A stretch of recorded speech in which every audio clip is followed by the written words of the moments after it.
1933. Fall asleep to Hilarious History, a ledger of sudden reversals. Written and narrated in the style of Mark Twain. This book is factually accurate and edited by a human. Copyright 2026. James Henderson. Chapter 1. The Inauguration of the New Deal. Mr. Roosevelt took the oath, promising to breathe life into the corpse of the economy. The nation waited to see if he was a physician or merely a very convincing mortician. Now, it is a solemn and terrible thing to look a whole nation in the eye when that nation has spent the better part of 4 years living on a diet of boiled cabbage, uncashed promises, and the distinct sour odor of impending ruin. By the early days of March in the year of our Lord 1933, the United States of America had very nearly completed its transformation from a continental empire into a vast continental pawnshop. Everything that wasn't nailed down had been mortgaged, and everything that had been mortgaged had been lost, and the populace was left with nothing much to do but sit on their porches, scratch their chins, and wonder how a country with so much corn in the crib and so much coal in the ground could be so thoroughly and grandly broke. The trouble with finance, as any man who has ever borrowed $5 from a cousin will tell you, is that it relies entirely on a collective hallucination. A bank is an institution built upon the magnificent assumption that everyone will not want their money back at the very same moment. It is a beautiful theory, akin to the belief that everyone in a crowded theater will choose to leave by the doors in an orderly, alphabetical sequence. But by the winter of 1932, the American public had lost its taste for literature and its faith in assumptions. They decided, with a sudden and terrifying unanimity, that they would quite like their money back right then if it was all the same to the cashier. The result was a spectacle of such widespread and industrious panic that it would have moved a marble statue to tears or laughter, depending on whether the statue owned stock. In every town big enough to boast a lamppost and a notary public, lines of sullen citizens wrapped around the block, waiting to exchange their paper certificates for something heavy enough to drop on a toe. The bankers, who had spent the previous decade looking like the very pillars of civilization, men of high collars, low voices, and impenetrable dignity, suddenly looked like nothing so much as a flock of stage magicians whose rabbits had not only died in the hat, but had begun to smell. It was into this cheerful atmosphere of bankruptcy and bewilderment that Franklin Delano Roosevelt prepared to step. The 4th of March arrived on the back of a raw, gray wind that seemed to have been ordered specially from the North Pole to match the national mood. Washington, D.C. was thick with spectators, though a good half of them gave the impression that they had come less to cheer a triumph than to witness an autopsy. The outgoing chief executive, Mr. Herbert Hoover, sat in the open barouche on the way to the Capitol, looking like a man who had been personally blamed for every grasshopper plague, bad harvest, and rainy Tuesday since the flood of Noah. He had done his level best, regular as a clock and just about as emotional, but the country had tired of his machinery. They wanted a miracle, or at the very least, a politician who didn't look like he had just swallowed a bad oyster. Beside him sat the president-elect, a gentleman of remarkably different upholstery. Mr. Roosevelt possessed a chin that pointed toward the heavens like the prow of a clipper ship, and a smile that had been known to disarm even the most hard-bitten journalists, a race of men generally considered less susceptible to human charm than the common snapping turtle. He had spent months promising a New Deal, a phrase borrowed from the gambling table which implies that while the cards may be greasy and the dealer highly suspect, there is always the off chance that you might draw a straight flush if you stay in the game long enough. When he stood before the microphones on the east portico of the Capitol, the silence that fell over the crowd was so heavy you could have heard a politician drop a bribe at 50 paces. He took the oath upon a Dutch family Bible that had been in his house since the days when New York was called New Amsterdam, a book so old and holy that it had presumably forgotten what a deficit looked like. Then he spoke. He didn't offer a treatise on the tariff or a sermon on the gold standard. Instead, he delivered a speech that was part camp meeting revival and part declaration of war. He informed the gathered thousands and the millions listening through the wooden trumpets of their radio sets that the only thing we have to fear is fear itself. Now, that is a magnificent sentiment, and it sounds grand when shouted into a brisk wind. It is the sort of phrasing that makes a man want to march down the street and punch a tax collector. But if you take that sentence into a quiet room and examine it with a magnifying glass, you will find it contains more poetry than mathematics. If a man is being pursued through a swamp by a Bengal tiger, it is small comfort to tell him that his chief adversary is his own internal anxiety. The tiger remains an independent variable. Nevertheless, the effect was instantaneous. The new president did not merely address the nation, he took it by the lapels and gave it a thorough, vigorous shaking. He castigated the rulers of the exchange of mankind's goods as rejected and untruthful men, declaring that the money changers had fled from their high seats in the temple of our civilization. It was a biblical metaphor that pleased the crowd immensely, for there is nothing an honest laborer enjoys more than seeing a gentleman in a silk hat chased down an alley by Scripture. The grand question that remained, however, and it hung over the Capitol like the gray smoke from a chimney, was what this new executive intended to do with the carcass of the Republic now that he had inherited it. He spoke of broad executive power to wage a war against the emergency, a power as great as that which would be given to him if the nation were invaded by a foreign foe. To some in the audience, men with a long memory for history and a healthy distrust of anyone who wields more authority than a constable, this sounded remarkably like an invitation to a dictatorship, wrapped up in the velvet of an old-fashioned American picnic. The nation waited, suspended in a state of exquisite doubt. Was this man a genuine physician, armed with some miraculous elixir that would set the old machine to clicking and humming once more? Or was he merely a very convincing mortician, possessed of an excellent bedside manner and a talent for dressing up the deceased, so that the relatives wouldn't weep too loudly during the service? He had promised action, and action is a commodity that the public will always buy when they are tired of philosophy.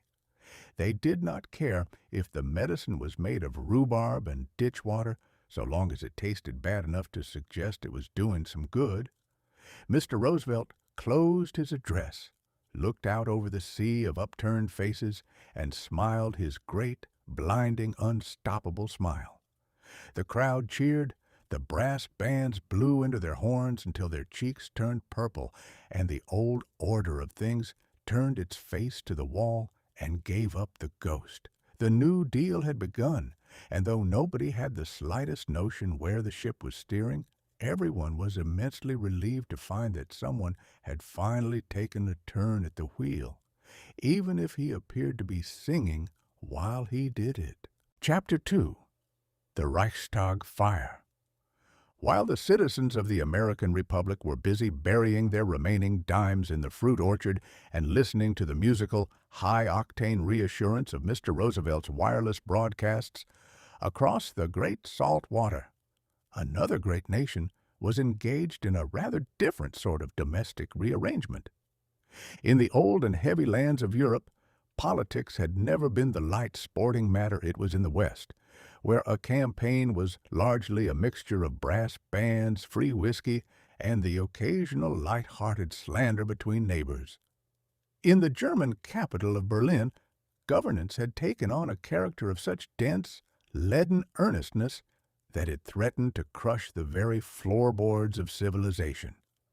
The Germans, a people who had invented printing, advanced metaphysics, and sausages of an almost mathematical perfection, had spent the previous 14 years attempting to wear a garment called the Weimar Republic.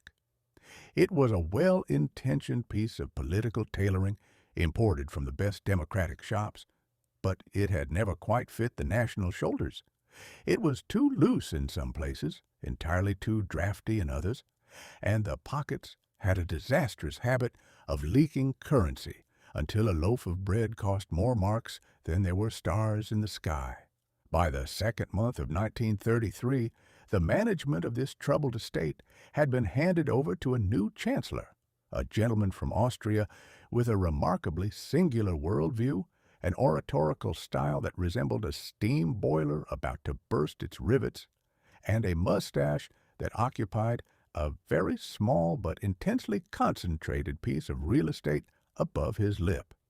This chancellor had spent years informing anyone who would listen, and many who preferred not to, that the German nation had been stabbed in the back, tricked by foreigners, and thoroughly undermined by a variety of internal schemers. He promised to restore order, a word that always sounds magnificent to a man whose bank account has evaporated and whose boots have holes in the soles.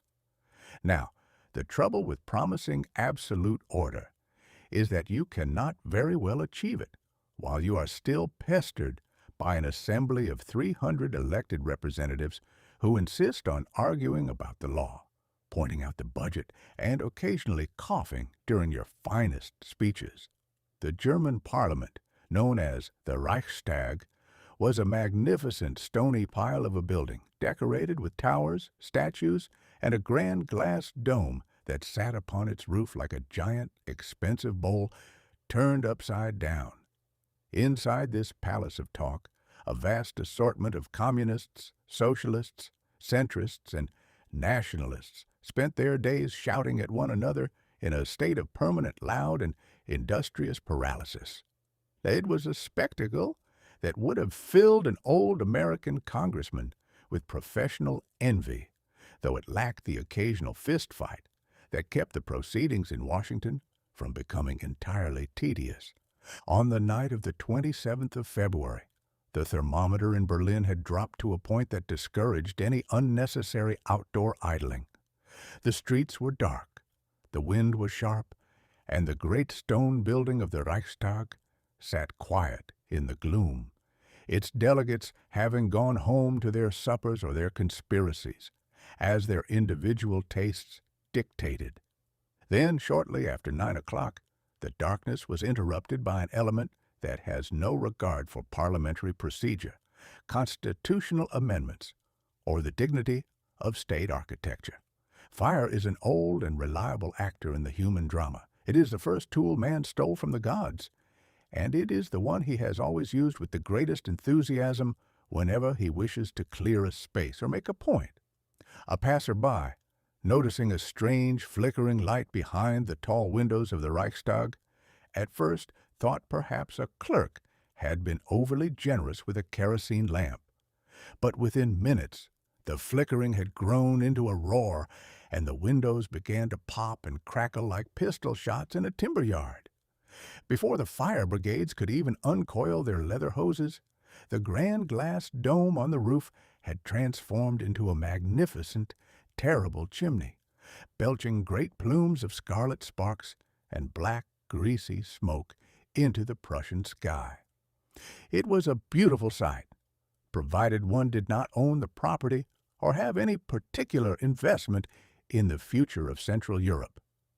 In a well-regulated world, when a public building catches fire, the first instinct of the authorities is to locate a bucket of water and perhaps an industrious young man who knows how to pump a handle. But in Berlin that night, the political authorities arrived long before the water. The new chancellor and his chief lieutenant, a large, round gentleman who wore uniforms of his own design and possessed a temperament like a theatrical thundersheet, appeared on the scene with a celerity that was nothing short of miraculous. They did not look like men who had been awakened from a sound sleep. They looked like men who had been waiting by the door with their coats on. As they stood on the cobblestones, watching the ancient timbers of the assembly hall crash into the cellar, they did not waste any time wondering if a chimney flue had been defective or if an old janitor had dropped his pipe into a wastebasket. Such explanations are entirely too simple for the grand stage of history. A normal fire department looks for the source of the spark. A political department looks for an enemy. "This is a beacon from heaven," shouted the Chancellor, his eyes reflecting the orange glare of the ruins with an expression that was highly spiritual and profoundly unsettling. He declared, without the unnecessary delay of an investigation, that the fire was the work of the Communists, a grand, bloody signal for a nationwide uprising that would leave every town in Germany smoking by morning. To prove this theory, the police had already produced a culprit, discovered wandering about the burning corridors in a state of semi-nudity and considerable bewilderment. He was a young Dutch fellow by the name of Marinus van der Lubbe. This unfortunate lad was half-blind, three-quarters simple, and possessed a passion for setting small fires in ditches and empty barns, a hobby that is generally considered a social defect, rather than a qualification for leading an international revolution. He had arrived in Berlin with nothing in his pockets but a few spare shirts and a box of matches. Yet the state machinery instantly elevated him to the position of a criminal mastermind, the vanguard of a vast, disciplined conspiracy that had somehow chosen a shirtless, nearsighted wanderer to strike the fatal blow against the state. The speed with which the government turned this bonfire into legislation was a lesson to legal draftsmen everywhere. By the very next morning, while the ruins of the Reichstag were still hissing and dripping under the hoses of the firemen, the Chancellor had presented the aging President of the Republic with a document for his signature. This piece of parchment was called the Decree for the Protection of the People and the State, a title of such sweet and reassuring flavor that no right-thinking citizen could possibly object to it. But if you took that decree into a corner and read the fine print, you discovered that it did not protect the people so much as it protected the government from the people. With a few strokes of a pen, the ancient rights of the German citizen were folded up like a wet umbrella and put away in a dark closet. Free speech was suspended. The right to gather in public was abolished. The privacy of the post and the telegraph was deleted, and the police were given the pleasant, unchecked privilege of entering any man's house at any hour of the day or night to see what he might be thinking about. It was a magnificent transaction. The nation had traded its liberty for a sense of security, which is a bargain that humanity has been making since the days of the cave dwellers, and one that has never yet resulted in a profit for the buyer. The average Berlin citizen, looking at the blackened shell of the Parliament building, felt a great shudder of fear pass through his bones. He did not know if the Communists were coming to burn his kitchen next, but he did know that the new government looked very strong, very loud, and remarkably certain of its path. He decided that it was perhaps a good time to stay indoors, mind his own business, and agree with whatever the gentleman with the mustache said, even if the gentleman happened to be shouting. Thus, a single match struck in the dark of a February evening did more to alter the map of the world than 100 battlefields. The Reichstag building was left a hollow, ruined tooth of stone and iron, but the fire inside it had only just begun. It was a flame that would creep across the borders, through the forests, and into the houses of people who had never heard of Berlin until the entire globe was illuminated by its terrible, costly light. Humanity had once again demonstrated its peculiar, unquenchable talent for burning down its own house just to see how bright the bonfire would be. Chapter 3. The End of Prohibition. While the German nation was busy looking for matchsticks in the ruins of its parliament, and the American president was busy turning the executive branch into a whirlwind of industrious alphabet soup, the citizens of the United States were quietly preparing for a resurrection of a far more intimate and liquid variety. They had spent 13 long, dry, and spectacularly hypocritical years under the dominion of the 18th Amendment, a piece of legislation that had attempted to perform the miraculous feat of transforming a continental population of enthusiastic drinkers into a collective assembly of monks. Now, it is an immutable law of human architecture that if you tell a man he may not do a thing, he will instantly put down his plow, his ledger, or his Bible, and spend the remainder of his days on earth figuring out how to do that very thing with the greatest possible dispatch. When the government, in its infinite and starry-eyed wisdom, decided that the manufacturing, sale, and transportation of intoxicating liquors was thenceforth a crime against heaven and the Republic, it did not cure the nation of its thirst. It merely elevated that thirst into a high art, a grand romance, and the most profitable commercial enterprise since the discovery of gold in California. Before the noble experiment was inaugurated, the average citizen took his refreshment with a certain casual, humdrum regularity. A saloon was merely a place where a weary laborer could lean his elbows against a mahogany rail, complain about his mother-in-law, and part with a nickel in exchange for a glass of something sudsy and cold. There was no great mystery to it, and consequently, no great excitement. But the moment the law stepped in and declared the saloon to be an outpost of Satan, the entire business was transfigured. Suddenly, an invitation to have a drink became a grand adventure, requiring passwords, secret knocks, peepholes in heavy oak doors, and the thrilling knowledge that at any moment a squad of federal agents might come through the ceiling with axes.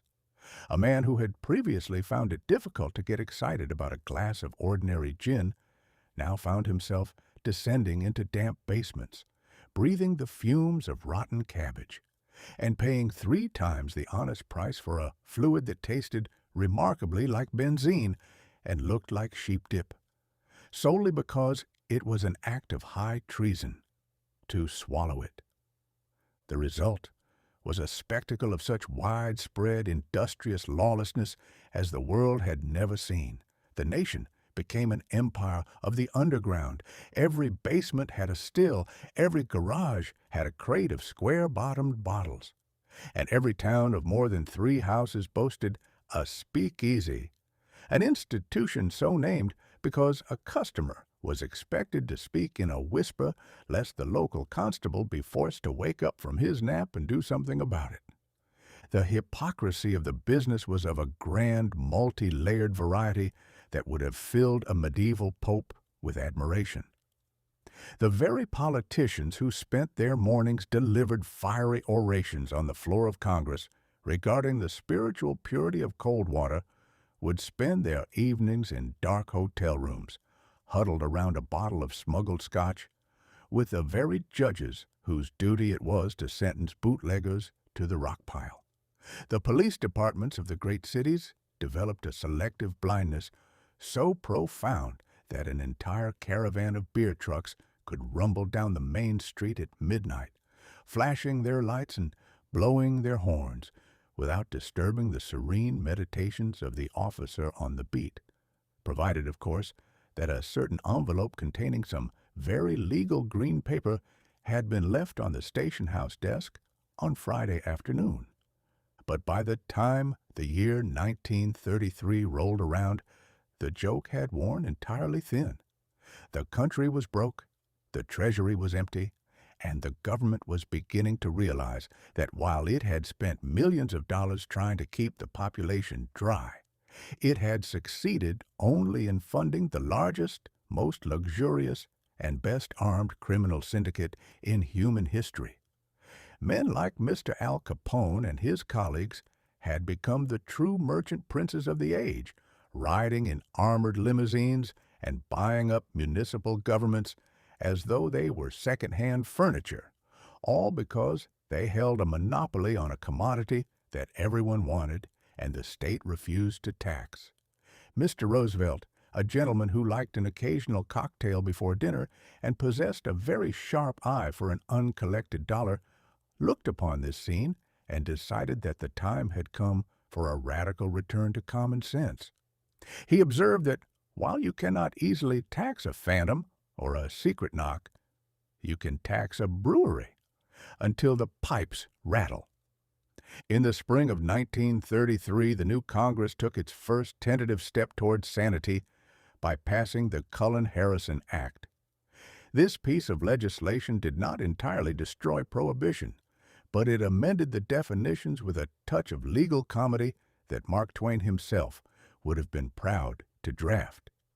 It declared that beer containing no more than 3.2% alcohol by weight was not, in fact, intoxicating, but was instead a perfectly harmless, moral, and non-alcoholic beverage suitable for the nourishment of women and children. It was a magnificent piece of fiction.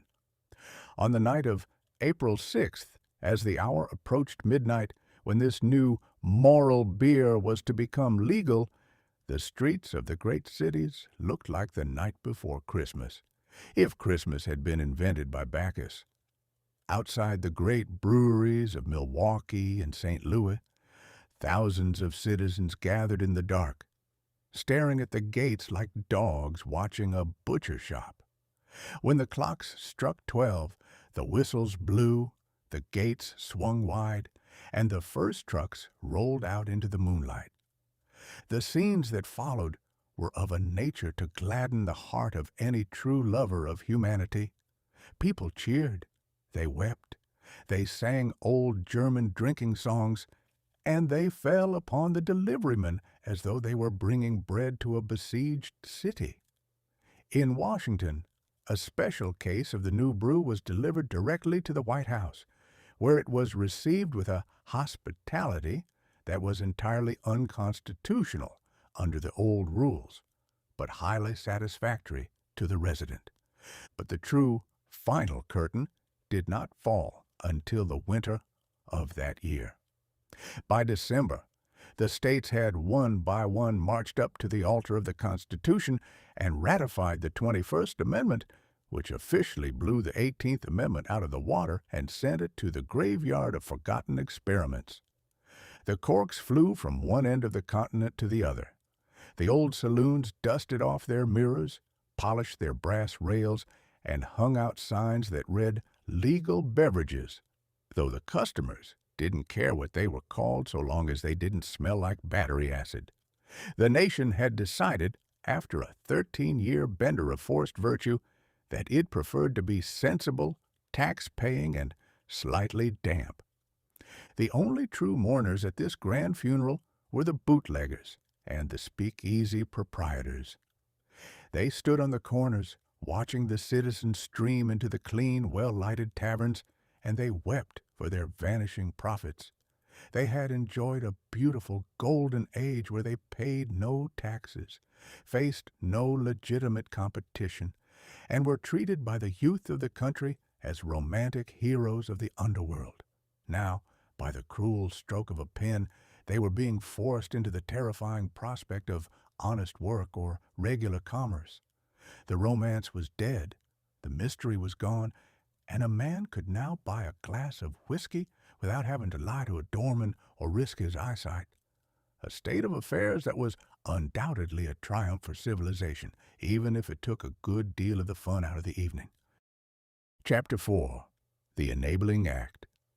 It has always been a pet theory of mine that if you wish to rob a man of his possessions, his dignity, or his liberty, you do not go about it with a bludgeon and a dark lantern in the dead of night. That is the method of the amateur, and it is entirely too noisy to be permanently successful. No, The truly magnificent larcenies of history are always conducted in broad daylight, under the supervision of a notary public, and with the enthusiastic assistance of the victim himself. If you can only convince a man that his house is on fire or that his neighbors are conspiring to steal his hens, he will gladly hand you his wallet, his watch, and the keys to the front door, simply for the privilege of standing near your person until the danger has passed.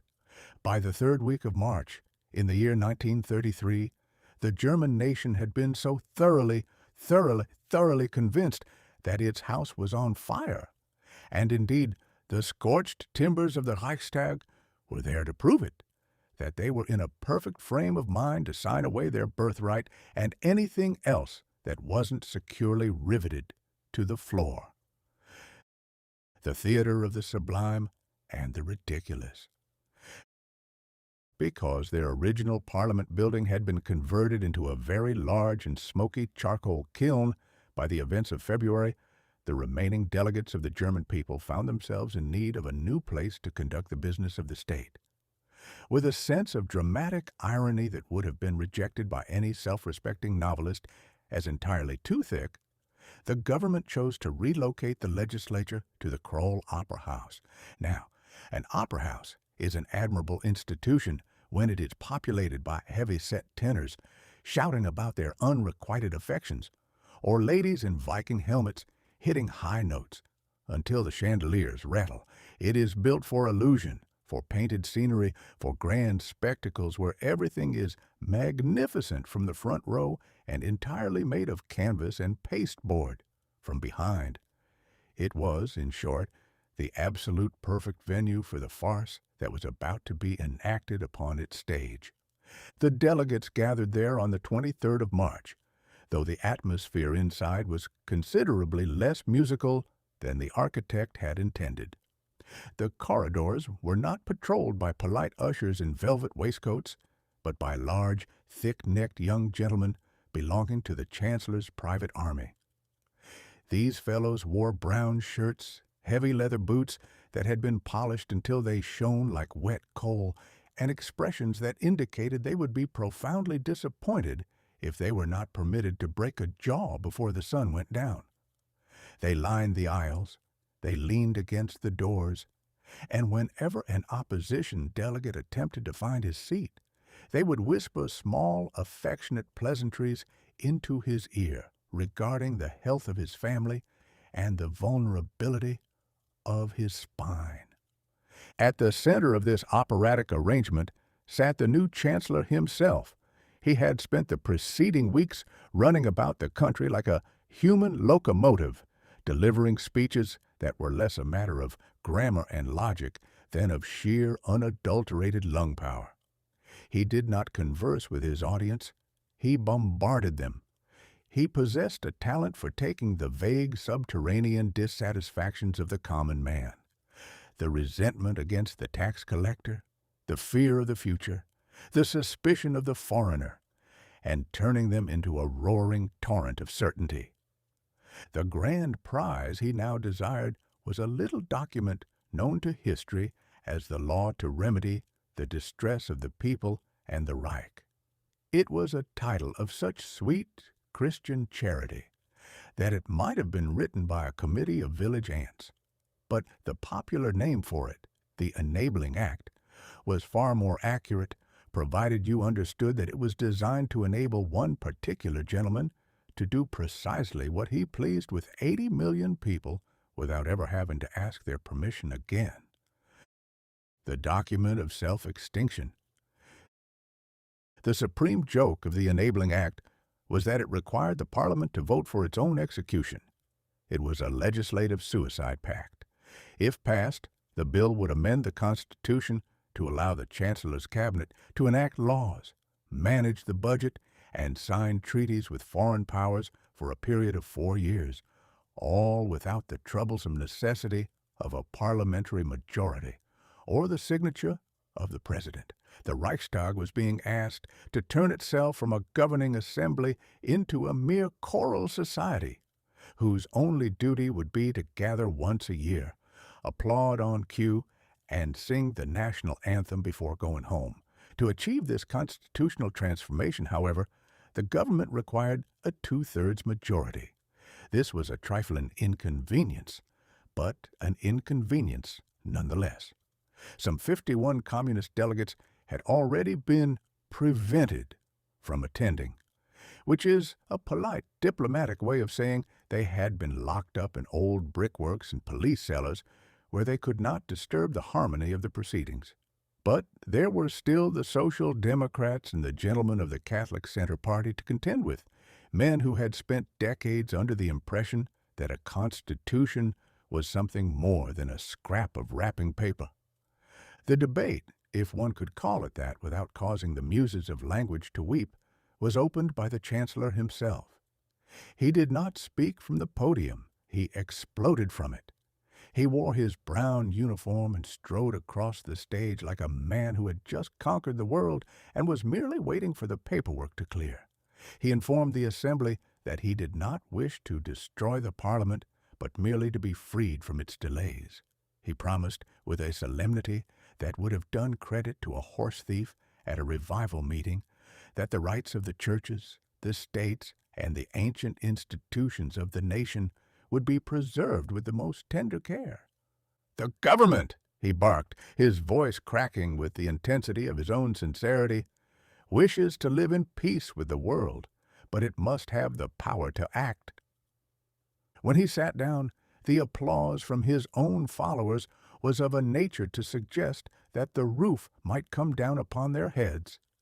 It was followed by a silence that was even more terrible, as the remaining independent members looked at the stage, then at the brown-shirted guards who were currently cracking their knuckles in the aisles, and then at one another. A lonely voice and a grand surrender. Only one man had the peculiar old-fashioned courage to stand up in that crowded theater of fear and say what he actually thought. His name was Otto Welles, the leader of the Social Democrats. He was a plain-looking gentleman with a high collar and a mustache that lacked the aggressive, singular focus of the chancellor's. But he possessed a spine made of something harder than pewter. He walked to the podium through a gauntlet of sneers and hissed threats.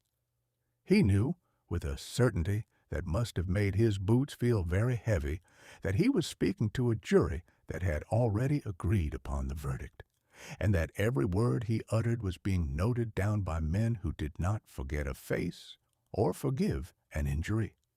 "You can take our liberty," Wells said, his voice steady enough to be heard over the murmurs of the guards, "and you can take our lives, but you cannot take our honor." He reminded the Assembly that no democratic mandate could give a government the right to destroy democracy itself, and that the German people had not endured the long trials of the past century merely to hand their destiny over to a single master. It was a magnificent speech, the sort of speech that in a storybook would have caused the scales to fall from the eyes of the listeners, leading them to rise as one man and drive the tyrants into the street. But history, as I have had occasion to observe before, is not written by a novelist with a fondness for happy endings. It is written by the fellow who brought the largest club. The Chancellor did not even wait for Wells to return to his seat before he leapt back to the stage, his face purple with a rage that was half real and half magnificent acting. He informed the Speaker that he had arrived too late, that his ideas were dead, and that Germany did not require his assistance or his permission to save itself. "I do not want your votes," he roared, his fist crashing down upon the wood. "Germany shall be free, but not through you." The remainder of the business was conducted with the celerity of a livestock auction. The gentlemen of the Catholic Center Party, after an hour of anxious whispering in a side room, decided that it was better to trust a promise that was obviously false than to face an anger that was obviously genuine. They marched back into the hall, and with a collective docility that would have shamed a flock of sheep on the way to the shearing shed, cast their votes for the bill. The ledger settled. When the final count was announced, the result was 441 votes in favor of self-extinction and 94 against. The 94 were all Social Democrats, the rest of their colleagues having already been removed from the ledger by the police or the sudden development of a desire to visit relatives in Switzerland. The moment the numbers were read, the brown-shirted young men in the back of the hall burst into a song of triumph, a loud martial air that filled the old opera house and drifted out through the windows into the cold Berlin evening. The farce was over, and the tragedy had been legally authorized to begin. The world watched this transaction from across its various borders with an expression of mild, detached curiosity. In London, in Paris, and in New York, the editorial writers dipped their pens in ink and observed that while the new German chancellor was undoubtedly a loud and eccentric person, he had at least achieved a legal majority. They expressed a polite, comfortable hope that now that he had been given the keys to the kingdom, he would settle down, turn his attention to the budget, and be satisfied with managing his own small garden. They did not understand that when you give a man with a singular vision and a very loud mustache the power to make the law, he will not rest until he has remodeled the entire planet to fit his own peculiar geometry. They turned the page of their newspapers, checked the price of lard, and went to bed, entirely unaware that the world had just shifted its gears in the dark and that the road ahead was about to become remarkably steep, uncommonly rocky, and exceedingly bloody. Chapter 5. The Bank Holiday. Within 36 hours of returning that magnificent Dutch family Bible to its velvet box, the new tenant of the White House discovered a very old and troublesome truth, namely, that while preaching a sermon against fear is an excellent tonic for the national soul, it does not provide a single solitary nickel to a man who wishes to purchase a loaf of bread, a standard newspaper, or a modest plug of chewing tobacco. The cheer went up on Saturday afternoon. By Sunday night, the stark, cold reality of Monday morning was staring the Republic directly in the face. The immediate problem was that the financial machinery of the United States had not merely slowed down, it had jammed its gears, stripped its cogs, and frozen solid. In the final frantic days of the previous administration, the states had been going broke one by one, like a row of dominoes set up by a drunkard. Governors from Oregon to New York had been issuing frantic midnight proclamations, shutting down their local banks to keep the remaining gold from being hauled away in suitcases. By the time Mr. Roosevelt took his oath, a man could have walked from the Atlantic Ocean to the Mississippi River without finding a single open bank vault, a single cheerful teller, or a single solitary place to change a $5 bill. It was an emergency that required a remedy of the most heroic proportions, and the method the president chose was of a character so splendidly audacious that it deserves a prominent place in the annals of human brass. At 1 o'clock on the morning of March 6th, using the authority of an old and forgotten piece of wartime legislation designed to keep Americans from trading with the German Kaiser, Mr. Roosevelt issued a proclamation. He did not gently suggest that the banks take a brief rest. He ordered every banking institution in the length and breadth of the United States to lock its doors, draw its blinds, and cease all transactions whatsoever for a period of 4 days. Now, there is something beautifully, almost criminally cheerful about the American language. We possess a magnificent talent for dressing up a disaster in the garments of a festival. If a railroad company drives its locomotive into a ditch, it is called an unfortunate realignment of rolling stock. If a merchant goes thoroughly bankrupt, he announces a grand reorganization sale. And so when the executive branch of the government decided to completely freeze the entire circulating wealth of a continent, forcing 80 million people to survive on whatever pocket change they happened to have in their trousers at that particular moment. The event was not labeled a siege or a blockade or a national paralysis. It was called a bank holiday. The word holiday generally conjures up a specific and pleasant set of images. It implies a picnic in a grove of oak trees, a parade with brass bands, the cracking of firecrackers, and perhaps a long, uninterrupted afternoon spent in a hammock with a jug of cider. It does not usually signify a state of affairs, where a man with $10,000 in a checking account is forced to beg his landlady for a temporary loan of 2 bits to buy a plate of ham and eggs.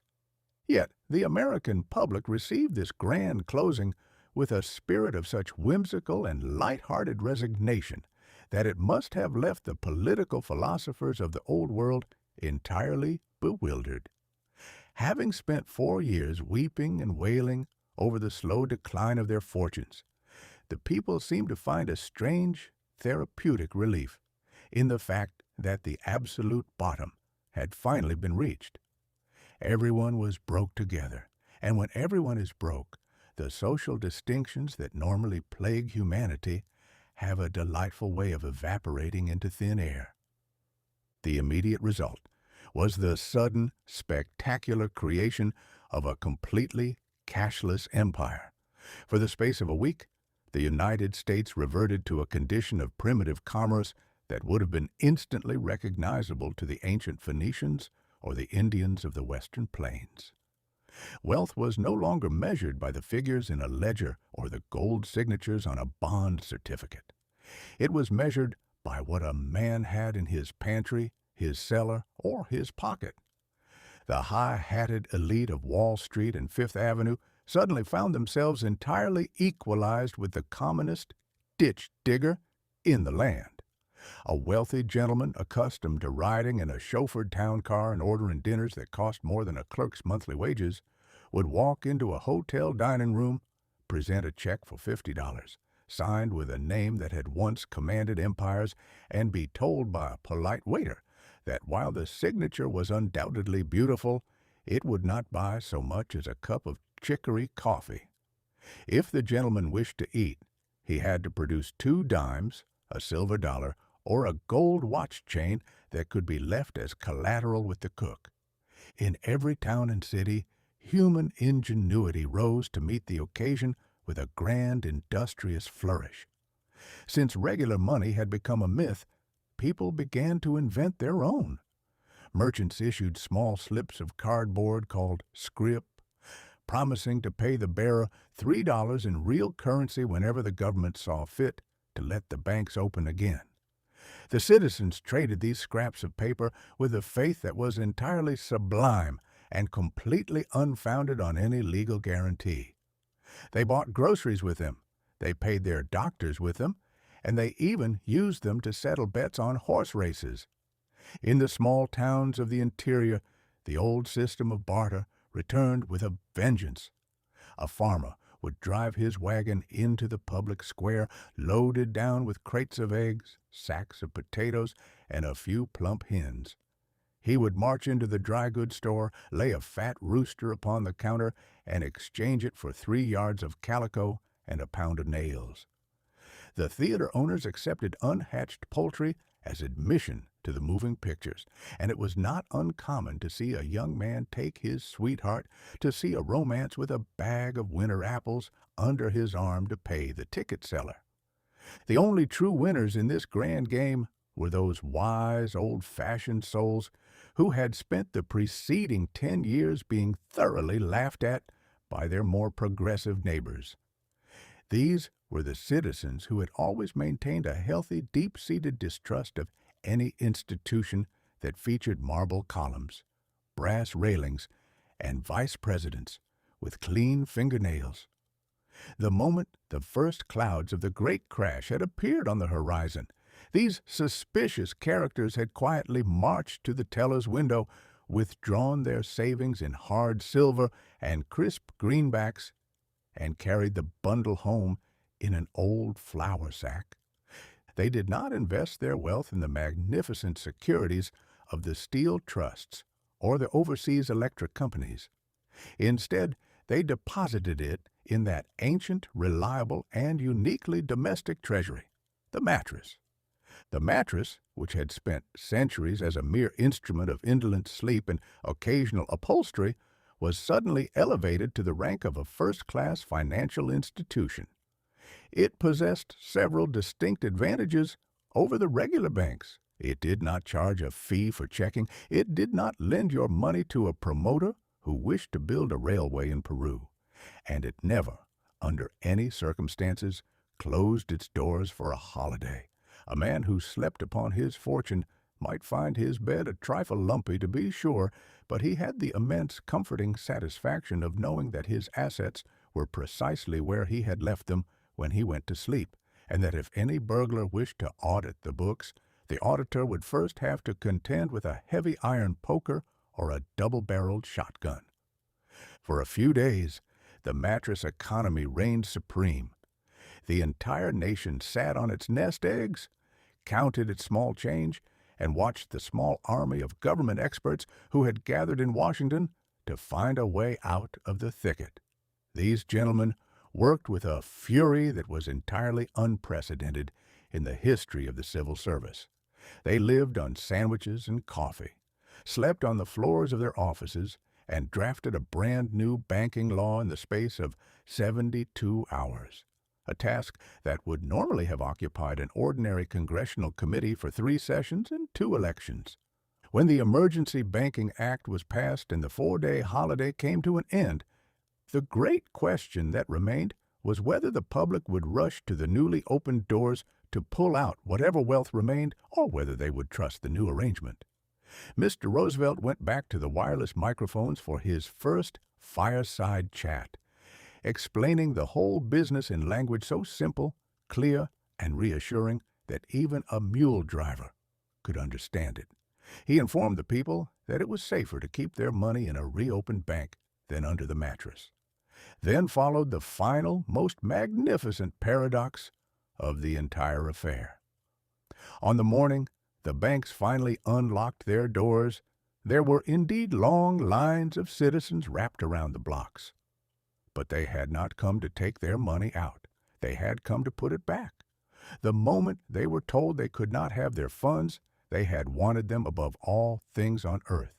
The moment they were assured that their money was perfectly safe and available for the asking, they decided they didn't have any particular use for it at present, and they gladly handed it back to the very cashiers who had locked them out a week before. The crisis had passed. The grand holiday was over, and humanity, having thoroughly enjoyed its brief vacation from the rules of finance, picked up its ledgers, dusted off its trousers, and went back to work with a lighter heart and an emptier pocket than it had possessed since the days of the pioneers. Chapter 6. The Creation of the CCC. There is no spectacle under the canopy of heaven quite so unsettling to a politician, a philosopher, or a nervous shopkeeper as the sight of a young man with a large appetite, a strong pair of shoulders, and absolutely nothing to do between the hours of breakfast and supper. A nation can survive a shortage of beef, a scarcity of rain, or even a temporary deficiency of common sense in its legislature, a condition with which our republic is so intimately acquainted that it has become a point of national character. But when you possess 1 million or 2 of young gentlemen between the ages of 18 and 25 who are entirely detached from the payroll, yet fully attached to the necessity of consuming 3 meals a day, you're no longer managing a republic. You're sitting upon a gunpowder barrel and smoking a pipe while you wait for the match to go out. An unemployed older man is a tragedy, to be sure, but he is a quiet, contemplative tragedy. He will sit on a bench, chew his tobacco, and regret his investments with a dignity that causes no alarm to the constable. But a young man with empty pockets does not care for contemplation. If he cannot find a master to employ his muscle, he will inevitably find an enterprise of his own design. And history demonstrates that such enterprises generally involve the sudden rearrangement of other people's property, the shouting of radical slogans, and the general disruption of the peace. Mr. Roosevelt, who possessed a very keen understanding of the combustible nature of youth, looked out from the windows of the White House in the spring of 1933 and observed two very distinct, very large, and seemingly unrelated problems. The first was this vast army of restless, pavement-pounding young men who were currently decorating the street corners of our great cities, leaning against lampposts and thinking thoughts that were entirely too dark for their own good. The second problem was the American continent itself, which had spent the preceding century being thoroughly skinned, logged, plowed, and gutted by its industrious inhabitants until it looked remarkably like an old coat that had been left in a cellar to be chewed by the rats. The forests were gone. The topsoil was currently blowing toward the Atlantic Ocean in great yellow blankets, and the rivers were performing their annual trick of overflowing their banks and drowning out the folks who lived in the valleys. It was a situation that would have caused an ordinary statesman to call a committee, draw up a report, and perhaps appropriate $3 for a study on the conservation of timber. But the new administration possessed a fondness for grand theatrical strokes that made the old methods look like a game of marbles. The president decided that since he had a continent that needed a coat of paint and an army of boys who needed a purpose, he would simply throw them both into the same pot and see what kind of soup resulted. On the 31st of March, the Congress, which was still moving with a velocity that suggested they were being pursued by a hornet's nest, passed an act creating the Civilian Conservation Corps, an institution that was instantly labeled the CCC by a populace that had suddenly lost the time to pronounce full words. The logistical audacity of the business was of a character that would have staggered the ancient Roman Empire. The government proposed to take 250,000 city boys, fellows whose acquaintance with nature was strictly limited to a patch of clover in a vacant lot or a stray pigeon on a fire escape, and transport them across 3,000 miles of mountain and desert to stick them into the deep, dark woods. To accomplish this miracle of migration, the president called upon the only institution in the country that knew how to feed, clothe, and move 250,000 men without having to stop and hold a town meeting about it, the United States Army. Now, this was a most delicate and curious arrangement. The American public has always maintained a healthy traditional horror of anything that looks like a standing army or smells of military conscription. If the government had announced that it was drafting 250,000 youths to drill with rifles and practice the goose step, there would have been a revolution before the ink on the order was dry. So the administration had to engage in a bit of semantic upholstery. They informed the public that while the Army would build the camps, cook the beans, and issue the socks, the boys themselves would remain entirely civilian. They would have no weapons, no military drills, and no colonels shouting at them to charge up a hill. Their only enemy would be the wilderness, and their only weapons would be the axe, the cross-cut saw, and that ancient reliable instrument of human misery known as the shovel. The transition from the streets of Boston or the tenements of Chicago to the pine forests of Idaho was a shock to the system of these young men that no language can fully describe. They arrived at the railway stations looking like a collection of broken-down stage comedians, thin, pale, out of elbows, and wearing shoes that had lost their soles during the long marches in search of work. The Army took them in hand, stripped them of their civilian rags, and dressed them in old olive-drab uniforms left over from the Great War. It was a transformation that caused many a youth to look into the mirror and wonder if he had accidentally enlisted to fight the Germans. despite the president's assurances to the contrary. Then they were packed into troop trains and sent into the wilderness. When they tumbled out of the wooden cars into the valleys of the West or the swamps of the South, a great, holy silence fell upon them. They were accustomed to the roar of the elevated trains, the clatter of iron wheels upon cobblestones, and the comforting neighborly smell of coal, smoke, and cabbage. Now they found themselves surrounded by giant trees that had been growing since the days of Christopher Columbus, mountains that reached up into the clouds like stone icebergs, and a stillness so profound that a man could hear his own heart ticking like a dollar watch. The life that followed was not designed for the cultivation of indolence. The boys were awakened at 6 o'clock in the morning by the clear, brassy shriek of a bugle, a sound that was received with the same universal hatred by the CCC recruits as it has been by every soldier since the days of Julius Caesar. They were fed a breakfast that consisted of enough eggs, bacon, potatoes, and gravy to support a family of blacksmiths, and then they were marched into the woods to begin their wrestled match with nature. The labor was of a grand, back-breaking variety. The government had decided that the country required 3 billion new trees, and it fell to these city youths to plant them one by one.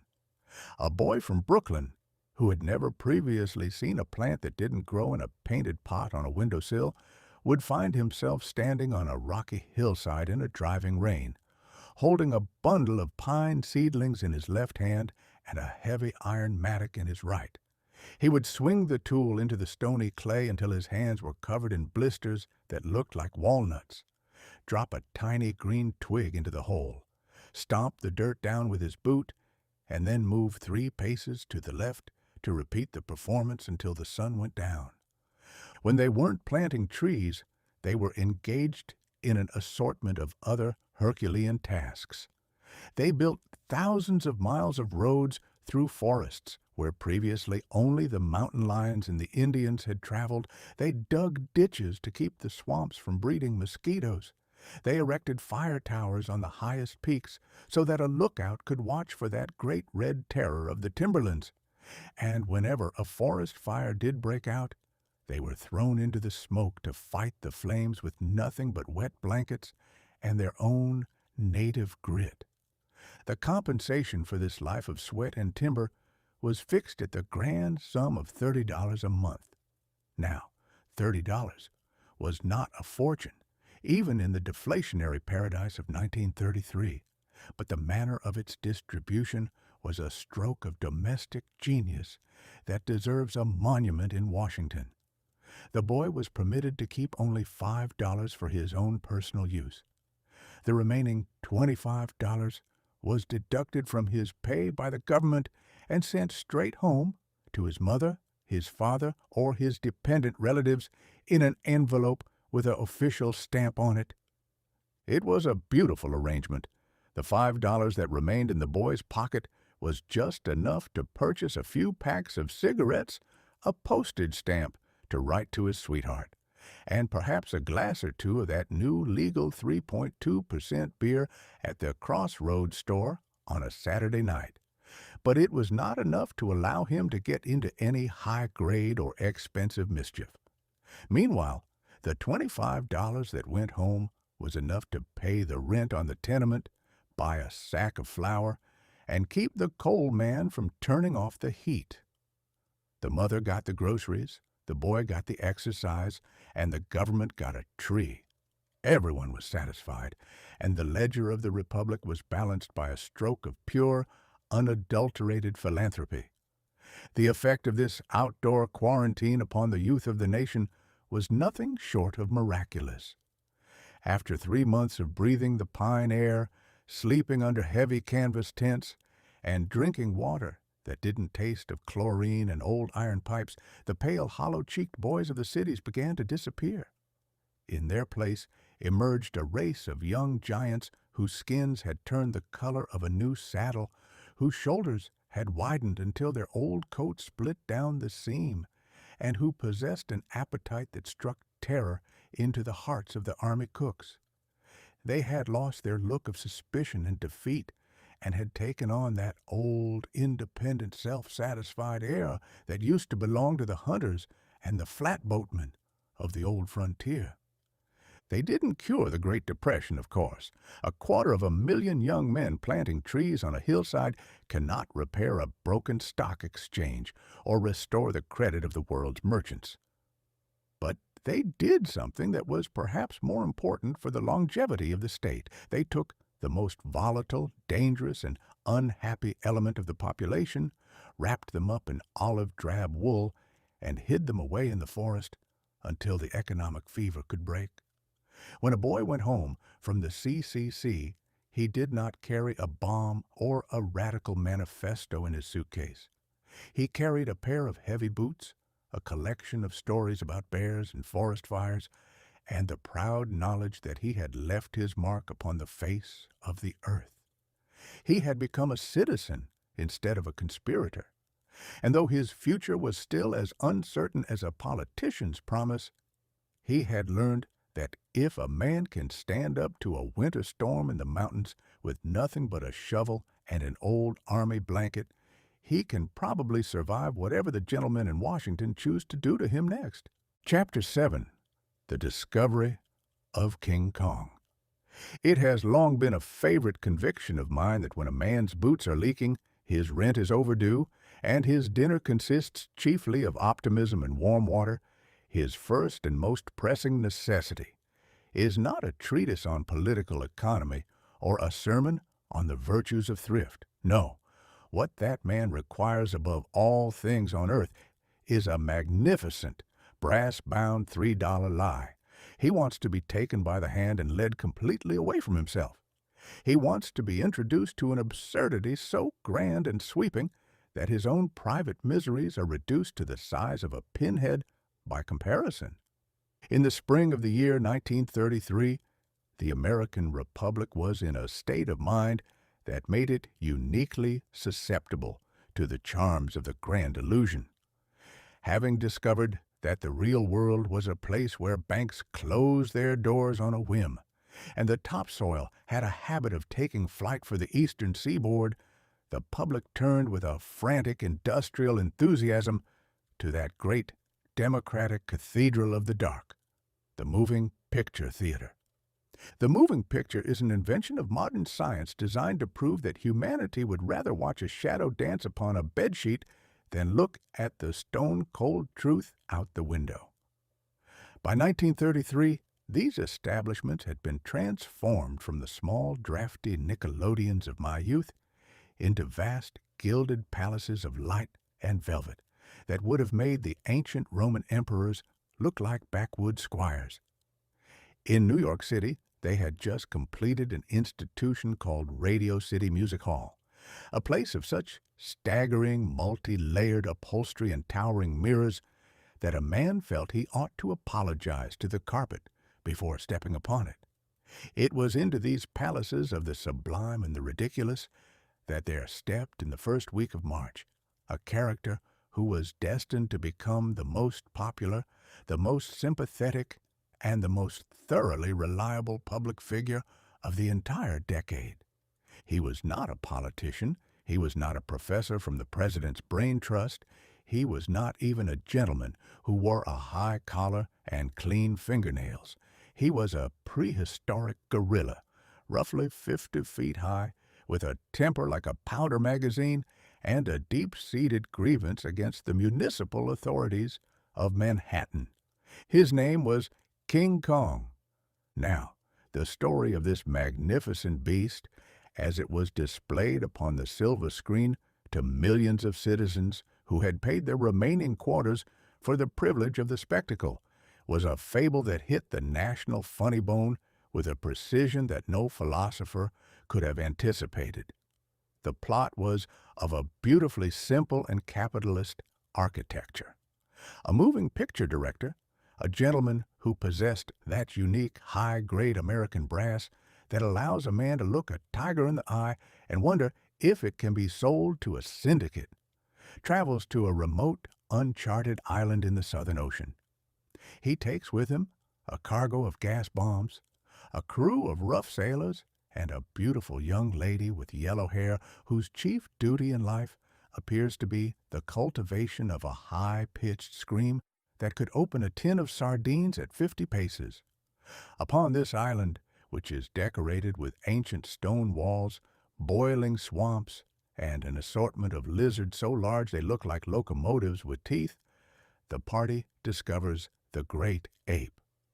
The natives, with a traditional regard for foreign commerce, capture the young lady and offer her as a token of esteem to the monster. What follows is a courtship of a remarkably energetic variety. The gorilla, instead of tearing the young lady into small pieces as any self-respecting predator would do, treats her with a tenderness that would have done credit to a knight of the Round Table. He fights off 3 separate prehistorical dragons on her behalf, carries her to the top of a mountain to dry her clothes after a rain, and examines her with an expression of mild, bewildered affection that indicates he has found something in the human race that he considers highly decorative, if not entirely intelligent. But humanity, ever the glutton for a profit, cannot leave a good thing alone in its native habitat.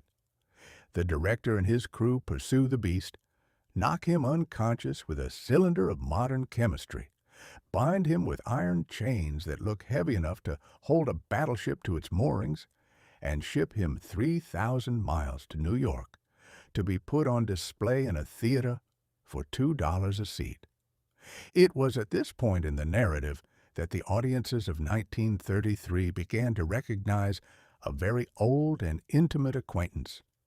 They looked up at that great, hairy giant bound hand and foot in the chrome-plated chains of Manhattan, with his name up in electric lights, and a crowd of gentlemen in silk hats staring at his misery through opera glasses. And they said to themselves, "Why, that is precisely what they have done to us." The gorilla was the perfect emblem of the common man. He had been minding his own business in his own orchard. He had been strong, independent, and entirely capable of managing his own domestic arrangements. And then, through no fault of his own, a group of smooth-tongued promoters had arrived with promises of a grand exhibition, hit him over the head with an abstract theory, and hauled him off to the city to be exhibited as a curiosity while they collected the gate money. The joy that erupted in the theater when the great beast decided he had endured enough of human civilization was of a nature to gladden the heart of any true anarchist. He does not call a committee. He does not draw up a resolution. He does not appeal to the Supreme Court for an injunction. He simply takes a long, deep breath, expands his chest until the iron links pop like rotten string, and begins to remodel the city of New York according to his own primitive notions of justice. He steps out into 6th Avenue with a velocity that discourages any immediate argument from the police. He smashes an elevated train into kindling wood because he objects to the noise. He pulls down a portion of a hotel because he suspects the management is hiding his ladylove, and he walks through the crowds of fleeing stockbrokers and municipal executives like a schoolboy walking through a clover patch. For the space of 20 minutes, the entire organized, ledger-keeping, tax-collecting apparatus of modern society is brought to a dead stop by a single, honest, 50-foot emotion. The final act of the drama was conducted upon a stage that was itself a monument to the peculiar madness of the era. The gorilla, seeking a high and secure place where he can protect the yellow-haired girl from the shouting of the constables, climbs to the very peak of the Empire State Building. Now, the Empire State Building was the greatest architectural joke of the century. It had been erected at the absolute height of the Great Boom, 1,000 feet of steel and limestone pointing like a regular finger at the heavens, designed to house the offices of 10,000 merchant princes and financial wizards. But by the spring of 1933, the wizards had all gone out of business or gone to jail, and the building was so thoroughly empty of tenants that the city folks called it the empty State Building. It stood there in the gray fog, a magnificent towering monument to a bankruptcy that was continental in its scope. It was the absolute perfect roost for an unemployed gorilla. He sits upon the dirigible mooring mast at the top of the world, holding the lady in his paw with the most delicate solicitude, and watches the approach of his final adversaries. Humanity, having discovered that its police forces and its fire departments are entirely useless against a genuine conviction, is forced to call upon its ultimate scientific miracle, the aeroplane. A squadron of military biplanes circles the tower, their machine guns spitting small streams of lead into the gray hide of the monster. The beast fights back with a dignity that makes his executioners look remarkably small and mean. He swats at them as though they were a swarm of mechanical mosquitoes, knocking one of the flying machines out of the sky until it crashes into the street below in a very satisfactory explosion. But science and numbers are always too much for the individual in the long run. The great ape grows weary, his grip slips upon the stone, he places the girl gently upon a ledge where she will be safe from the fall, and then he pitches forward into the abyss, tumbling 1,000 feet into the mud of Fifth Avenue. The curtain fell, the lights came up, and the citizens wiped their eyes and walked out into the cold drizzle of the real world. They had spent 2 hours watching a giant monkey destroy a city, and they had enjoyed every solitary minute of the performance. The political writers of the day dipped their pens in ink and observed that the movie was a triumph of the new photographic machinery, a trick of miniature models, double exposures, and mechanical dolls stuffed with rubber and springs. They missed the true secret of the business entirely. The public did not love King Kong because he was a mechanical marvel. They loved him because he was the only honest, straightforward, and dependable actor on the stage of public life.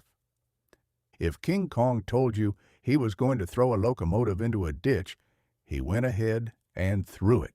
He did not issue a white paper 3 weeks later, explaining that the condition of the tracks had forced a temporary postponement of his policy. If he was angry, he roared until the windows cracked.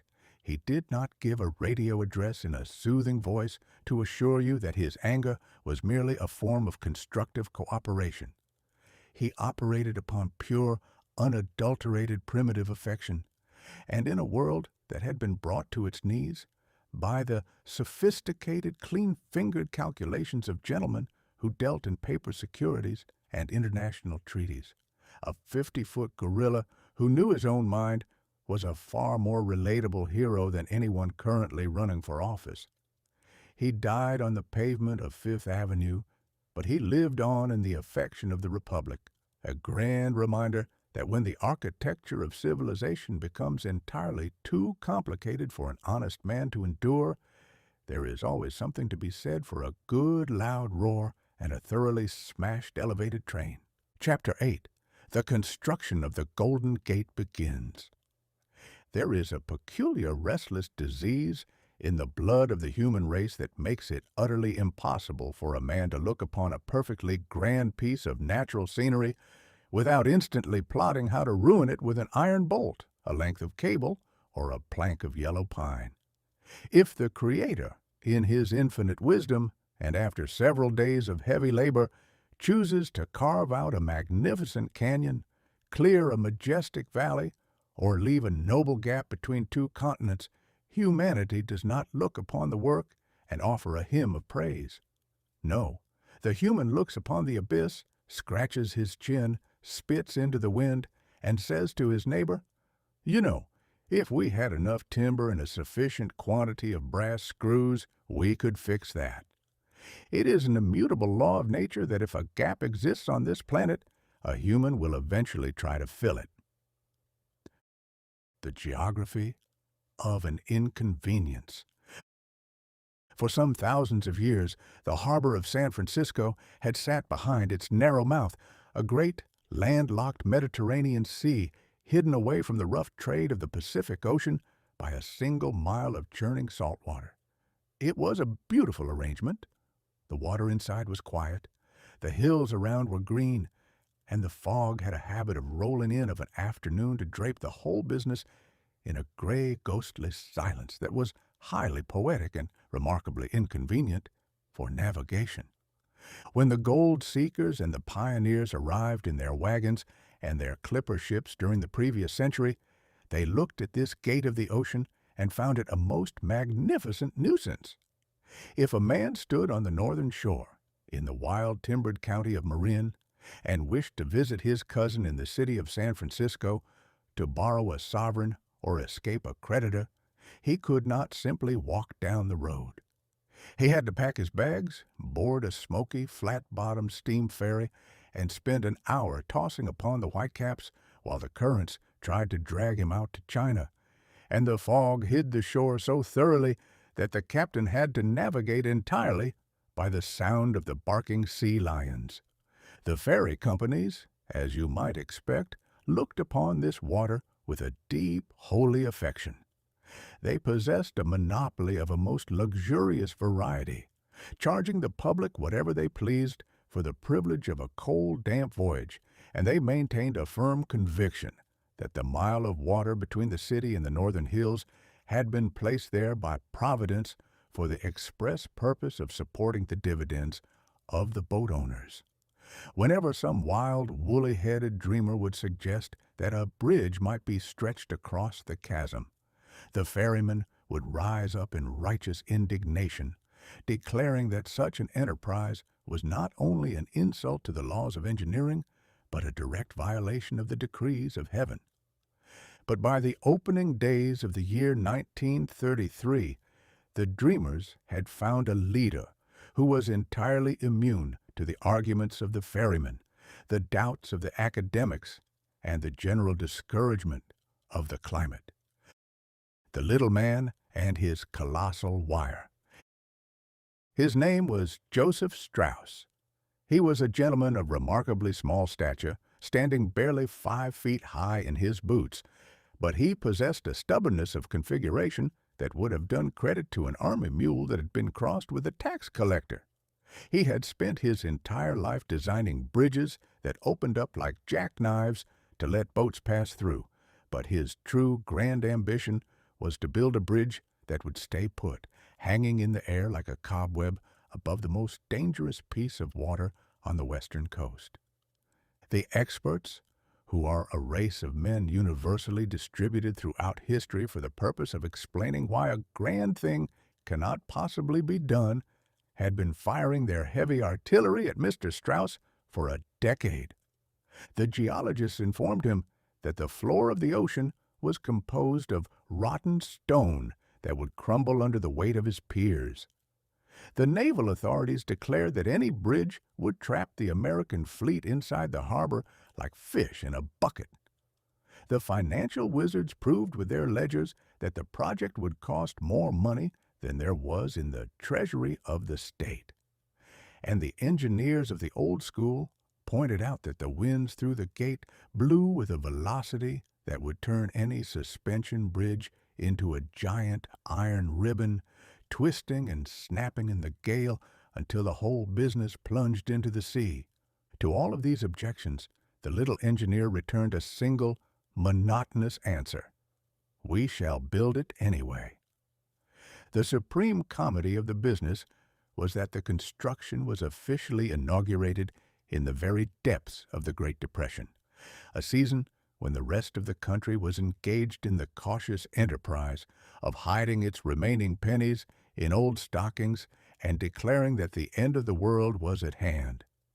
San Francisco, with that unique, high-spirited brass that has always characterized the town, decided that since the economy was in a ditch, it was the absolute perfect moment to spend $35 million on a steel wire that would hang over a mile of empty space.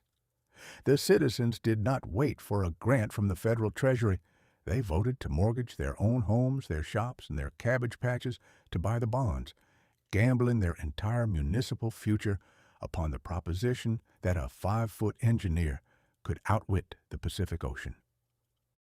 The digging of the holes. On the 5th day of January in the year 1933, the first shovelful of dirt was turned, and the great war between human hubris and the sea began in earnest. The immediate task was not the spinning of steel or the hanging of cables. It was the brute, muddy labor of digging holes in the bottom of the sea to plant the 2 giant towers that were to hold the bridge aloft. On the northern shore, the work went forward with a reasonable regularity, the rock being solid and the tides being somewhat shielded by the hills. But on the southern side, out in the open channel, where the full force of the ocean came rushing into the bay twice a day like a herd of wild cattle, the business was transformed into a spectacle of pure, unadulterated madness. To build the southern pier, the workmen had to construct a long wooden trestle out into the water, extending 1,100 feet from the shore. This walkway was immediately treated by the ocean as a personal challenge. The tides would rip through the piling with a roar that could be heard up in the hills. The storms would come in from the west and smash the timbers into toothpicks. And on more than one occasion, a stray cargo ship, blundering through the fog like a blind elephant, would run clean through the pier, leaving the laborers stranded on the remaining stumps while they shouted for a rescue boat. The divers were the true heroes of this amphibious campaign. These were men who dressed themselves in heavy canvas suits, bolted large copper kettles over their heads, and allowed themselves to be dropped into 60 feet of cold, gray water, where the current was strong enough to hold a man out horizontally like a flag in a gale. They worked in a darkness so absolute they could not see their own mittens, feeling their way through the mud with their fingers, blasting the rock with dynamite, and guiding the great buckets of concrete that were lowered from the surface through the swell. If a man made a mistake with his airline, or if a cable snapped in the dark, he did not get an editorial in the newspaper. He merely got a very quiet funeral and a short notice in the Lodge Ledger. Yet there was never any shortage of volunteers for the business. In 1933, a man would gladly risk his life in a copper kettle at the bottom of the sea for the privilege of an honest wage and a steady job, preferring the company of the sharks and the crabs to the long, idle lines outside the employment offices on the shore. The net and the ledger. As the summer came on, the great concrete blocks began to rise above the waves, looking like ancient Egyptian tombs dropped into the mouth of the harbor. Mr. Strauss, who managed the whole business from a small shack on the cliff, proved to be an autocrat of the most modern and scientific variety. He had no romantic illusions about the romance of labor. He looked upon his workmen as a general looks upon his regiments, and he was determined that he would not pay the traditional toll of human life that had accompanied every great bridge since the days of the Romans. In those old times, it was considered an accepted law of engineering that a bridge would cost one human life for every $1 million spent upon its construction. It was a bloody, unwritten ledger that the builders accepted with a shrug of their shoulders. But the little engineer declared that he would have no such arithmetic on his payroll.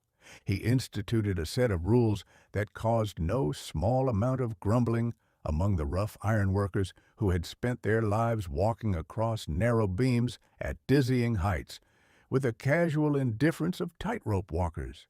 He decreed that every man on the high steel must wear a hard hat made of compressed fiber, an invention that the workers at first rejected as a ridiculous form of millinery, suitable only for nervous ants.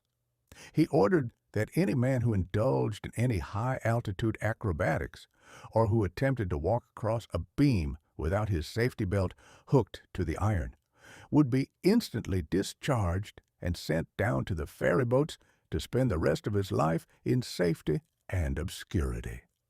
But his greatest, most whimsical triumph was the installation of a grand safety net beneath the entire length of the floor, a vast web of thick manila rope that stretched from one tower to the other, looking for all the world like a net set up for a troupe of flying artists in a circus. The workers laughed at the net, calling it the Strauss hammock, and they declared that a true iron worker would rather hit the water from 500 feet than be caught in a clothesline like a fresh mackerel. But before the year was out, the net had ceased to be a joke. A heavy wooden scaffold, loosened by the wind, came crashing down from the upper deck, followed by two laborers who had lost their footing in the fog.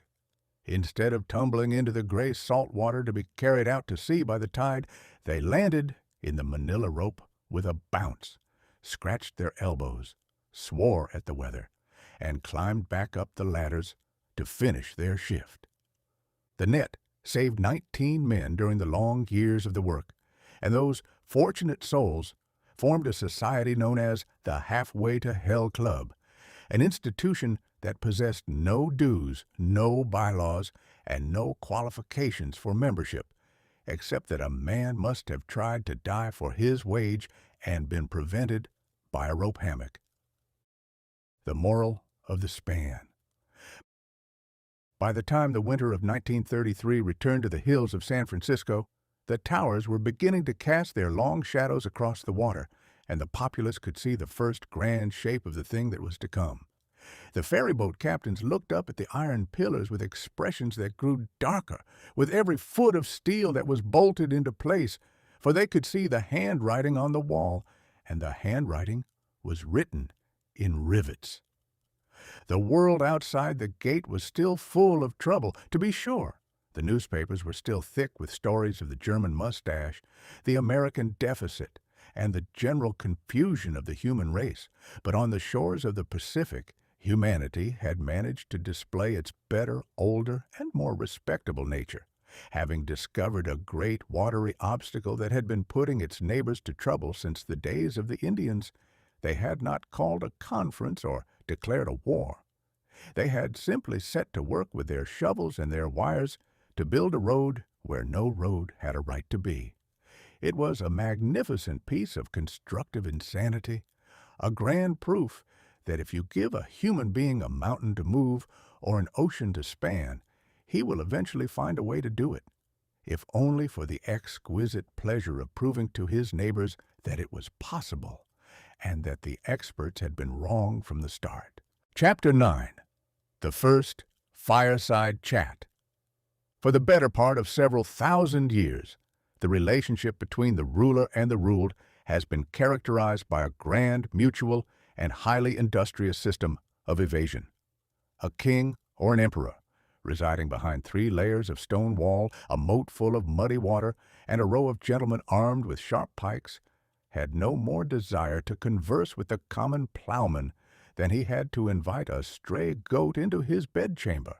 If the sovereign wished to convey an order, which usually involved the collection of an extra shilling or the immediate recruitment of the populace to die in a ditch for some province he couldn't find on a map, he would write it down upon a piece of calf skin in a language that nobody understood, hand it to a herald who could shout with some velocity, and consider his domestic duties fully discharged. In our own progressive republic, we had modified this arrangement only slightly by inventing the newspaper editor. The editor was a grand high priest of language who sat in a room smelling of ink and old lamp oil, took the dense, impenetrable legal paragraphs issued by the politicians in Washington, and translated them into a variety of partisan slanders that matched the local appetite. If a citizen wished to know what his president was doing, he had to buy a paper, find his spectacles, and wade through 10 columns of small type, only to discover that the executive branch was either saving the Union or selling it to the British, depending entirely on whether the editor was a Democrat or a Whig. But on the evening of the 12th of March in the year 1933, This ancient architecture of communication was completely, grandly, and permanently blown into kingdom, come by the introduction of a new element that has no regard for distance, literacy, or the dignity of the printing press.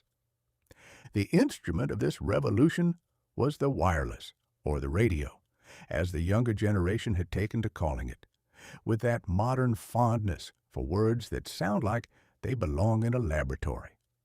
Now, the radio was an invention that had spent its early years being treated by the public as a mere toy, suitable for the amusement of small boys who liked to fiddle with copper wire and crystal detectors in the attic, or for the transmission of weather reports to captains who were currently being tossed about by the Atlantic Ocean.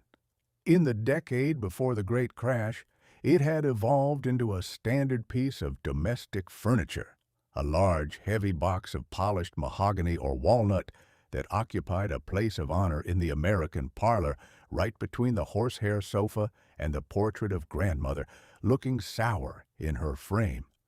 There was something undeniably spiritual, and not a little spooky, about the average radio box of that era. It sat there looking like a tiny, expensive temple, decorated with Gothic arches and cloth-covered windows, behind which lay a collection of glass vacuum tubes.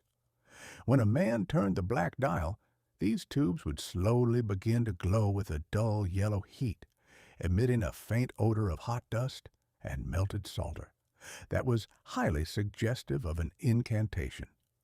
From the depths of the speaker would emerge a grand assortment of shrieks, whistles, and the crackle of atmospheric static, sounds that resembled nothing so much as a convention of ghosts trying to settle an argument during a thunderstorm. But if a man possessed a steady hand and a sufficient quantity of patience, he could eventually coax the static into a musical air played by an orchestra in Chicago, or the voice of an announcer in Pittsburgh declaring that the price of corn had dropped another 2 cents. It was into this mahogany temple, and through the medium of this electronic magic, that Mr. Roosevelt decided to walk on the first Sunday evening of his administration. The situation was one that would have filled any ordinary politician with a desire to take to his bed with a cold compress. The 4-day bank holiday had just drawn to its official close. On paper, the Congress had passed the Emergency Banking Act, and the Treasury experts had been stamping the remaining institutions with their official seal of approval. But the true, terrifying test of the business was scheduled for Monday morning, when the locks were to be turned and the iron gates thrown open to the public. A banking system, as we have already observed, is not built upon gold or brick. It is built upon the fragile, ethereal willingness of John Doe to believe that if he leaves his money in a drawer, it will still be there when he returns for it.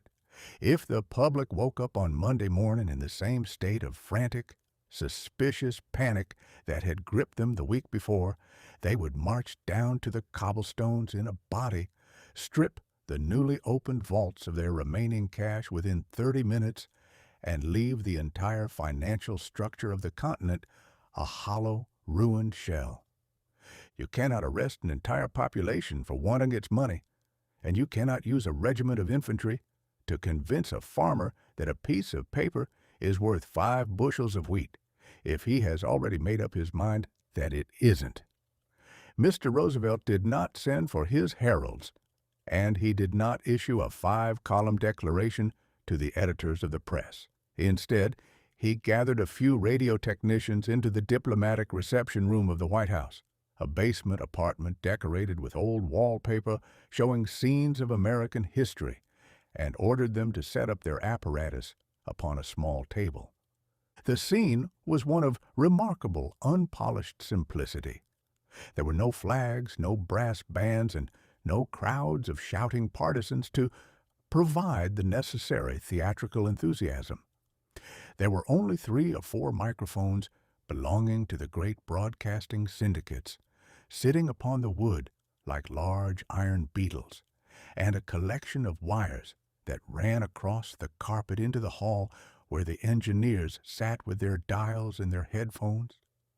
The president sat in a comfortable chair, adjusted his spectacles, lit a cigarette, which he fixed into a long bone holder that pointed toward the ceiling at a very cheerful angle, and waited for the announcer to drop his hand. When the signal was given, Mr. Roosevelt did not launch into an oration. He did not use that grand, thunderous style of elocution that had been popular since the days of Daniel Webster, a style that requires a man to wave his arms, stamp his boots, and use words that have at least 4 syllables and no very clear meaning.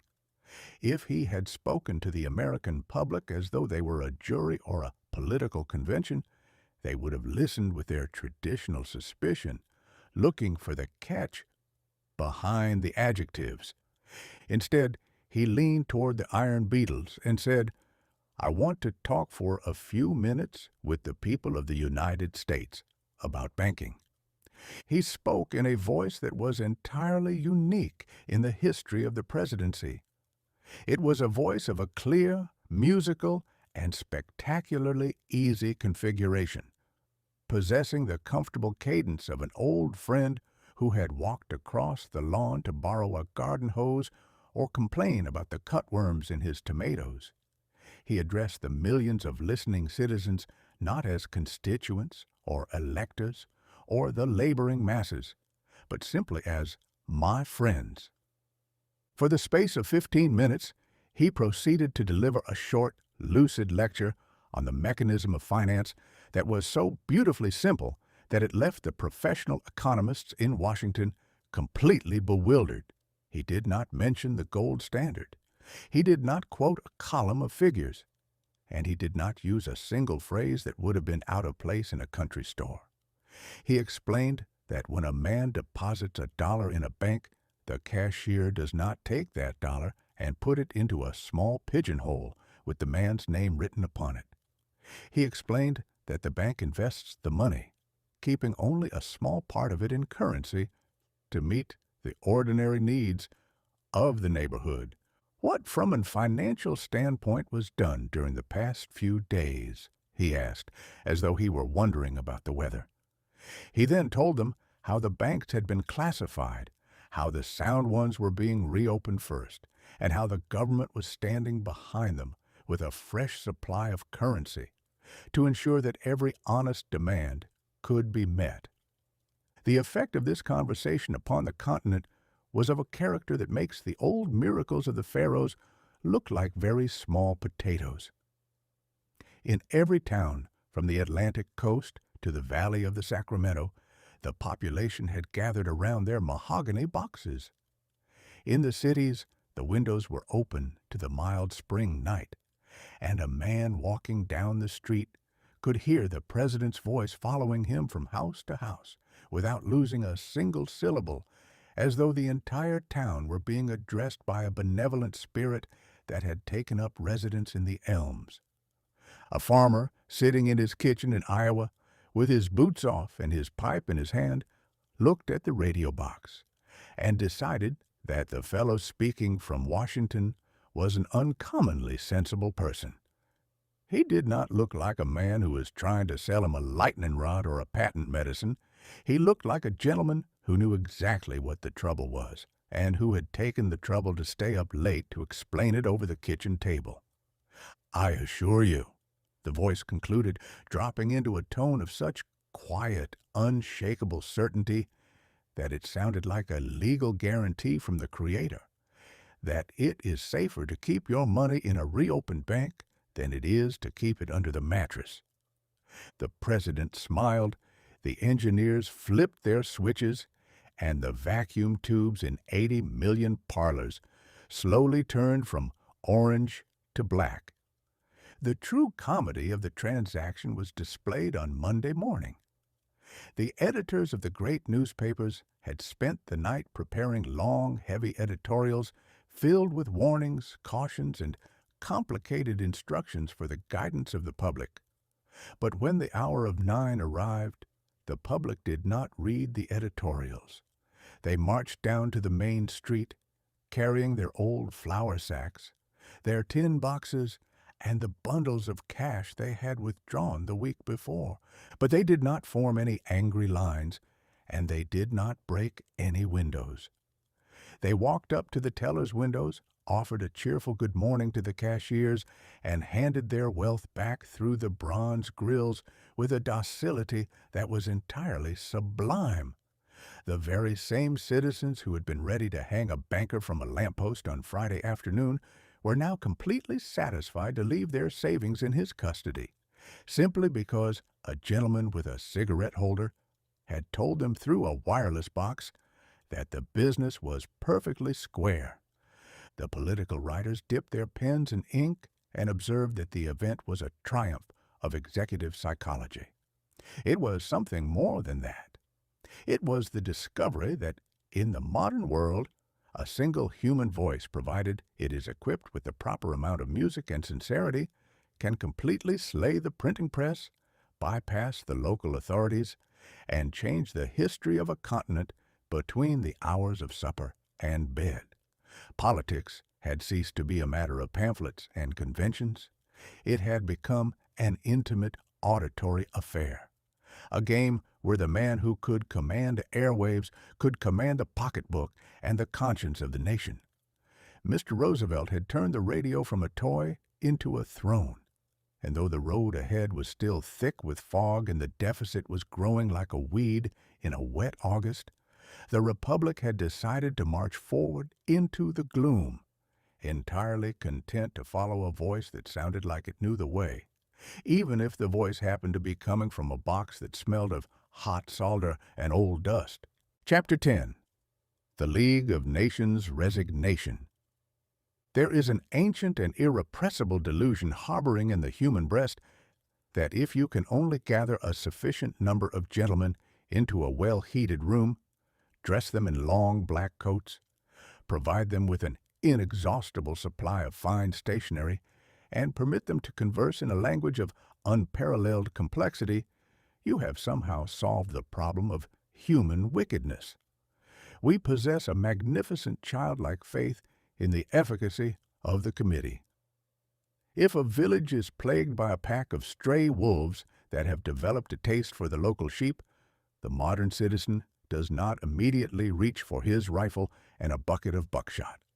No, he calls a town meeting, elects a chairman, appoints a subcommittee on canine relations, and drafts a sternly worded ordinance forbidding the wolves from barking after 8 o'clock in the evening.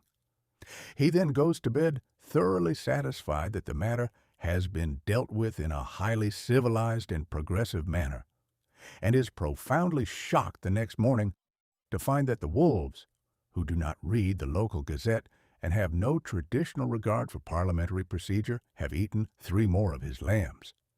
By the autumn of the year 1933, the grandest, most expensive, and most spectacularly toothless town meeting in the history of the world was currently holding its sessions in the beautiful Swiss city of Geneva.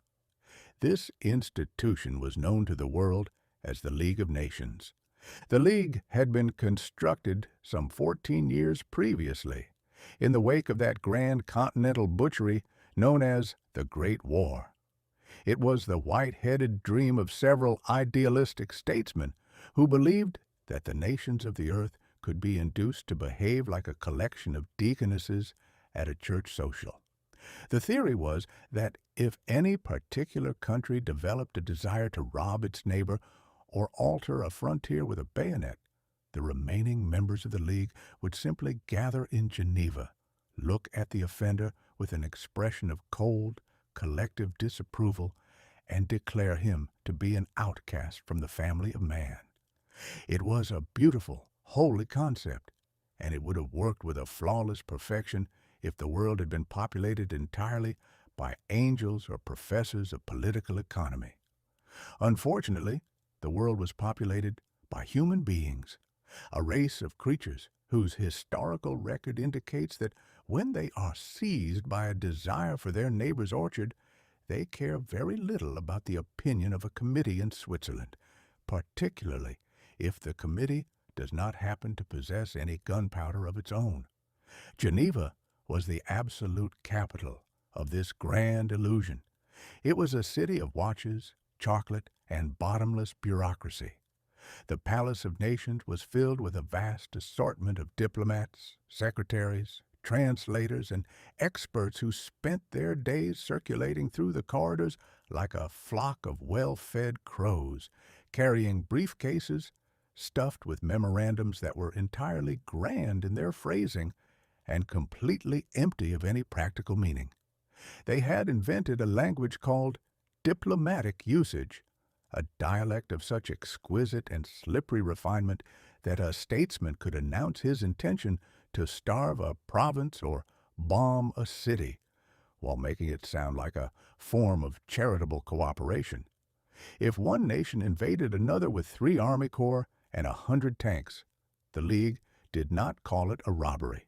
They termed it an unauthorized geographical adjustment, and they immediately appointed a commission of inquiry to look into the matter at the speed of a glacier.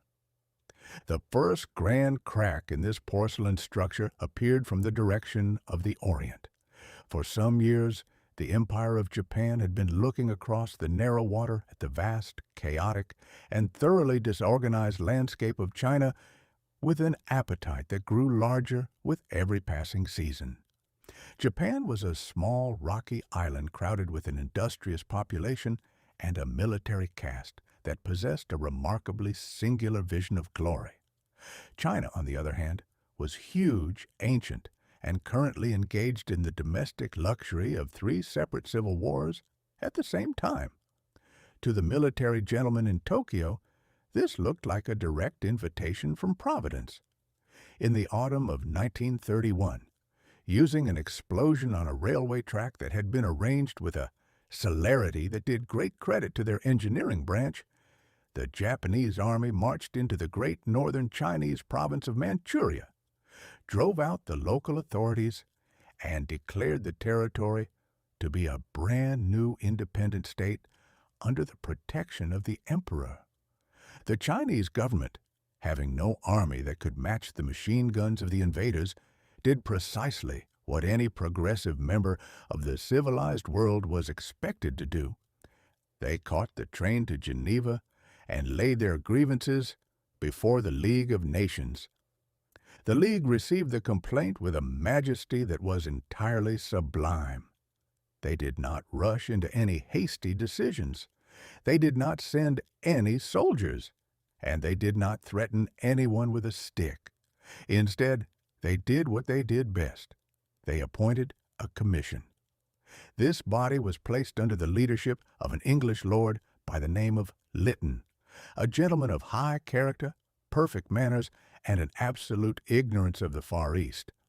Lord Lytton and his colleagues boarded a steamship and spent several months traveling through the Orient, taking tea with various generals, examining railway tracks, and collecting an assortment of documents that weighed nearly as much as the ship that carried them. By the early days of 1933, the Lytton report was finally finished and read before the Assembly in Geneva. It was a masterpiece of the diplomatic art. It informed the world in sentences that were 3 paragraphs long and decorated with the finest adjectives, that while the Japanese had undoubtedly been put to some provocation, their invasion of Manchuria was not entirely in accordance with the spirit of the League Covenant, and that they really ought to pack up their bags and go home as soon as it was convenient. The response of the Japanese delegation to this polite scolding was a lesson to schoolmasters everywhere.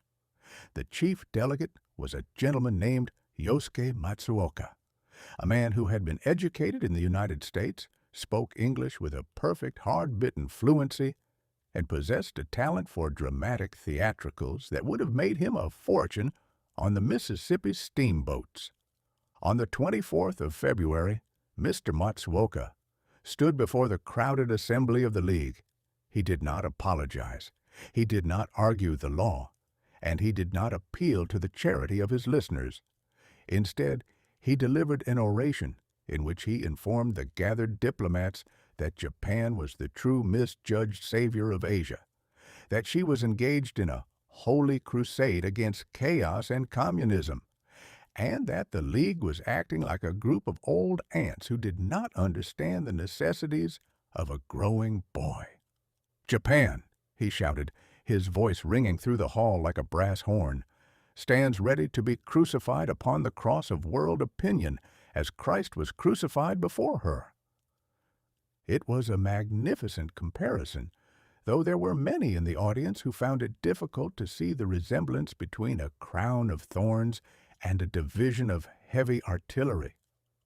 When he had finished his speech, Mr. Matsuoka did not wait for the vote. He gathered up his papers, fixed his spectacles upon his nose, turned his back upon the assembly, and marched down the center aisle with his chin in the air. His fellow delegates rose from their benches, picked up their silk hats, and followed him out of the door in an orderly, silent procession. A month later, Tokyo sent a brief, formal note to Geneva, informing the League that the Empire of Japan was taking its toys and leaving the playground for good. The League delegates watched them go with expressions of mild, detached surprise, and then they voted, 42-1, to adopt the Lytton Report. It was a grand moral victory for the forces of peace, though it did not appear to have any immediate effect upon the Japanese army, which continued to occupy Manchuria and collect the taxes with the same industrious regularity as before. But the farce was not yet complete. The ink on the Japanese resignation was scarcely dry before another great nation decided that the atmosphere of Geneva was entirely too peaceful for its health. In October of that same year, the new government of Germany, that same high-powered, brown-shirted management that we have already observed in the act of burning its parliament and abolishing its constitution, was engaged in an argument with the rest of Europe regarding the question of armaments. There was a grand disarmament conference currently sitting in Geneva, an affair that had been dragging on for months with the purpose of convincing everyone to reduce their store of rifles and ships to a common level. The German chancellor, whose voice was now the chief musical feature of Central Europe, looked upon this conference with a deep, profound cynicism.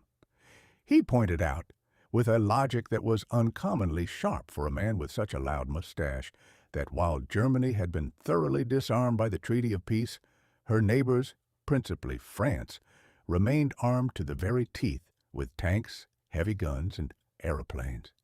He demanded that either the other nations destroy their weapons at once, or permit Germany to build enough of her own to make the game equal. The French, who possessed a long memory and a healthy traditional horror of any German military revival, naturally refused this proposition with the greatest possible emphasis. They suggested that Germany wait another 8 years before asking for any pistols. The response from Berlin was instantaneous and delivered with the velocity of a thunderclap. On the 14th of October, the German delegation walked out of the conference and the League of Nations simultaneously. The Chancellor went on the wireless that very evening to explain the business to the public. He did not use the polite, balanced language of diplomacy. He informed the German people that they had been insulted, that they were being treated as second-class citizens by a ring of hypocritical foreigners, and that Germany would no longer bow her head to the decrees of a committee in Geneva. To prove that he had the nation behind him, he called for a national referendum, a transaction that was conducted with that unique, absolute thoroughness that only the German police can manage. When the votes were counted in November, it was discovered that 95% of the populace had voted to support the walkout. Of course, since any citizen who expressed a contrary opinion was liable to spend the next 6 months in a brickwork under the supervision of the secret police, The high percentage was perhaps more a tribute to the national sense of caution than to the unanimity of the public mind. The double resignation of Japan and Germany left the League of Nations looking remarkably like an old umbrella that had been left out in a hurricane. The silk was torn, the ribs were bent, and the handle had come completely off in the owner's hand. The diplomats remained in Geneva, to be sure. They continued to hold their committee meetings, they continued to drink their tea, and they continued to draft their memorandums in that beautiful, complicated language that had been invented for the evasion of reality. But the grand illusion was dead. The world had been presented with a ledger of sudden reversals that left no room for doubt. 1933 had demonstrated a simple, brutal truth. Diplomacy is an uncommonly beautiful game, but it is only effective when everyone agrees to play by the same set of rules. The moment a nation decides that it prefers the use of a club to the use of a resolution, the moral force of a committee becomes a very light and frivolous thing. Humanity had spent 14 years attempting to build a house upon the sand of high-minded promises. Now the tide had turned, the wind was rising, and the furniture was beginning to move with an uncommon and terrifying frequency. The playground was being abandoned by the bullies, and the rest of the children were left to look at their rules of order and wonder how much protection a piece of parchment would afford when the shooting began in earnest. Chapter 11. The Dust Bowl's First Great Storm. It is an old and comfortable habit of the human animal to look upon the very earth beneath his boots as a permanent, reliable sort of partner in the business of life. A man may harbor a healthy distrust of his wife, an absolute certainty of the dishonesty of his grocer, and a deep-seated conviction that his congressman is merely a thief who has been temporarily legalized by an election. But he will look at a square mile of ordinary dirt and believe it to be the one solid, unchangeable truth in a universe of slippery variables. He expects the ground to stay precisely where he left it when he went to bed, maintaining a quiet, passive docility while he plows it, digs it, fences it, and sells it to a newcomer for twice what it is honestly worth. But in the late autumn of the year 1933, the American continent decided to inform its inhabitants with a sudden and terrifying magnificence that it was thoroughly tired of the partnership. The dirt, having endured some 3 decades of being turned upside down by the steel plow, dried out by the sun, and generally mistreated by a race of speculators who confused real estate with a game of faro, came to a grand unanimous decision. It decided to travel. The myth of the plow and the rain.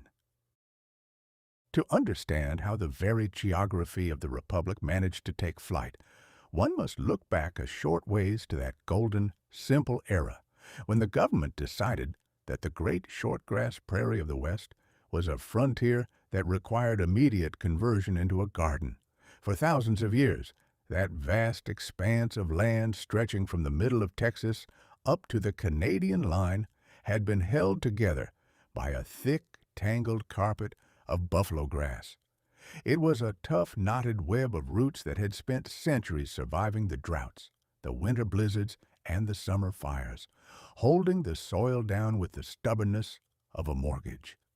Then arrived the modern pioneer, a gentleman equipped with a high-powered tractor, a gang plow of chilled steel, and an absolute ignorance of the climate. He looked upon this vast sea of grass and saw nothing but a broad, flat highway to a fortune. The price of wheat had gone up during the Great War across the water, and the real estate agents had invented a beautiful, highly poetic theory, which they sold to the incoming homesteaders with a fervor that would have done credit to a saint. This theory was expressed in 5 magnificent starry-eyed words: rain follows the plow. Now, if you examine that sentence with any regard for the laws of meteorology or common sense, you will find it contains about as much scientific truth as the belief that if you wear your trousers inside out, it will prevent your cousin from developing the mumps. It was a grand piece of promotional literature, implying that the creator was so thoroughly impressed by the sight of an honest American farmer turning over the sod that he would immediately alter the atmospheric currents of the globe to provide a regular supply of moisture for his crops. The farmers believed it, the bankers believed it, and for a few years the weather itself seemed to cooperate with the prospectus, providing just enough rain to turn the whole region into a golden empire of grain. The grass was torn out by the millions of acres, the ancient sod was smashed into a fine gray powder, and the land was left completely naked to the sky, without a single root to hold it down or a single tree to break the force of the wind that comes howling down from the Rocky Mountains like a loose locomotive. Then, in the early days of the 1930s, the climate grew weary of the comedy. The rain stopped. The sun came out and stayed out, month after month, looking down upon the plains like a large brass eye that had forgotten how to blink, until the creeks dried up into ribbons of cracked mud, and the wheat withered away in the furrow before it could even achieve the height of a grasshopper's knee. The day the sun went out. On the morning of the 11th of November in the year 1933, the citizens of the northern plains, across the Dakotas, Nebraska, and the western reaches of Kansas, woke up to a sky that was entirely unique in their experience. The wind had been blowing from the northwest since the previous evening, a steady whistling gale that normally brought nothing worse than a sharp frost or a light flurry of early snow. But by 10 o'clock in the forenoon, the light began to fail. It was not the soft, gradual twilight of a rainy afternoon, nor the clean darkness of an eclipse. It was a thick, greasy, copper-colored gloom that seemed to filter down through the atmosphere like muddy water. A man looking out from his kitchen window could see a grand, towering wall of blackness rising along the horizon, stretching from north to south for 50 miles and moving across the prairie with the speed of a cavalry charge. When it struck, the world was completely obliterated. It was the first of the great black blizzards, a phenomenon that turned the middle of an American day into a darkness so absolute, so dense, and so thoroughly suffocating that a man could hold his hand 2 inches from his nose and be entirely unable to tell if he had any fingers left on his mitt. The wind did not merely blow, it bombarded the earth. It took the dry, pulverized soil of the plowed fields and lifted it into the air by the millions of tons, turning the atmosphere into a solid mass of flying real estate. It was not ordinary dust, the sort of light dust that a tidy housewife chases from a table with a feather duster.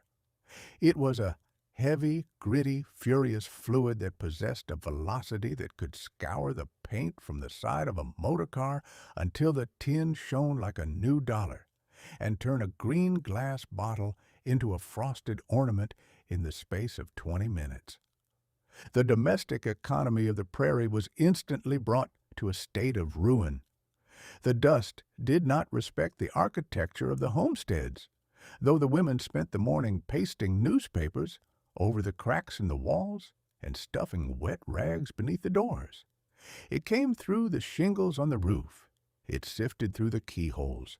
It rose through the floorboards like a ghostly exhalation from the cellar. If a family sat down to their dinner, they found the butter had turned black, the milk was covered in a thick gray scum, and the bread tasted chiefly of western Nebraska. People slept with wet handkerchiefs tied across their faces, waking up in the morning to find a perfect white silhouette of their own heads upon the pillow, surrounded by a heavy drift of fine brown sand that had accumulated while they dreamed of the old home in Ohio. The animals suffered a comedy that was entirely tragic. The horses ran blindly through the fields, their eyes completely gummed up by the mud that formed when the flying dirt met their tears. The cattle stood along the fence lines with their noses to the ground, coughing until their lungs were choked with silt, until they sank into the drifts and died of a strange, dry drowning in the middle of a pasture. The jackrabbits and the gophers were suffocated in their holes, and the birds fell from the sky like stones, their wings completely weighted down by the weight of the continent that had taken flight around them. The dirt visits the politicians. But the supreme whimsical joke of this geographical relocation was that the dust did not stop at the state line. It did not recognize the sovereignty of the local governors, and it did not care a single nickel for the traditional boundaries of the map. Having left its native home in the western wilderness, the storm continued its journey toward the east, crossing the Mississippi River, without paying a toll, rolling over the green hills of Ohio, and climbing the Allegheny Mountains with the casual indifference of a cloud. On the day following the outbreak on the plains, the citizens of Washington, D.C., looked out from the windows of their marbled offices and discovered that the atmosphere had taken on a remarkably Western flavor. Now the politicians in the Capitol were a race of men who had spent the preceding months drafting a vast assortment of laws regarding the agricultural emergency. They had created committees, they had appropriated millions, and they had delivered orations of an unparalleled length and eloquence regarding the plight of the farmer. But to the average congressman, a farm was a highly abstract literary concept, an institution that existed chiefly on paper, decorated with columns of statistics, index numbers, and the signatures of legal experts. They had never seen a field except from the window of a luxury train, and their acquaintance with soil was strictly limited to the small, polite quantity that accumulates in a potted geranium on a hotel veranda. The arrival of the storm provided them with a personal introduction to the subject that was of a most practical and intrusive character. The dust descended upon the Capitol like a fine golden fog, draping the great dome of the Capitol building in a shroud of Western grit. It entered the offices of the Department of Agriculture, settling in a neat, even layer across the very desks where the clerks were currently writing reports on the conservation of land. A senator, standing in the middle of a speech regarding the spiritual resilience of the pioneer, would suddenly stop, cough twice, reach for a glass of water, and discover that he was swallowing a literal piece of Kansas that had entered through the keyhole to present its credentials to the legislature. It was a magnificent piece of natural lobbying. For 4 years, the folks of the West had been sending letters, telegrams, and delegations to Washington to convince the authorities that the country was currently blowing away into the air. Now, the country had arrived in person to prove the point. The politicians could not turn the page of their ledgers without getting their fingers dirty. They could not look at their reflection in the mirror without seeing a fine coating of prairie dust upon their collars. And they could not breathe the air of their own chamber without tasting the bitter, sour flavor of a disaster that was continental in its scope. The moral of the moving soil.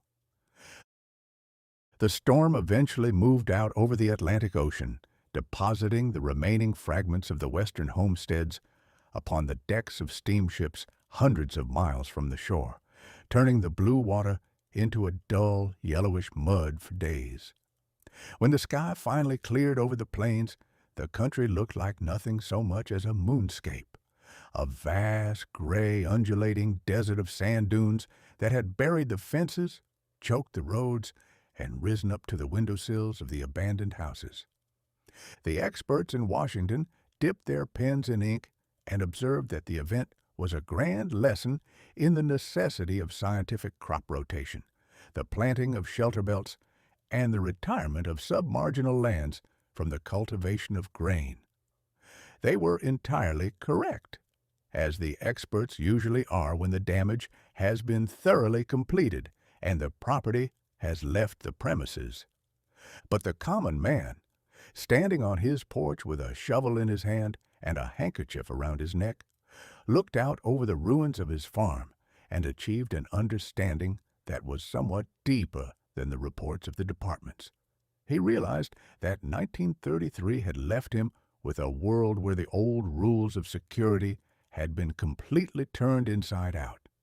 He had learned that if you treat the earth as a speculative shop, skinning its surface for a quick profit and ignoring the ancient laws of its configuration, you must expect to see your livelihood lift its wings and fly away to the east before the year is out.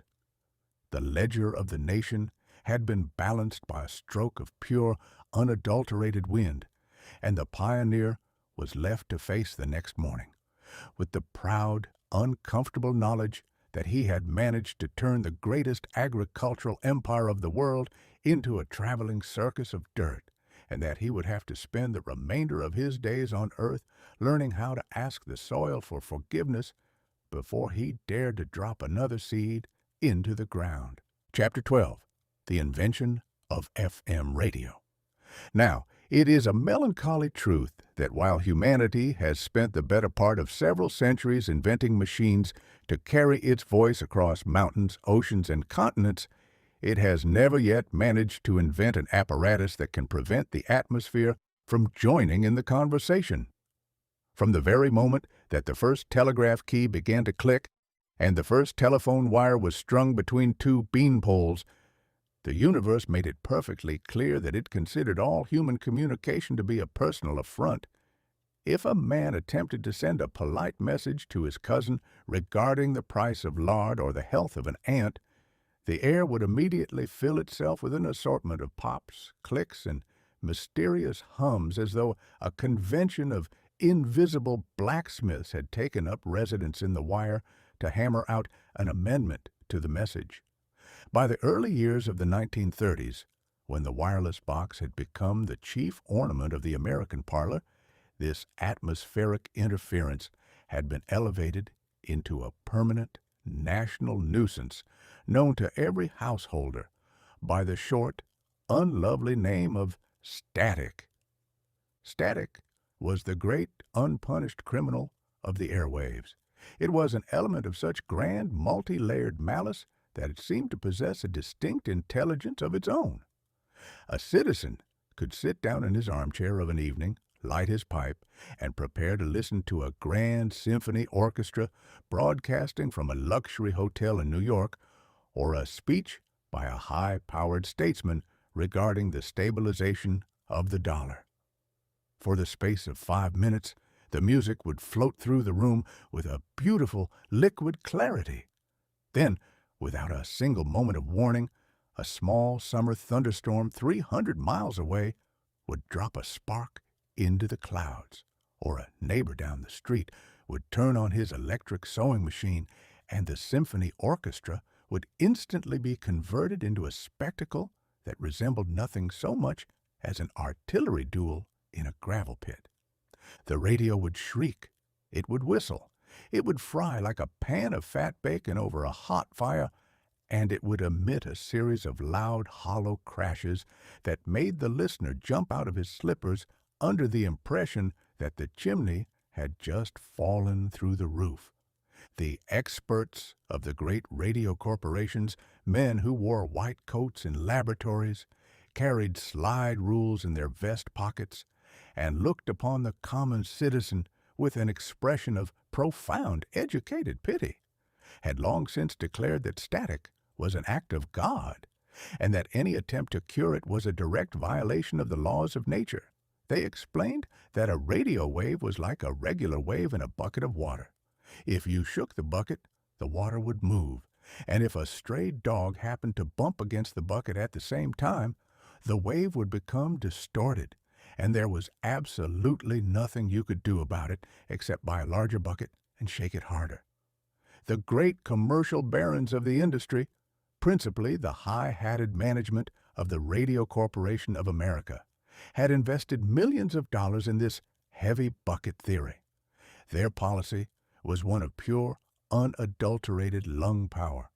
They believed that if the noise in the street was loud, the proper remedy was not to improve the language, but to hire a larger man with a louder horn to shout through the din until the neighbors surrendered.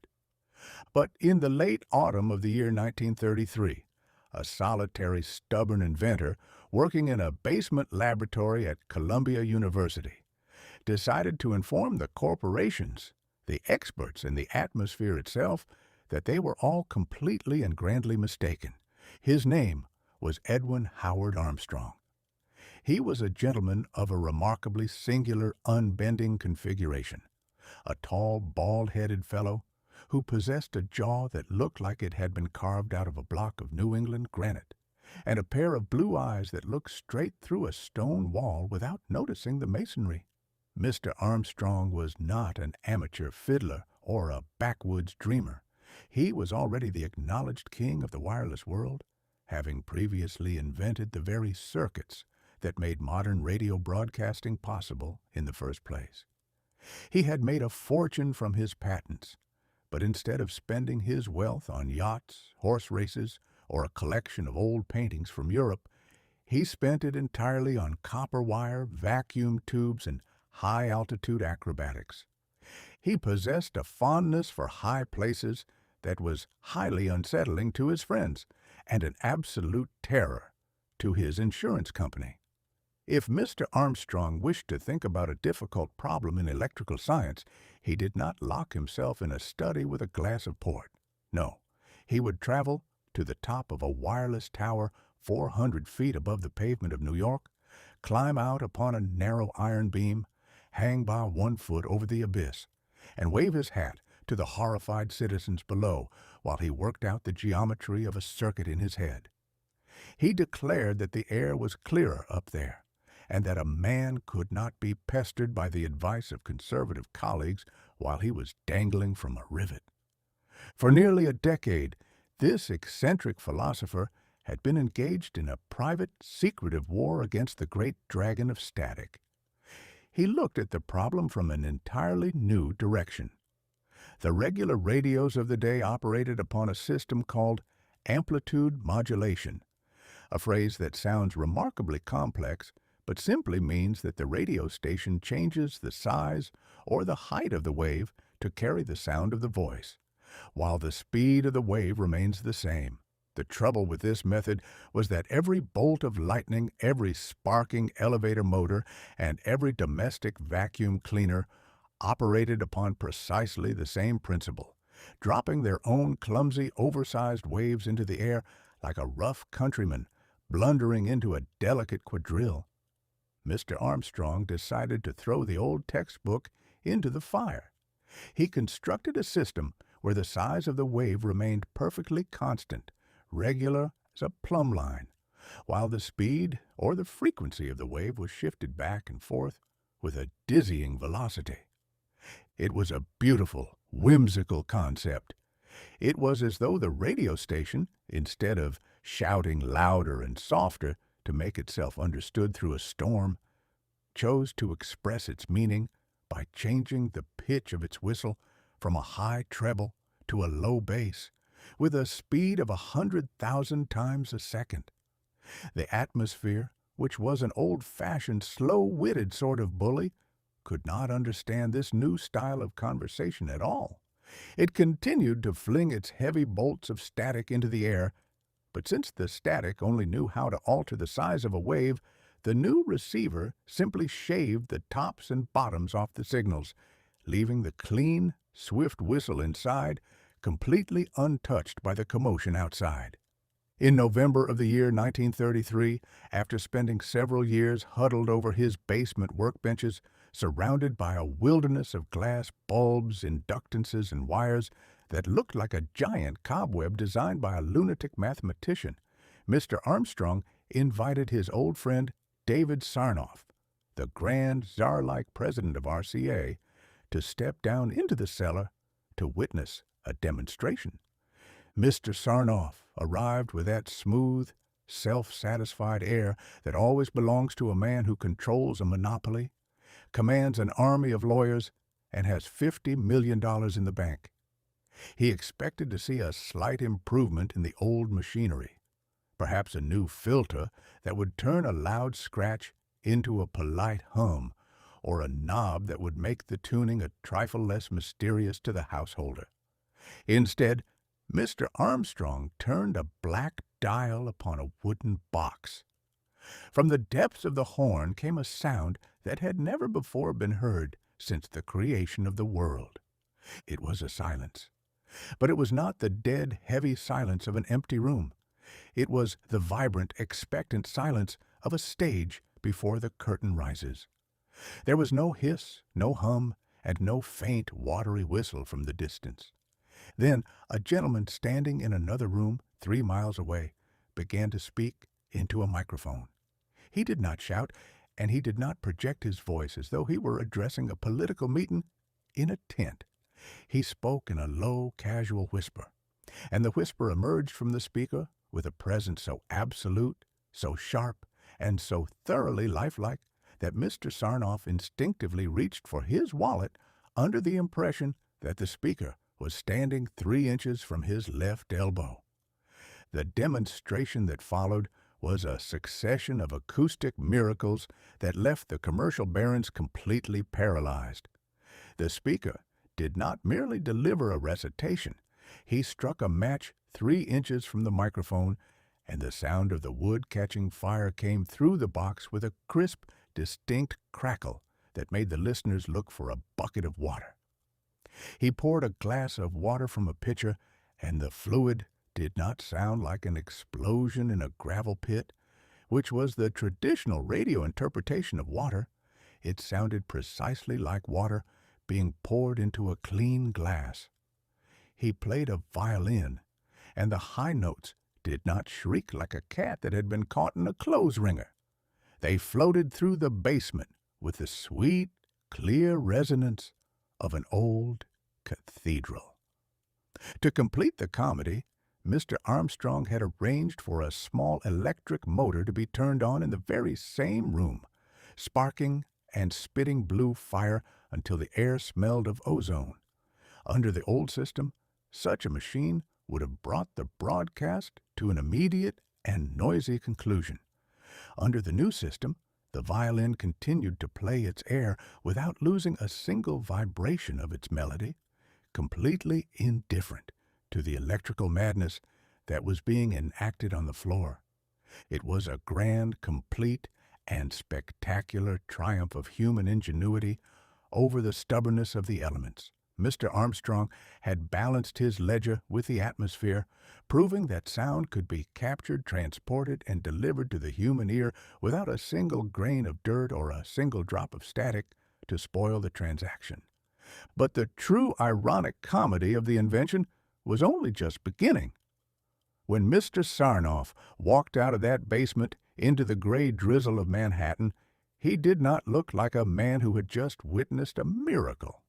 He looked like a general who had just been informed that his entire stock of gunpowder had been rendered obsolete by a new sort of chemistry, and that all of his expensive fortresses were now entirely useless for the defense of the state. RCA owned the factories that made the old radios.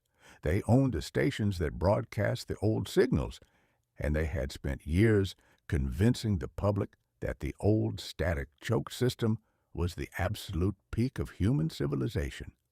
If they allowed this new frequency modulation to escape into the wild, every radio set in the United States would have to be thrown into the ash can. Every transmitter would have to be rebuilt from the cogs up, and the entire commercial empire of the airwaves would have to be reorganized to fit the geometry of a bald-headed engineer who liked to hang from towers by his heel. The result was a war of a most silent, legal, and multi-layered variety that would occupy the courts for decades.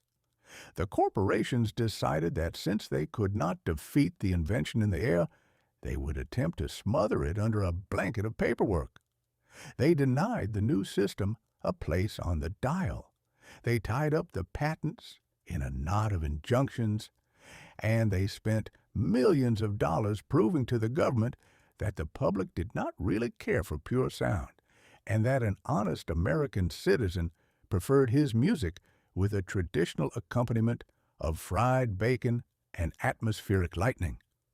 But they could not kill the idea. The match had been struck, and the whistle had been blown. 1933 had demonstrated that even in the midst of a continental bankruptcy and a global confusion of tongues, a single, independent human mind could still reach up into the clouds, catch a wild force of nature by the tail, and force it to behave with the perfect mathematical docility of a well-trained schoolboy. Mr. Armstrong had given the world a new voice, a voice that was faster, clearer, and incomparably sweeter than anything that had gone before. And though he would have to spend the remainder of his days on earth fighting the lawyers for the price of his wire, he had left the human race with a permanent, unshakable guarantee that no matter how much noise the world chose to make, there would always be a quiet spot on the dial where a man could sit down in the dark and listen to a whisper from 3 miles away without having to brush the static from his ears. Chapter 13, The Rise of the Brain Trust. Now, it had been a long-established, deeply cherished, and highly comfortable feature of our great republic that the men who were elected to manage the laws of the land were entirely unburdened by any excessive or troublesome acquaintance with book learning. A traditional American politician was a creature of a beautiful and reliable simplicity. He was usually a gentleman of a robust and expansive architecture, possessing a voice that could shatter a window pane at 40 yards, a hand that was permanently open for the reception of a cigar or a contribution, and a memory that was strictly limited to the names of the local precinct captains and the dates of the next election. He did not waste his nights huddled over the heavy leather volumes of political economy or the dense metaphysical treatises of the European philosophers. If you asked him about the law of diminishing returns, he would assume you were talking about an old uncle who had gone out to California during the gold rush and failed to send back any money. He operated entirely upon a low-grade practical cunning, a deep knowledge of the vulnerability of the human voter, and an absolute certainty that any problem under the canopy of heaven could be successfully settled by a postmastership for a nephew, a new bridge over a local creek, or an extra glass of rye whiskey behind the livery stable. It was a system that had worked with a magnificent, blundering success for upwards of a century, producing just enough liberty to keep the citizens from revolting and just enough corruption to keep the politicians from becoming entirely tedious. But by the spring of the year 1933, the machine had run into a ditch that was entirely too deep for the old remedies. A politician could deliver a 3-hour speech on the flag and the virtues of the pioneers, but the speech did not seem to provide any immediate employment to the 5,000 men who were currently standing in the bread line outside the town hall. He could promise a new post office for the county seat, but the local contractors were all bankrupt, and the brickyards had closed their gates 2 winters before. The old tricks had lost their magic, and the leadership of the nation was left sitting on the steps of the Capitol in a state of profound, open-mouthed bewilderment, like a village blacksmith who had been suddenly asked to repair a Swiss watch with nothing but a heavy sledgehammer and a pair of tongs. It was into this vacancy of intellect that Mr. Roosevelt prepared to introduce an experiment that caused more grumbling, more scratching of heads, and more professional indignation among the seasoned hacks of Washington than any event since the British set fire to the Capitol in the War of 1812. The President decided that since the practical men had thoroughly wrecked the shop, he would turn the management over to the theoreticians. He bypassed the state chairman. He ignored the ancient patronage bosses of Tammany Hall, and he reached directly into the high, quiet, and ivy-covered towers of Columbia University to recruit a collection of advisors who were instantly labeled by the newspapermen as the Brain Trust. The core of this academic regiment consisted of three gentlemen whose appearance and demeanor were an absolute outrage to the traditional standards of the civil service. They were Raymond Moley, a professor of public law who possessed a frown that could stop a clock; Rexford Tugwell, an economist of a remarkably handsome and supercilious configuration who looked upon the average congressman as a high school teacher looks upon a backward sophomore; and Adolph Burl, a legal prodigy who had graduated from Harvard at an age when most boys are still attempting to master the mysteries of the bicycle, and who possessed an intellect that was widely considered to be entirely too sharp for the safety of his neighbors. The arrival of these pedagogues in Washington was a spectacle of pure multi-layered comedy. They did not arrive in luxury carriages, surrounded by a troop of local office seekers and political promoters. No, they tumbled out of the day coaches carrying heavy green bags stuffed with manuscripts, bundles of statistical charts, and an assortment of abstract nouns that had never before been pronounced within the limits of the District of Columbia. They did not take up residence in the comfortable smoke-filled parlors of the Willard Hotel, where the old wire pullers had spent 40 years swapping favors for appropriations. Instead, they crowded into small, messy offices in the State Departments, stripped off their coats, loosened their neckties, and began to remodel the economic structure of an entire continent with the same casual assurance they would have used to grade a collection of freshman term papers. The old-line politicians watched this invasion from the corners of their eyes with an expression that was part horror and part righteous disgust. They felt as a veteran pirate captain might feel if his ship were suddenly boarded by a committee of schoolmistresses who insisted on replacing the cannons with a collection of globes, dictionaries, and rules for the cultivation of polite conversation. The country is being run by a group of fellows who have never carried a precinct, never bought a drink for a voter, and don't know the difference between a county clerk and a horse doctor, lamented an old senator from the South, his voice trembling with the majesty of his indignation. He could not understand a world where a man could achieve power by writing a book instead of by kissing 5,000 babies and promising to build a canal through a swamp. The methodology of the Brain Trust was of a character that was completely terrifying to the legislative mind.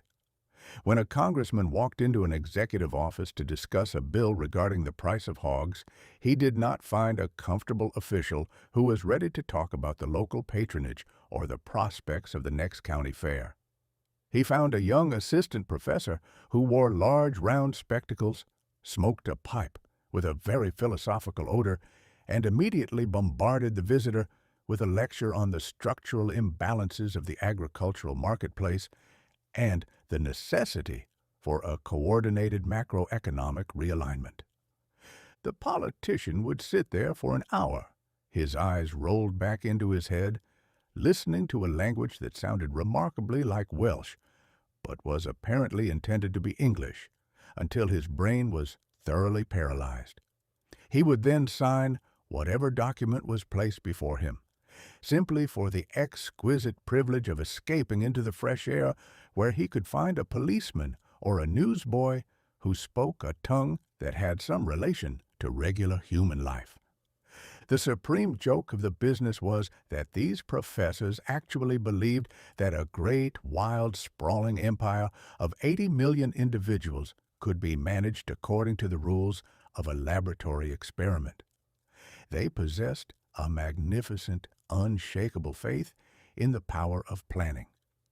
If the price of cotton was too low, they did not gently suggest that the farmers plant a little less next spring. They drafted a law of 500 pages that regulated every seed, every mule, and every furrow, from Virginia to Texas, establishing a committee in Washington to oversee the business at a salary of $10,000 a year. They invented an assortment of new government agencies that grew so rapidly that the alphabet itself began to run short of letters to name them.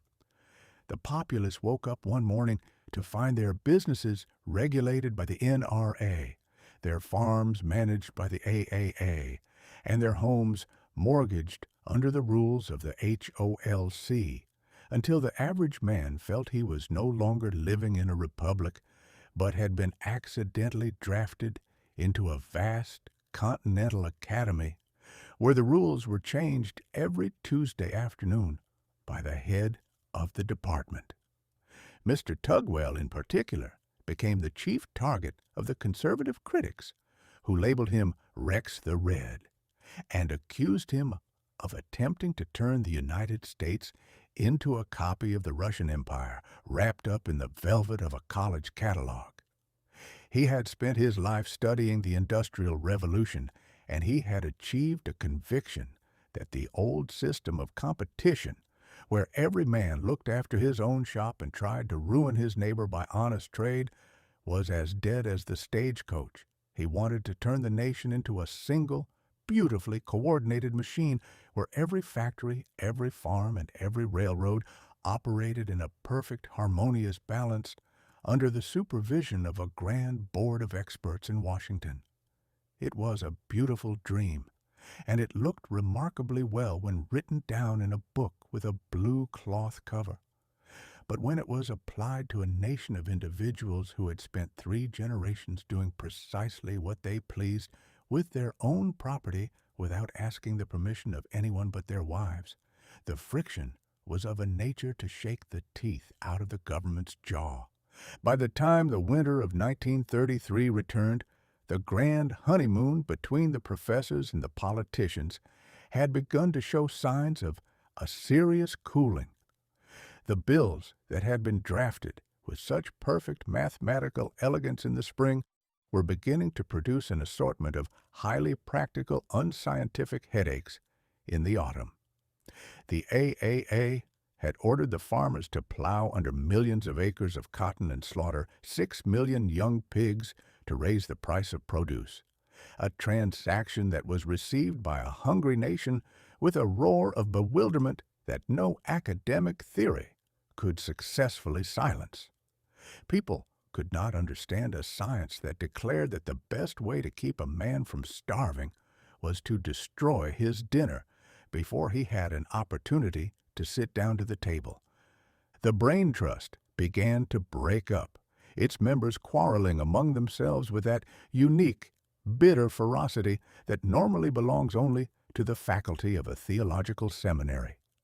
Mr. Moley discovered that the president did not always follow his advice, a discovery that filled him with a profound sense of the executive's lack of education, and he quietly packed his green bag and returned to his classroom. The old-line politicians slowly crept back out of their holes, dusted off their silk hats, and began to reassert their ancient, comfortable dominion over the patronage of the state. But the marks of the experiment could not be erased from the ledger. 1933 had left the Republic with a permanent, deep-seated realization that the old, casual, blundering days of amateur governance were gone for good. The expert had established his foot upon the threshold of power, and though he was a troublesome, arrogant sort of character who spoke in a language that would have confused a high court judge, he had become a necessity of the state. The common man had learned that while a professor might know everything about the history of a disease and absolutely nothing about the nature of the patient, it was still a good idea to keep him in the house during a fever, if only for the purpose of ensuring that the old political morticians didn't carry the carcass away before the heart had entirely ceased to beat.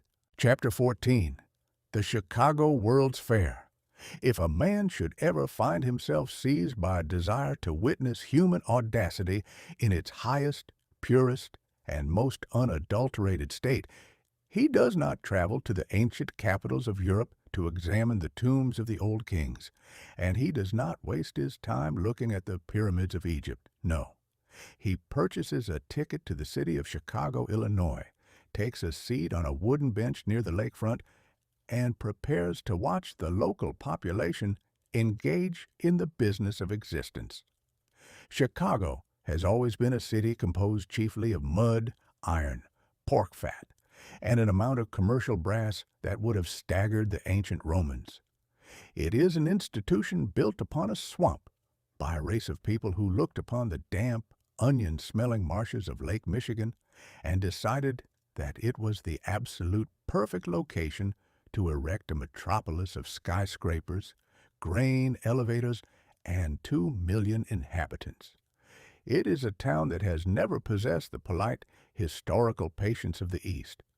When Chicago wishes to achieve a thing, it does not wait for the permission of time or the approval of the academies. It simply sets to work with a shovel, a steam hammer, and a heavy ledger, roaring and swearing through its teeth until the wilderness surrenders and the geography is remodeled to fit the local convenience. The paradox on the lakefront. In the early days of the year 1933, the city was enjoying a reputation throughout the civilized world that was of a remarkably dark and smoky configuration. To the average citizen of London, Paris, or New York, Chicago was less a center of commerce than a grand continental shooting gallery, populated entirely by gentlemen who wore silk hats, rode in armored limousines, and spent their afternoons discharging machine guns at one another across the vegetable crates in the name of the illicit beer trade. The Great Depression had hit the city with the force of an anvil dropped from a third-story window. The school teachers had not been paid in 2 years. The municipal treasury was entirely empty of anything but I owe us, and the local Hoovervilles, those miserable villages of cardboard boxes and scrap iron where the unemployed huddled for warmth, stretched along the lakefront like a gray fringe upon an old shroud. It was into this atmosphere of bankruptcy, gunfire, and distress that the municipal authorities decided to invite the entire human race to celebrate a grand festival called the Century of Progress International Exposition. The sheer magnificent impudence of the enterprise was enough to make a man take off his hat in silent admiration. Any ordinary town, finding itself with its banks closed, its citizens in breadlines, and its police force entirely unpaid, would have contented itself with a quiet winter, a modest reduction in the gas bill, and perhaps a public sermon on the necessity of patience. But Chicago looked upon its misfortunes and decided that the proper remedy for a long spell of poverty was to spend several millions of dollars constructing a artificial paradise of colored plaster, neon lights, and futuristic architecture on 300 acres of made land dredged up from the bottom of the lake.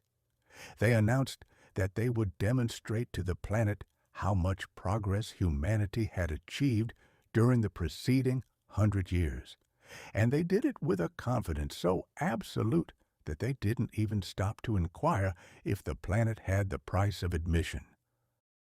The Rainbow City of Neon. When the gates were thrown open in the summer of 1933, the visitors who had managed to scrape together a 50-cent piece discovered a spectacle that was completely subversive to any traditional notion of architecture. 40 years before, in the year 1893, Chicago had held another World's Fair, the famous White City, which had been a grand, solemn collection of plaster palaces decorated with classical columns, Greek domes, and Roman arches, a style of building that looked as though it had been imported from an expensive cemetery in Europe.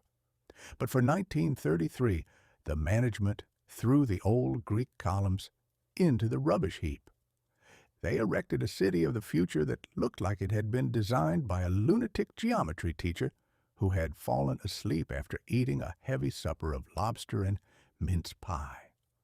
The buildings were huge windowless boxes composed of sharp angles, towering pylons, and long, flat terraces, painted in a variety of violent high-octane hues that made the ordinary eye blink with astonishment. There were orange pavilions, scarlet towers, mustard yellow halls, and blue palaces that sat upon the green grass like a collection of giant toy blocks dropped by a careless child. But the true glory of the business, the miracle that turned the exposition into a field of enchantment the moment the sun went down behind the skyscrapers, was the introduction of a new scientific wonder called the neon light. Neon was the absolute perfect emblem for the year 1933. It was a system that used a tiny invisible gas trapped inside a glass tube. When you applied an immense amount of electrical pressure to the gas, it would suddenly glow with a brilliant, unearthly, and spectacularly beautiful light that could be seen through a fog for 5 miles. It was a grand piece of luminous magic, a bright, dazzling surface that cost very little to operate, generated no heat, and contained absolutely nothing inside the tube but an expensive emptiness. The entire fairground was draped in miles of these glowing serpents. At night, the windowless palaces were transformed into great sheets of living fire, reflecting their scarlet, emerald, and sapphire currents in the quiet waters of the lagoon. A man standing on the bridge could look upon the scene and believe that the old, dark, depression-choked earth had been packed away into a trunk, and that humanity had successfully moved its furniture into a brand-new planet where there were no debts, no bad harvests, and no closed banks.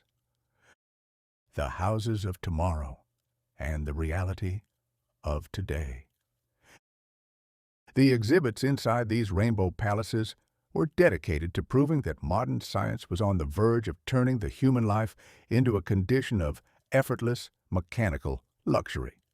In the Hall of Science, the professors displayed a variety of instruments that could measure the thickness of a hair at 50 miles or count the vibrations of a mosquito's wing. In the Travel and Transport building, which featured a grand dome hung from the sky by steel cables like an upside-down kettle, the railroad companies exhibited locomotives that looked like silver cigars and promised to carry a passenger across the continent at a velocity that would leave his lungs 3 counties behind. The greatest crowd of spectators, however, was permanently gathered around an enclosure called the Homes of Tomorrow. Here, the architects had erected a collection of experimental residences designed to show how the average laborer would reside in the decades to come. There was a house made entirely of glass and steel, a house constructed of prefabricated metal plates that could be bolted together by 2 boys in an afternoon, and a house that featured a modern machine called the air conditioner, an apparatus that could manufacture a private winter inside a room while the July sun was melting the asphalt in the street outside.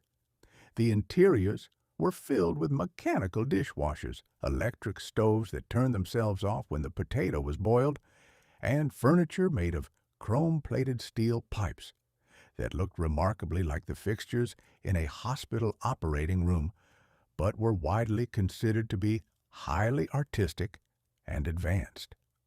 The comedy of the exhibition was of a grand, multi-layered variety that could only be fully appreciated by a man who had spent some time studying the habits of the human animal.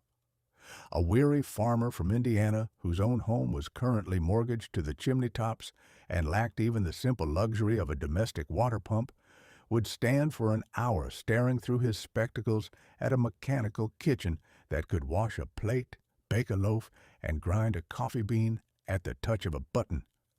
He would shake his head, spit into the grass, and say to his wife, "Well, Mary, it's an uncommonly beautiful dream, but I suspect that if we bought that machine, the sheriff would arrive on a bicycle before the first dish was dry to carry away the plow mule." The contrast Between the glittering neon-lit future inside the turnstiles and the stone-cold present outside the fence was a thing that no visitor could completely ignore. If a man climbed to the top of the Sky Ride, a grand amusement apparatus consisting of two towering steel pillars connected by a system of cables, upon which rocket-shaped cars carried the passengers 200 feet above the lagoon, he could look to the right and see the future of the world, glowing with the scarlet fire of the neon tubes and echoing with the music of 3 symphonic bands. But if he turned his head to the left, he could look down into the dark, silent railway yards where 300 homeless youths were currently sleeping on the roofs of the freight cars, and where the smoke from the chimneys of the Hoovervilles rose into the evening air like a quiet protest against the geography. The ostrich feathers of Miss Rand. But history, as I have had occasion to remark before, is an old and seasoned comedian who understands that when you gather 100,000 humans into a field, they will always pass by the most elevated miracles of science to patronize an absurdity that addresses itself to the primitive nature of the species. The directors of the fair had spent millions of dollars assembling the finest collection of scientific wonders since the creation of the world. They had imported a set of incubators containing live infants. They had displayed a model of a coal mine that operated with real cars and genuine dirt. And they had induced the great manufacturers to show the public how a motor car was put together on a moving assembly line. They expected the population to spend their days in a state of high-minded intellectual meditation, absorbing the lessons of progress and preparing their minds for the responsibilities of the future.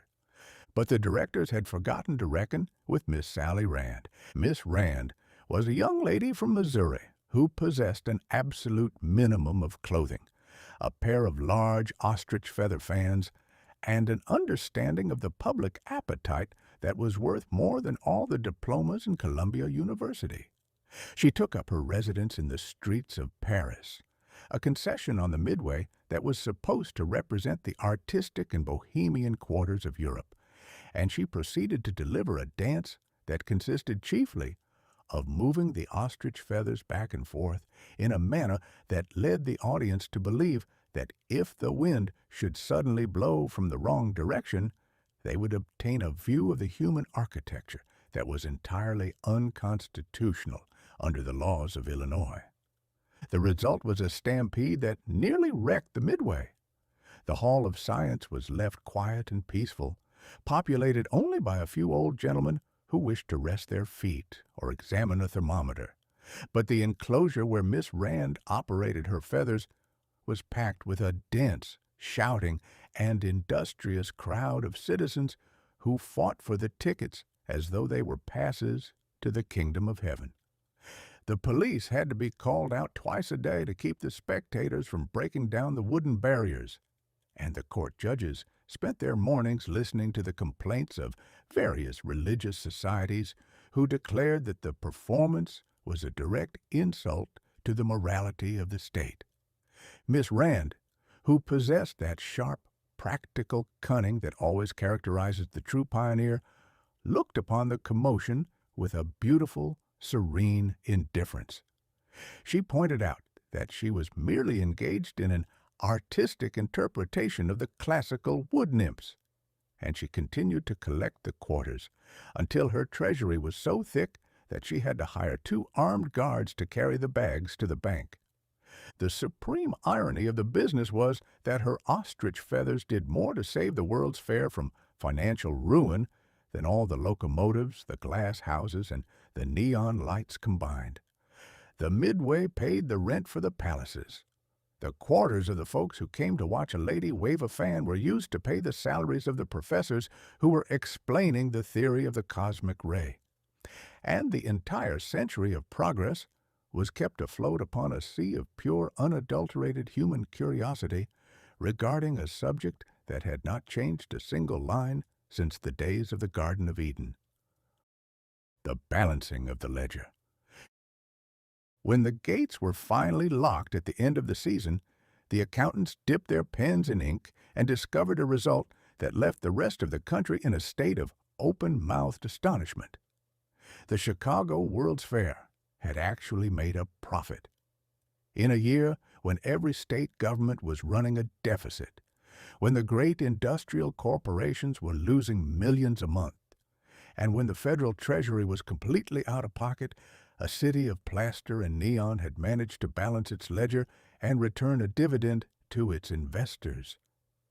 It was a grand, triumphant proof of the value of the splendid lie. Chicago had discovered that if you are thoroughly broke, the most dangerous thing you can do is to look broke. If you stay at home, wear an old coat, and economize on the soup, your creditors will descend upon you like a flock of turkey buzzards and tear your property into small pieces. But if you borrow another $1,000, purchase a bright red necktie, light a large cigar, and invite the neighbors to a grand party to celebrate your impending fortune, the bankers will look upon your brass with a deep, holy respect, and they will gladly extend your credit for another 5 years. The fair was extended for a second year, and when it finally disappeared into the history books, it left the American public with a permanent, indelible image of tomorrow. They had seen the neon lights, they had walked through the glass houses, and they had watched the silver trains flash across the prairie. They had learned that the future was going to be faster, brighter, and incomparably louder than the past. And though they had to walk out of the gates and return to a world where the soup kitchens were still open and the winter was coming on, they marched forward with a lighter step. They had been given a glimpse of the promised land through a fence of painted plaster, and they had decided that if humanity could build such an absurdity in the middle of a swamp during a panic, there was every reason to believe that they might eventually survive the present, settle the deficit, and find a way to live in the tomorrow without having to mortgage the furniture to pay for the light. Chapter 15. The Abandonment of the Gold Standard. Now, it is an old and deeply rooted idiocy of the human animal that he insists upon placing his ultimate faith and his eternal salvation in things that are entirely useless for the preservation of his life. If you gather 100,000 humans into a prosperous valley, you will find that they spent their mornings plowing the fields, milking the cows, and harvesting the wheat, which are all highly sensible, respectable, and necessary occupations. But the moment the sun goes down, they will take the surplus of their labor, march up to a grand stone temple, and exchange their honest cabbage and corn for a tiny polished piece of a specific variety of soft, heavy yellow dirt that has been dug out of a hole in the ground 3,000 miles away. This metal is gold. If you examine gold with any regard for the practical necessities of a frontier or a workshop, you will find it is a singularly worthless commodity. It is entirely too soft to make a good hunting knife. It is too heavy to use as a roof shingle. And if a man attempts to boil it for his supper, he will find it generates an uncommonly poor broth, even when seasoned with a sufficient quantity of wild onions. A horse will not eat it. A fire will not burn it to keep you warm, and a coat made of it would break a man's spine before he could walk down the lane to visit his cousin. Yet, for some thousands of years, the entire civilized portion of the globe has lived under the magnificent hallucination that this yellow rock is the only real, permanent, and sacred truth in a universe of fleeting illusions. They have written it into their laws. They have fought 300 wars for the possession of it, and they have constructed a financial architecture called the gold standard, a system built upon the sublime assumption that a piece of ordinary green paper is only honest if it is tied by a short, legal string to a block of metal, sitting in a dark vault under the supervision of a gentleman who wears a silk hat and a pair of gold-rimmed spectacles. The drag of the yellow anchor. By the spring of the year 1933, the United States of America was discovering that this sacred yellow anchor, which was supposed to keep the ship of state steady during a gale, had instead become a highly dangerous encumbrance that threatened to drag the entire vessel straight down to the bottom of the sea. The trouble with the gold standard, as any country storekeeper could have told the professors in Washington if they had taken the trouble to ask, is that it works beautifully so long as nobody has any immediate use for the metal. It is a game that relies entirely upon the pleasant fiction that every citizen will not choose to exercise his legal right to exchange his paper money for hard coin at the very same moment. A dollar bill was an official promise issued by the Treasury, declaring that the bearer could march up to any federal counter and receive a specific, mathematically measured weight of pure gold whenever his fancy dictated. But during the frantic, panic-stricken winters that followed the great crash of '29, the American public had lost its taste for the poetry of promises. They looked at their banks failing by the thousands. They looked at their factories closing their gates, and they decided that they would quite like to see the color of that yellow metal right then, if it was all the same to the government. The result was a quiet, industrious, and continental run upon the gold reserves of the Republic. Every citizen who possessed $100 in paper would march to the bank, demand his $100 in heavy gold eagles, carry the coins home in an old canvas sack, and bury them in the turnip patch, or hide them behind the loose bricks in the chimney.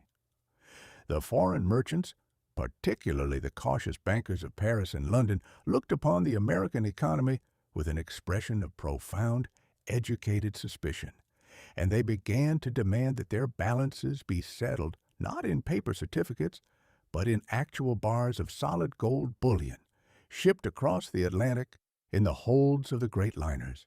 The consequence was a spectacle of such rapid and terrifying deflation that it threatened to bring the machinery of society to a dead stop. The gold was leaking out of the Treasury like water through a rusty bucket. As the gold vanished, the amount of paper currency that the law permitted to circulate was forced to shrink along with it, until there was not enough regular money left in the channels of trade to pay a laborer his wage or purchase a sack of flour at the grocery store. The country was in the position of a strong, healthy man who was being slowly suffocated to death, simply because his necktie had been tied so tightly to a heavy gold post that his lungs could no longer expand to receive the fresh air. The grand imperial alchemy of FDR. Mr. Roosevelt, a gentleman who possessed a remarkably light-hearted disregard for the ancient theological dogmas of Wall Street, looked upon this yellow paralysis and decided that the time had come to perform a piece of executive alchemy that would have made the old sorcerers of the Middle Ages look like mere bunglers. On the 5th day of April, in the year 1933, using the same wartime powers he had resurrected for the bank holiday, the President issued a proclamation that hit the financial centers of the world with the force of an earthquake. It was Executive Order 6102, a document that would have filled the authors of the Constitution with an absolute, open-mouthed horror. With a few strokes of his fountain pen, Mr. Roosevelt declared that it was thenceforth a high crime, a felony against the state, and an act of near treason for any citizen of the free American Republic to retain in his possession his safe deposit box or his mattress, any gold coin, gold bullion, or gold certificates in an amount greater than $100. The sheer magnificent brass of the transaction was a thing that no language can fully characterize. For generations, the government had been telling the public that paper money was only good because it was a receipt for a piece of real gold. Now, the government turned around and announced that If a citizen presumed to keep that real gold in his pocket, he would be hunted down by the federal marshals, fined $10,000 in paper currency, and locked up in a stone penitentiary for a term of 10 years. The public was ordered to march down to the newly reopened banks and hand over every single glittering piece of gold wealth they possessed, receiving in exchange nothing but a collection of crisp, green, ink-smelling sheets of paper, signed by the Treasurer of the United States. The high-hatted gentry of the financial districts, the investment bankers, the corporate lawyers, and the editorial writers who spent their days defending the sacred purity of the currency went into a state of professional convulsions that resembled a religious fit. They declared that civilization had come to an end, that the Constitution had been torn into small fragments to be used as fuel for a socialist bonfire, and that the American dollar had been turned into a species of fiction that would soon be worth no more than the old continental notes of the Revolution. The President has made it illegal to be wealthy in the only metal that God ever authorized for the purpose, cried a prominent financier from New York, his collar melting with the heat of his own indignation. He could not understand a world where a man could be arrested for owning the very thing that every sermon and every commercial ledger since the days of the Pilgrims had told him to accumulate with the greatest possible industry. The disappearance of the heavy metal. But the common man, as was his habit during that whimsical year, received the order with a mixture of surprise, amusement, and a grand desire to avoid 10 years in the penitentiary. They did not care for the metaphysics of finance. They knew that a paper dollar would still purchase a pound of bacon and a pair of overalls at the store, and that was about all the science they required for the day.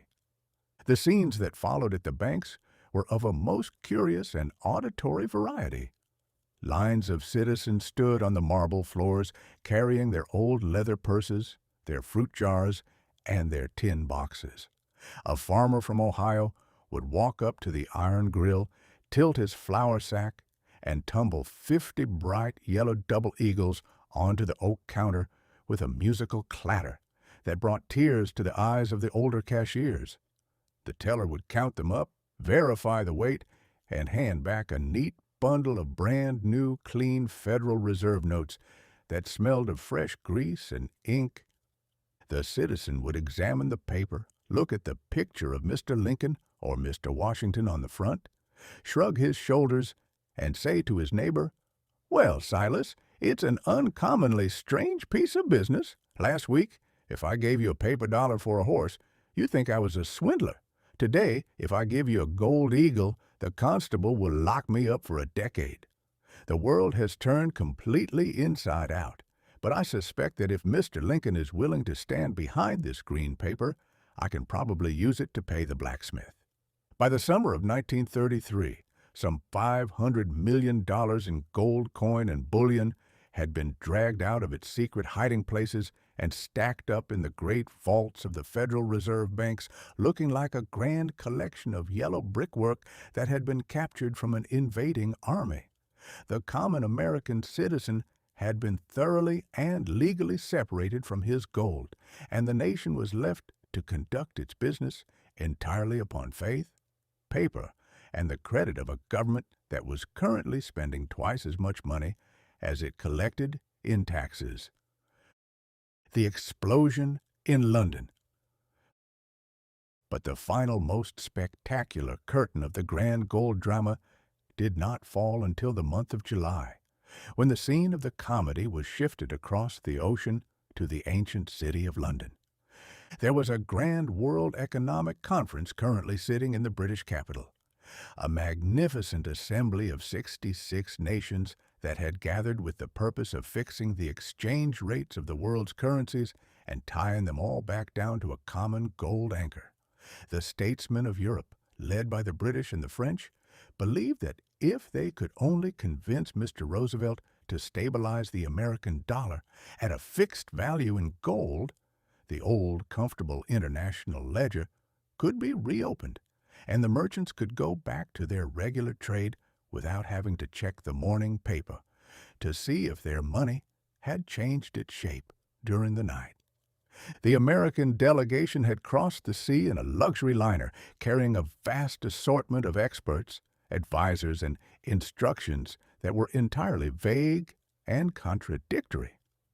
They took up their residence in the best hotels, drank a great deal of tea with the local lords, and spent 3 weeks drafting resolutions that were 5 pages long and meant absolutely nothing to anyone who read them. Then, on the 3rd day of July, while the conference was preparing to adopt a grand declaration on the stabilization of the world's money, a wireless message arrived from the president, who was currently taking his vacation on a small naval vessel off the coast of New England.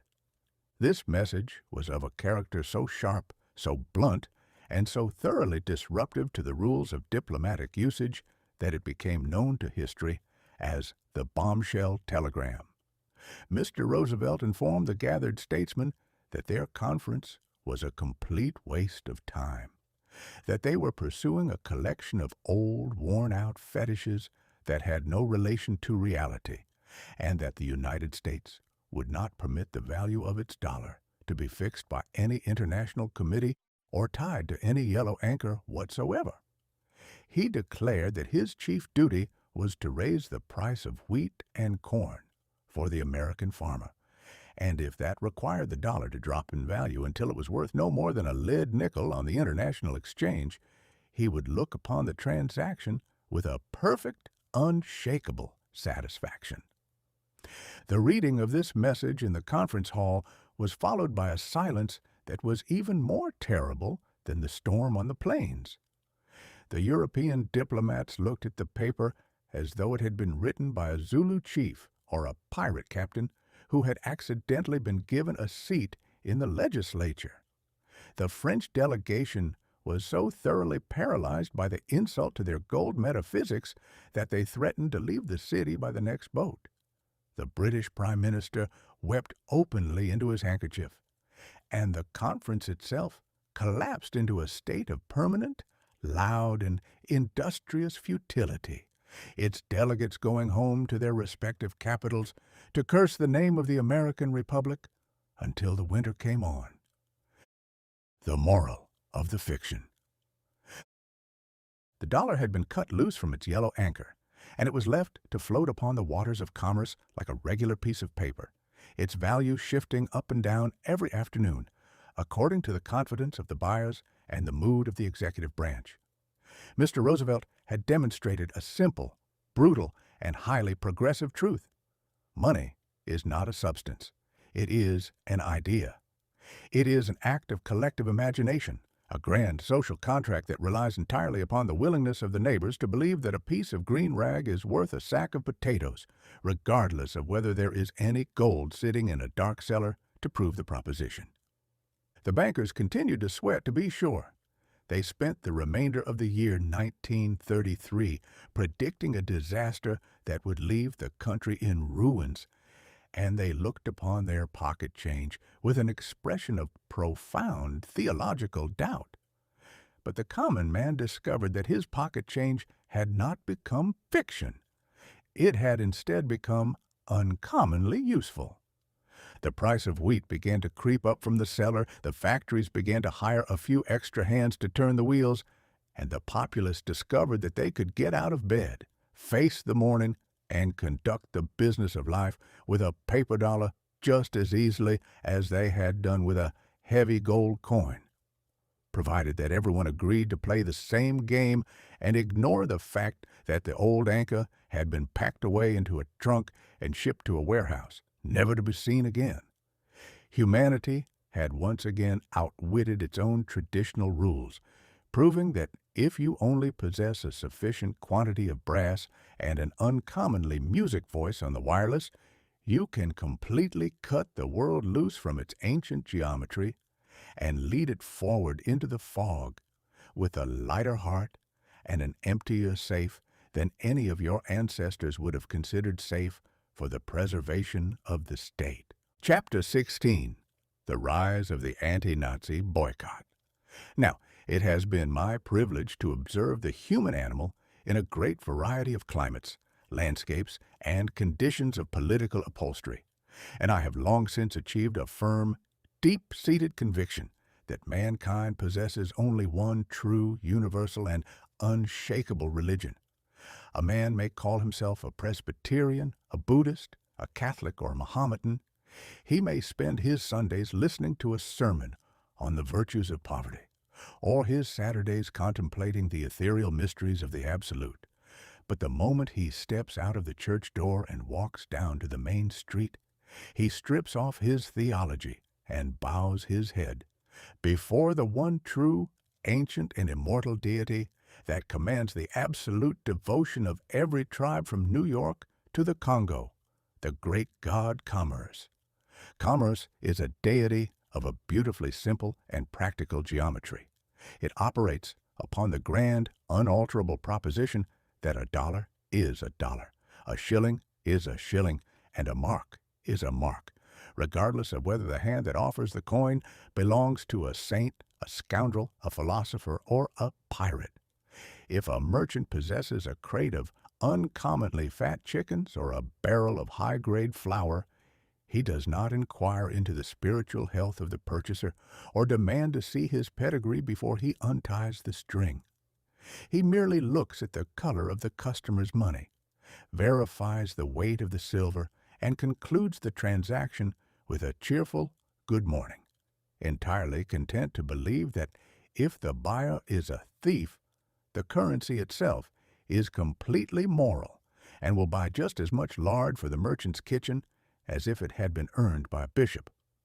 For some hundreds of years, this mercantile neutrality had been the very oil that kept the great machine of civilization from grinding its bearings. Nations that thoroughly hated one another's language, history, and style of millinery would still gather on the decks of steamships or in the warehouses of the ports to exchange their goods with a docility that was entirely sublime.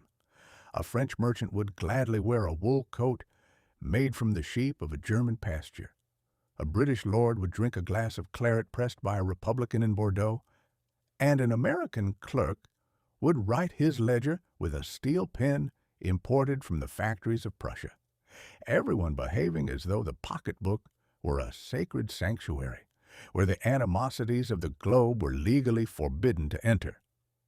But in the spring and summer of the year 1933, this ancient, comfortable altar of trade was completely upended by the introduction of a new element that proved that even in a world obsessed with the ledger, there are some things you cannot buy your way out of. The global whisper began to grow into a shout, and the weapon chosen for the war was not the battleship or the machine gun, but the most sensitive organ in the entire human anatomy, the purse string. The trouble began, as was the fashion during that volatile year, in the city of Berlin. The new management of the German state, that same high-powered, brown-shirted firm that we have already observed in the act of burning its parliament and cutting its currency loose from the yellow anchor, had decided that the most efficient way to unite its populace was to provide them with a common adversary. They did not look for an adversary across the frontier, which would have required an immediate expenditure on gunpowder and a troublesome argument with the French army. Instead, they looked inside their own garden, selecting a specific, industrious minority of their own citizens, the Jewish population, to serve as the official cause of every bad harvest, every closed bank, and every rainy Tuesday since the end of the war. In the early days of April, the government inaugurated this policy by ordering a nationwide boycott of Jewish shops, doctors, and lawyers. They placed large yellow signs upon the windows, stationed thick-necked young guards in leather boots at the doors to keep the customers from entering, and informed the public that any citizen who presumed to purchase a pair of boots or a bottle of physic from a Jewish merchant was a traitor to the purity of the nation. It was a spectacle of such small, precise, and industrious malice that it left the rest of the world in a state of open-mouthed astonishment. Humanity had spent 3 centuries learning how to turn a shop into a place of neutral peace. Now, the German authorities had turned it into a trench for the execution of a domestic spite. The reaction of the public outside the German borders was of a character that the gentlemen with the loud mustaches in Berlin had completely failed to anticipate. They had assumed that because the great democracies were currently broke, and grandly broke, with their own factories silent and their own citizens standing in bread lines, they would look upon the domestic arrangements of Germany with a detached, commercial indifference. They expected the foreign merchants to shrug their shoulders, check the price of tallow, and continue to import German tools, German toys, and German textiles with the traditional regularity of trade. But they had forgotten to reckon with the moral architecture of the common customer. The movement did not begin in the cabinets of the diplomats or the mirrored halls of Geneva, where the high authorities were still engaged in the luxury of drafting memorandums that meant nothing to anyone who read them. It began on the cobblestones of New York, in the crowded markets of London, and on the docks of 100 ports throughout the civilized world. A quiet, spontaneous whisper passed from house to house and from shop to shop. A collective realization that while an honest laborer cannot easily stop a foreign tyrant with a resolution, he can stop him dead in his tracks by refusing to purchase his pocket knives. By the summer of 1933, this whisper had organized itself into the Anti-Nazi Boycott, a mercantile crusade of a most silent, stubborn, and multi-layered variety. The center of this commercial rebellion was the city of New York, an institution that possesses more natural brass and a greater variety of opinions than any spot under the canopy of heaven. Large organizations, led by the American Jewish Congress and supported by the great labor unions of the city, held a grand mass meeting in Madison Square Garden. They did not call for an army to invade the Rhine. They simply passed a resolution declaring that thenceforth no right-thinking citizen, no honest merchant, and no self-respecting household would permit a single article stamped with the words "Made in Germany" to cross their threshold or enter their accounts until the Berlin management rescinded its decrees against its own minority. The comedy that followed was of a grand logistical variety that would have filled an old smuggler with professional admiration. The little label, "Made in Germany," which had previously been treated by the merchants as a guarantee of excellent steel, precise geometry, and reliable chemistry, was suddenly transformed into an international hot potato that nobody wished to hold for more than 2 seconds. A great department store on Fifth Avenue would receive a shipment of 20,000 mechanical tin toys, clever little monkeys that could climb up a string or dogs that could flip a somersault when wound with a key, designed for the Christmas trade. Under the old rules, the clerks would have displayed them on the counters with a grand flourish, and the mothers of the city would have parted with their quarters with a perfect satisfaction. But now, the floor managers looked at the wooden crates as though they were filled with dynamite or live cobras. "If we put these monkeys on the counter," lamented the proprietor to his partners, "the labor unions will place a picket line outside our doors before the noon whistle blows. The women's clubs will issue a manifesto forbidding their members from buying our silk stockings. And the local newspapers will write an editorial declaring that we are funding the destruction of civilization for a profit of 3 cents a toy. We cannot sell the monkeys. We cannot return them to Hamburg without paying the freight, and I suspect the most economical policy is to dump the entire menagerie into the East River after dark." In London, the business was conducted with that quiet, frosty politeness that always characterizes the British, when they have decided to ruin a neighbor's business, the great shipping merchants simply discovered that their clerks had developed a sudden, incurable carelessness whenever a German cargo arrived at the wharf. A crate of fine glassware from the factories of Silesia would be left on the rain-swept dock for 3 weeks because the manifest had been mislaid in an office drawer. A shipment of chemical dyes would be sent to a warehouse in Wales by mistake instead of to the textile mills in Manchester. And the captains of the British coal ships would find that they lacked the space in their holds to carry any fuel to the ports of the North Sea, preferring to leave their vessels idle rather than trade with a customer who didn't play by the traditional rules of the parlor. The German authorities looked upon this mercantile blockade with an expression of profound, bewildered indignation. They went on the wireless to complain about the international conspiracy that was attempting to strangle the economic life of their state, and they declared that it was an insult to the laws of commerce for a foreigner to refuse to buy a perfectly good razor blade simply because he didn't care for the politics of the fellow who sharpened it. They could not understand a world where the customer insisted on checking the conscience of the manufacturer before he paid the clerk. But the ledger could not be deceived by an oration. By the time the autumn of 1933 rolled around, the exports of the German nation had dropped by nearly a third.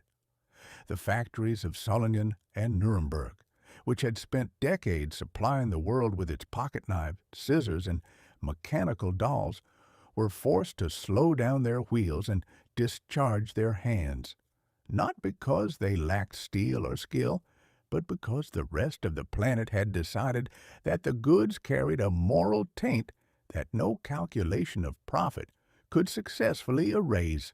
The boycott did not bring down the government in Berlin, of course. A tyrant who controls the secret police, the army, and the radio towers can survive a great deal of economic adversity before he is forced to change his necktie or alter his policy. But it did something that was perhaps more permanent and magnificent for the history of the species. It demonstrated a simple, brutal truth. Commerce is an uncommonly powerful deity, but it is not the absolute master of the human soul. There is a point where the common man, the clerk, the housewife, the longshoreman, will look at his pocket change and realize that if he spends it on the products of a cruelty, he has become a partner in the transaction. 1933 had left the world with a new sort of warfare, a warfare where the battlefield was the shop counter and where a moral conviction could smash a commercial ledger into small fragments without firing a single shot or spilling a single drop of blood on the grass. The whisper had become a shout, and though the road ahead was dark and full of terrors that were too large for a merchant to fix, humanity had proved that it still possessed a talent for drawing a line in the sand and refusing to part with its honor for the price of a cheap tin monkey. Chapter 17. The First Concentration Camps. It has been a long, varied, and occasionally exhausting amusement of mine to study the distinct machinery of the human mind when it is suddenly confronted by a truth that is entirely too ugly to look upon, too clumsy to fit into the parlor, and too heavy to be swept under the rug. We possess a magnificent, almost divine talent for looking a plain fact square in the eye and declaring it to be nothing but an optical illusion or a malicious piece of village gossip. If a man wakes up at midnight and discovers a spectral figure standing at the foot of his bed, wrapped in a shroud and rattling a set of rusty chains, he does not immediately call for a notary public to rewrite his will.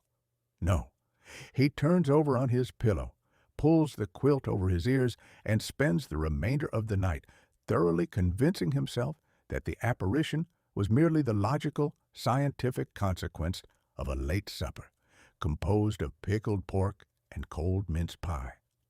He wants to believe the universe is a comfortable, well-regulated establishment, where the ghosts behave themselves, and he will gladly sacrifice his own eyesight and his native common sense to keep his prejudices from being disturbed by the reality. The vocabulary of a great disguise. In the spring and summer of the year 1933, as we have already observed in this ledger, the new authorities of the German state were engaged in a piece of domestic radicalism that was moving with the velocity of a prairie fire. They had cleared the parliament, they had locked up the independent editors, and they had filled the municipal lockups until the cellars were bursting with a vast assortment of citizens who suffered from the incurable defect of disagreeing with the Chancellor regarding the future of the nation.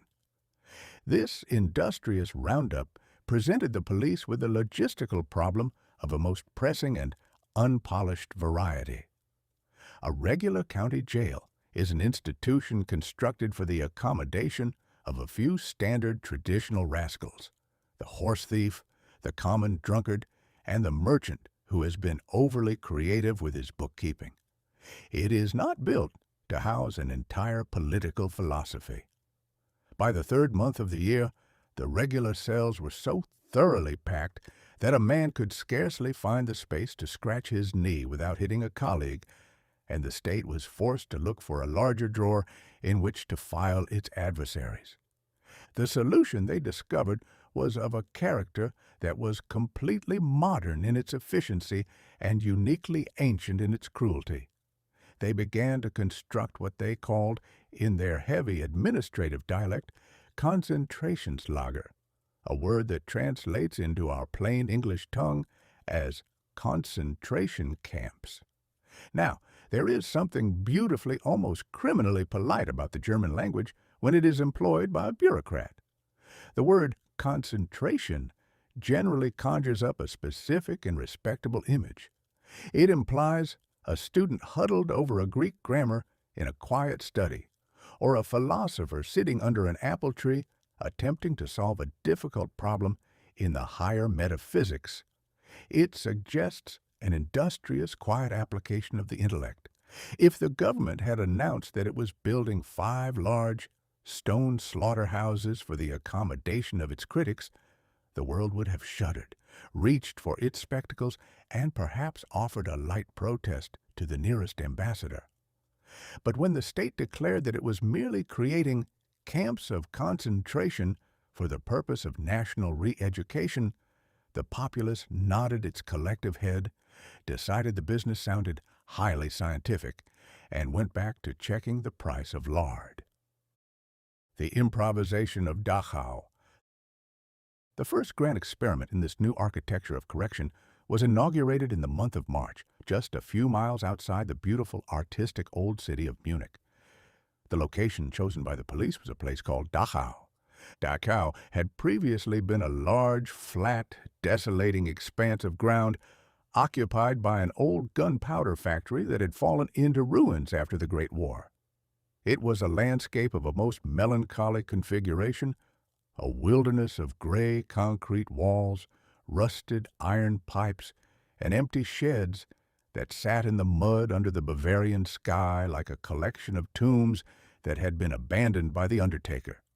It was into this rubbish heap that a young lieutenant of the Chancellor's private army, a large-faced, spectacles-wearing fellow by the name of Heinrich Himmler, who had spent his youth studying the breeding of chickens and the cultivation of domestic manure, prepared to introduce the ultimate mechanism of state security.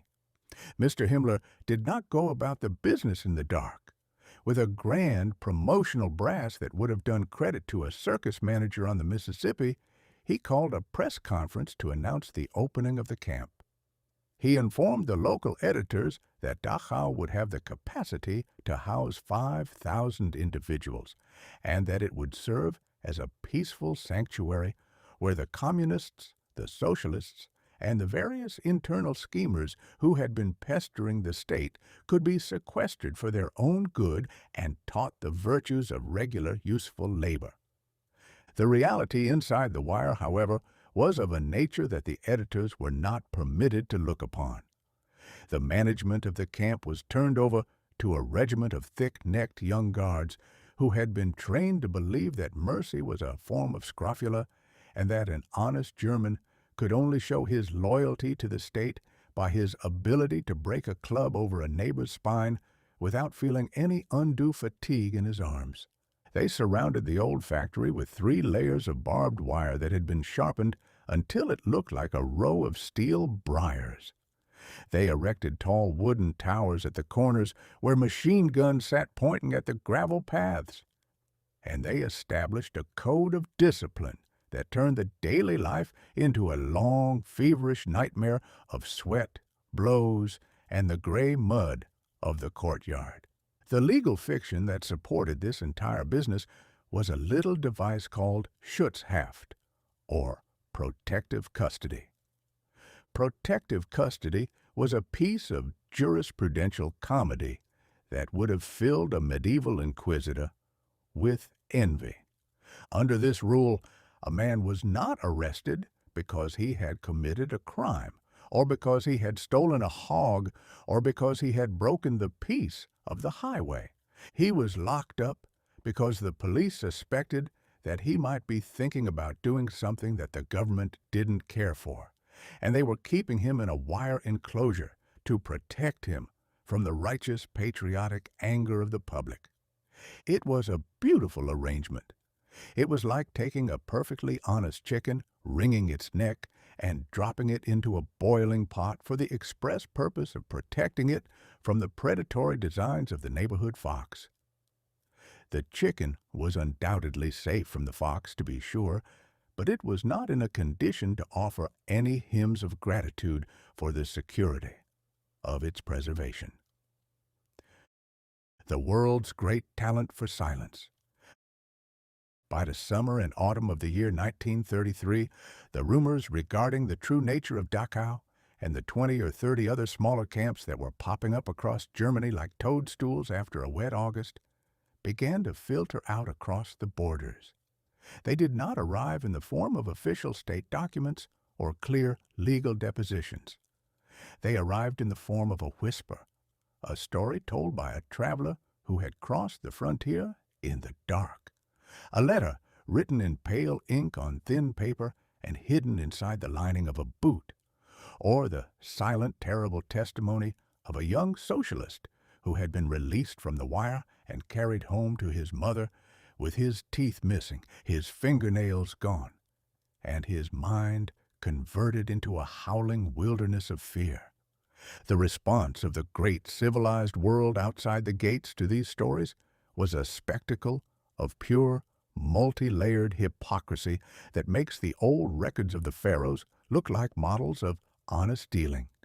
In London, in Paris, and in New York, the editorial writers dipped their pens in ink and observed that while the new German administration was undoubtedly a trifle energetic in its methods, one must remember that the country had just passed through a grand revolution, and that you cannot very well expect a general to clean up a house without making a small amount of dust in the parlor.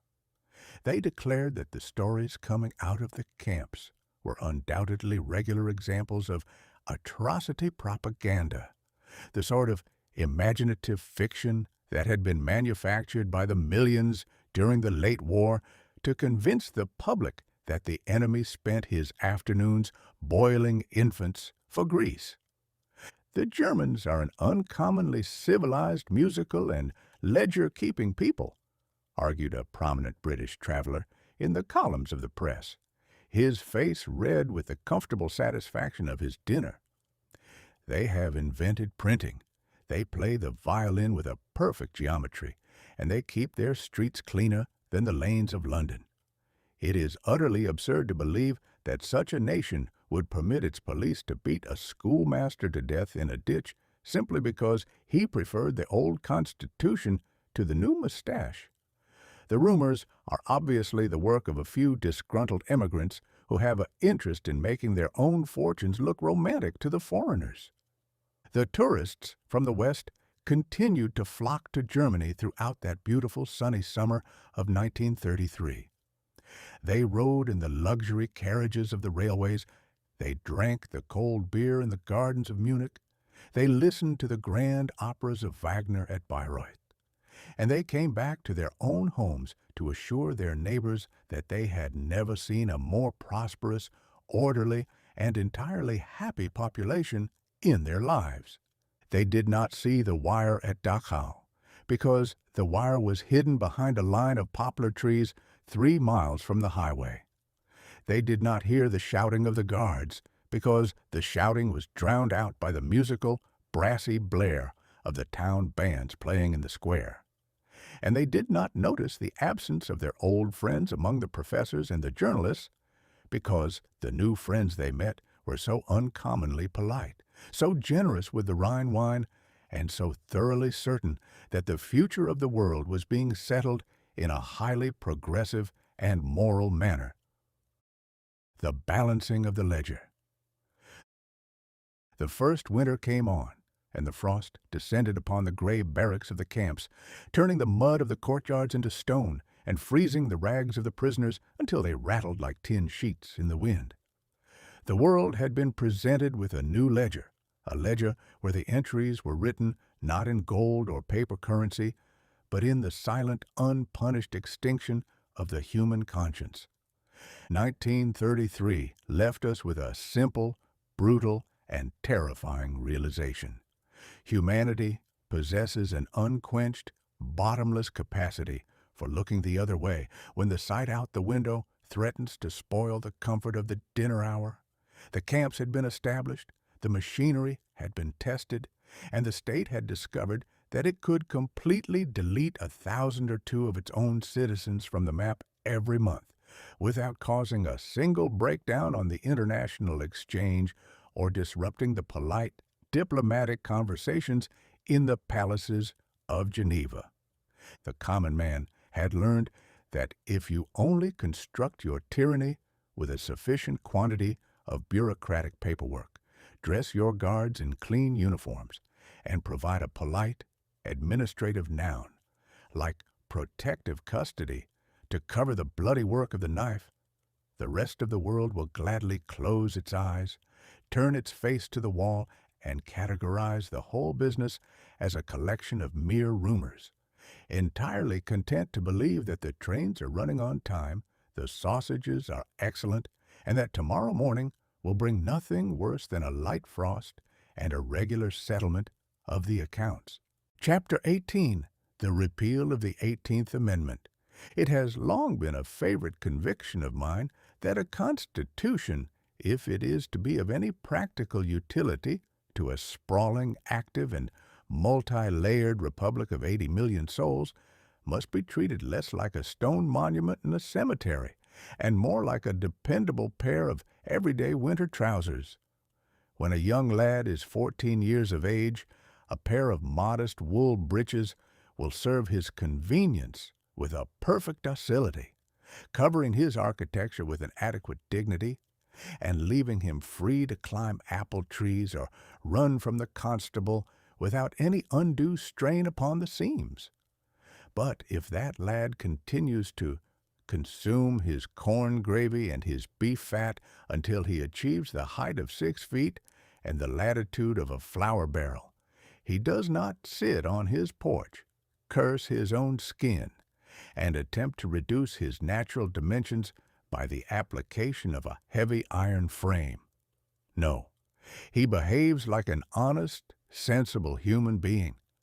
He takes his shears to the tailor, orders a garment with a more generous seat, and consigns the old breeches to the rag bag without a single tear of regret. Yet, for 13 long, dry, and spectacularly uncomfortable years, the government of the United States had been engaged in the magnificent starry-eyed comedy of attempting to force a giant, full-grown, and uncommonly thirsty continent into a legal suit of clothes that had been cut for a village saint who lived entirely upon lettuce leaves and well water. The 18th Amendment had been stitched into the organic law of the land during a season of high-minded wartime delirium, and it had spent its entire existence proving that while you can easily write a decree forbidding a man from refreshing his throat, you cannot find a sufficient quantity of iron or a large enough army of marshals to keep him from looking for a bottle behind the flour bin. By the time the winter of 1933 returned to the hills, the nation had thoroughly outgrown its legal millinery, and the seams of the Republic were popping and cracking with a noise that could be heard from one ocean to the other. The architecture of a constitutional correction. Now, the supreme joke of the American legal apparatus is that when our ancestors constructed the machine, they made the process of altering the Constitution so uncommonly difficult, so dense, and so thoroughly barricaded by procedural hedges that it was widely considered easier for a camel to walk through the eye of a needle than for a new amendment to clear the gate. To undo a piece of constitutional carpentry, a bill had to be passed by 2/3 of the Congress and then ratified by 3/4 of the several states. For over a century, this grand machinery had been used exclusively to add new rules to the ledger, to establish courts, to regulate elections, and to expand the power of the state. Never once in the history of the Republic had the nation marched up to the altar of the Constitution for the express purpose of throwing a rule out of the window. It was a transaction that filled the old-fashioned legal scholars with a profound theological horror, as though the citizens were proposing to take an axe to the Ark of the Covenant to see if the timber inside could be used to build a new porch for the tavern. The politicians in Washington, who are universally characterized by a deep-seated desire to avoid any subject that cannot be successfully settled by an appropriation or a light-hearted slander, looked upon the prospect of a literal repeal with an absolute, open-mouthed terror. The great halls of Congress were populated by a race of gentlemen who had spent their entire careers being thoroughly henpecked by the temperance ants and the cold water zealots of the interior. These politicians were privately as damp as a shipwrecked mariner, spending their evenings huddled around their secret lockers in the cloakrooms with their elbows on a bottle of bourbon. But the moment the sun came up, they would march to the podium, adjust their collars, and deliver orations of an unparalleled length and eloquence regarding the spiritual purity of the old-fashioned water-drinking pioneer.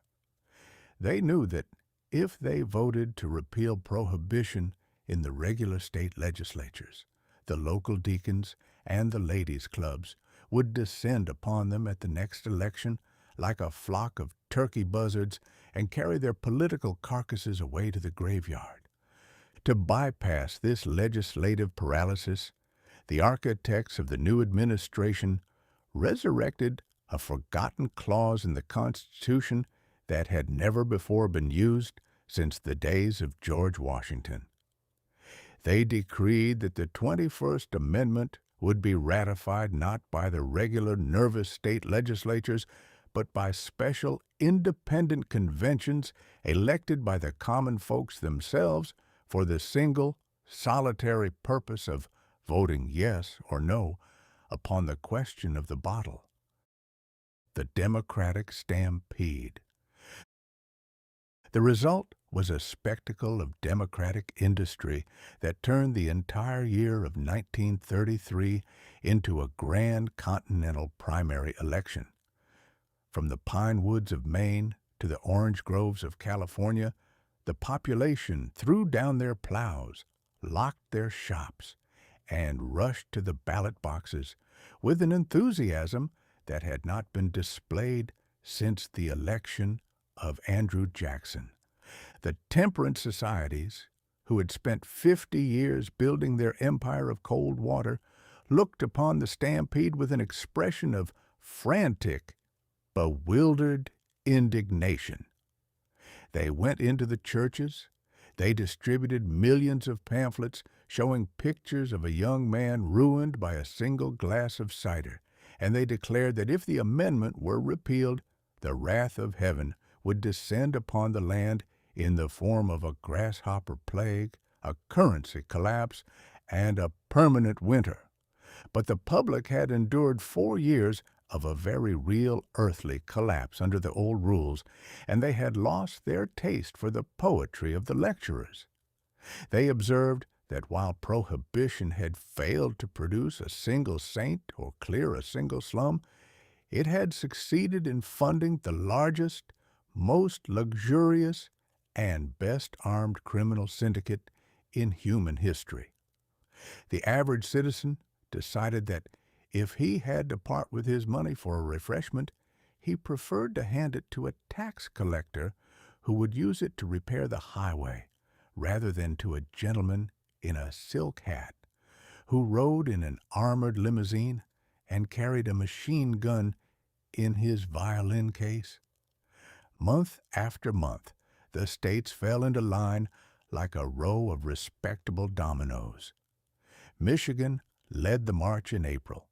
New York and Pennsylvania tumbled into the damp column during the summer, and by the time the autumn leaves were drifting into the gutters, 35 states had registered their verdict for the shears. Only one more state was required to seal the transaction, balance the ledger, and turn the 18th Amendment into a piece of historical curiosa. The comedy of the decide. The final act of the grand legal drama was conducted upon a stage that was of a most whimsical and unexpected configuration. On the 5th day of December in the year 1933, 3 separate states, Ohio, Pennsylvania, and Utah, were scheduled to hold their conventions at the very same moment.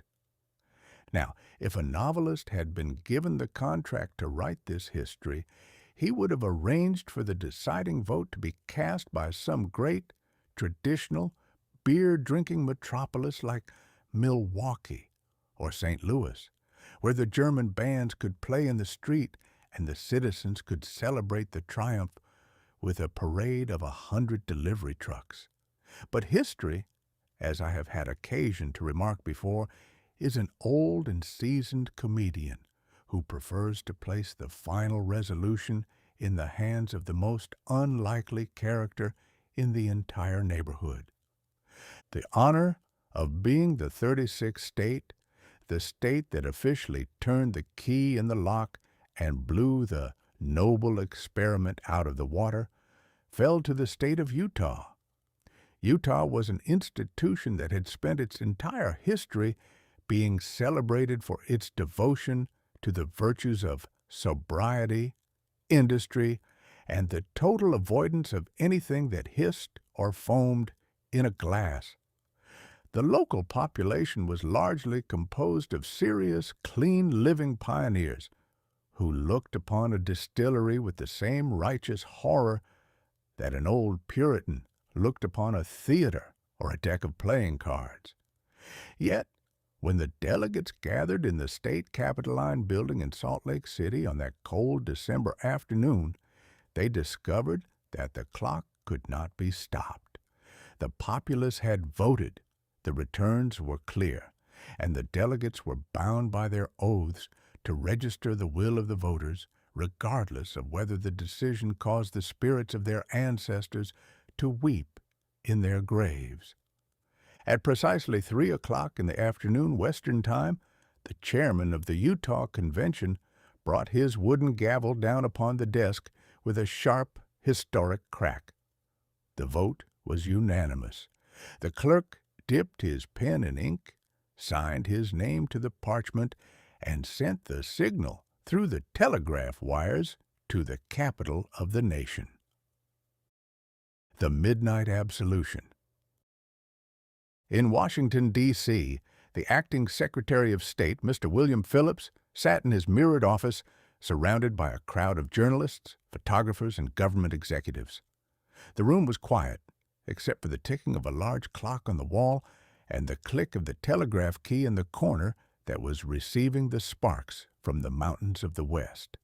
When the final message was translated, Mr. Phillips took up his fountain pen and fixed his official signature to the proclamation. He did not deliver a speech, and he did not wave his hat. He merely announced, in the dry, flat, and balanced cadence of the civil service, that the 21st Amendment had been duly ratified by 3/4 of the states, and that the 18th Amendment was thenceforth dead, buried, and entirely deleted from the organic law of the United States. A few minutes later, Mr. Roosevelt issued an executive proclamation from his desk in the White House. He informed the nation that the law had been corrected, and he took the occasion to offer a piece of advice that was of a most practical and domestic flavor. He urged the citizens to exercise a proper, respectable moderation, and he requested that they do not indulge in any excessive or loud hilarity that would bring discredit upon the common sense of the Republic. It was a polite, comfortable request, but it was received by the population with the same casual disregard that a schoolboy shows for the rules of the Academy on the last Friday of June. The clock struck midnight on the eastern seaboard, and the entire continent erupted into an auditory festival that made the old celebrations of the 4th of July look like a meeting of a cemetery board. In New York, the great ocean liners inside the harbor blew their steam whistles until the clouds shook. The lights of Times Square were turned up to their highest velocity, and the crowds of citizens packed the sidewalk so thoroughly that the trolley cars were forced to stop their wheels and join in the commotion. The taverns, the hotels, and the old speakeasies threw away their secret peepholes, unbolted their heavy oak doors, and hung out signs that read "legal beverages," though the customers didn't care what they were labeled so long as the fluid inside didn't smell of kerosene or blister the tongue. The transformation of the national landscape was instantaneous and complete. The old bootleggers, who had spent 13 years riding in armored cars and buying up municipal judges like second-hand furniture, looked out from the windows of their luxury apartments and wept for the passing of a golden age.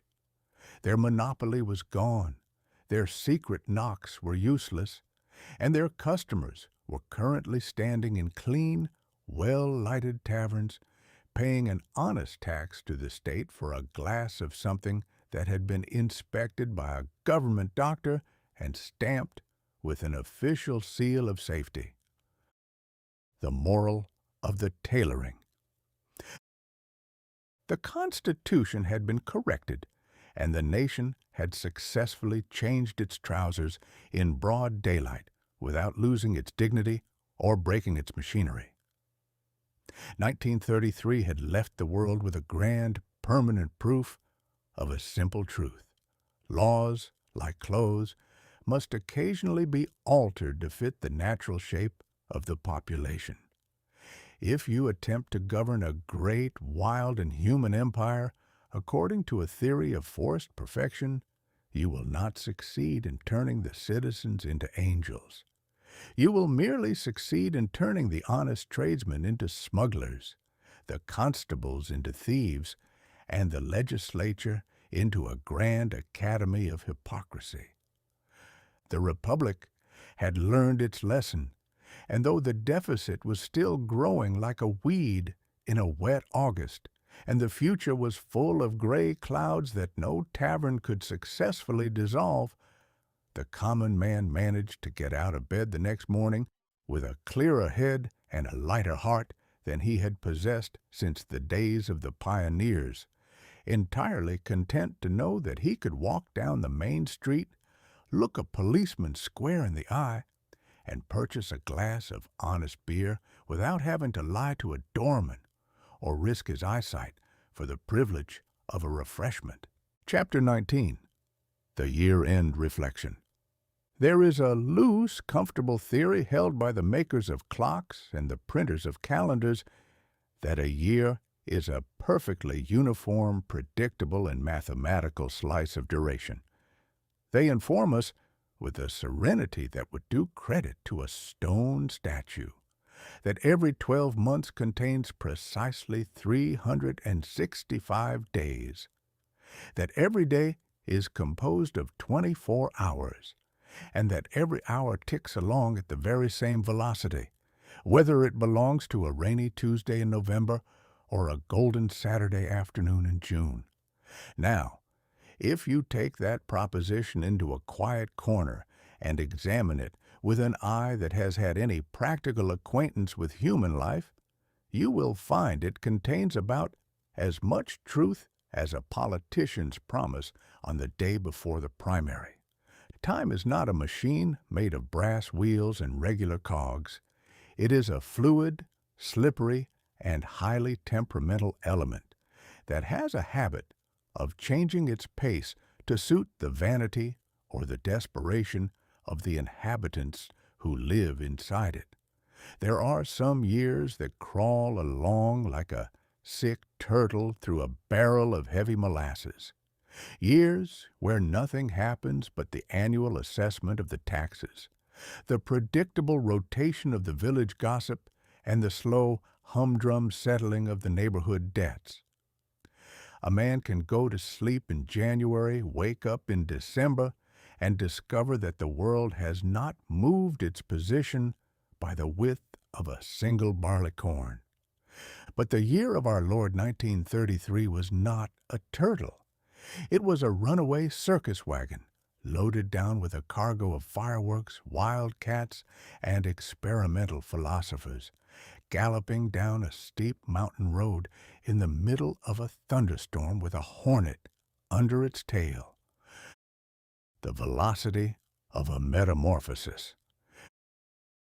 When the citizens of the world finally paused on the evening of the 31st of December to light their pipes, count their remaining change, and look back across the landscape of the preceding 12 months, they felt the peculiar light-headed vertigo of a passenger who has just been pulled from the ruins of a high-speed locomotive excursion. The year had felt less like a regular calendar and more like a long, crowded, and feverish dream, a spectacle where the scenery shifted with such a dizzying and unexampled velocity that a man had to keep his boots moving at a brisk trot simply to remain in the same domestic location.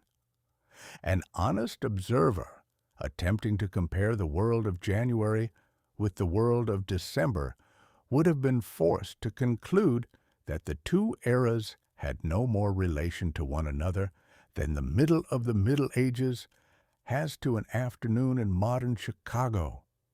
In January, the American Republic had been a quiet, paralyzed, and thoroughly despondent establishment, sitting on its porches in a state of bankruptcy so profound that the cashiers were weeping into their ledgers and the citizens were burying their remaining dimes in the orchard for safekeeping.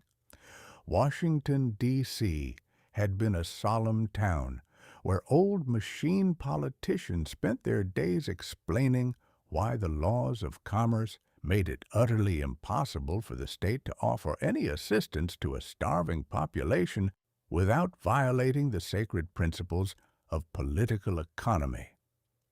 But by December, the old economy had been thoroughly skinned, turned inside out, and reassembled by a collection of assistants who spoke in an unparalleled dialect of abstract nouns and statistical charts. The capital had been converted into a whirlwind of industrious alphabet soup. The common citizen had been legally separated from his gold, forbidden from hoarding his own currency, and ordered by the federal inspectors to regulate every seed he dropped into the furrow and every pig he sent to the butcher. The mattress had lost its rank as a first-class financial institution The banks had reopened their doors with a smile that was guaranteed by the Treasury, and the entire continent had learned to conduct its business upon pure faith, paper, and the musical, high-octane reassurance of a gentleman who spoke through a wireless box into the parlor. The transatlantic reversal.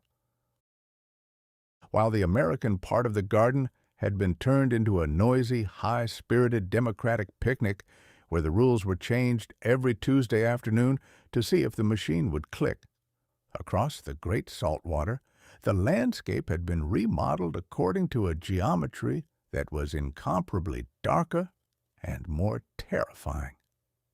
In January, the German capital of Berlin had been a place of loud, chaotic, and industrious talk.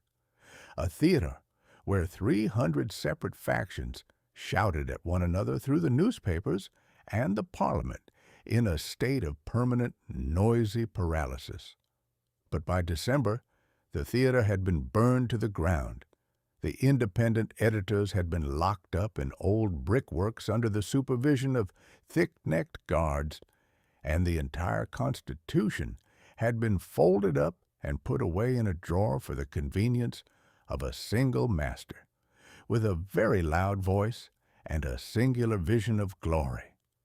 The ancient rights of the citizen had been replaced by a system of administrative protection that was so thorough and so uncommonly sharp that a man could be arrested for an unauthorized thought or a careless cough during an oration. The world outside the German borders had spent the year watching this transformation with an expression of mild, detached, and multi-layered hypocrisy. They had held their grand conferences in Geneva and London, where the diplomats dressed in long black coats spent millions of dollars drafting resolutions that were 5 pages long and completely empty of any practical gunpowder. They had expressed a comfortable, polite hope that the new European authorities would settle down, check the price of lard, and be satisfied with managing their own small orchard. But by the time the winter returned, the bullies had walked out of the town meeting.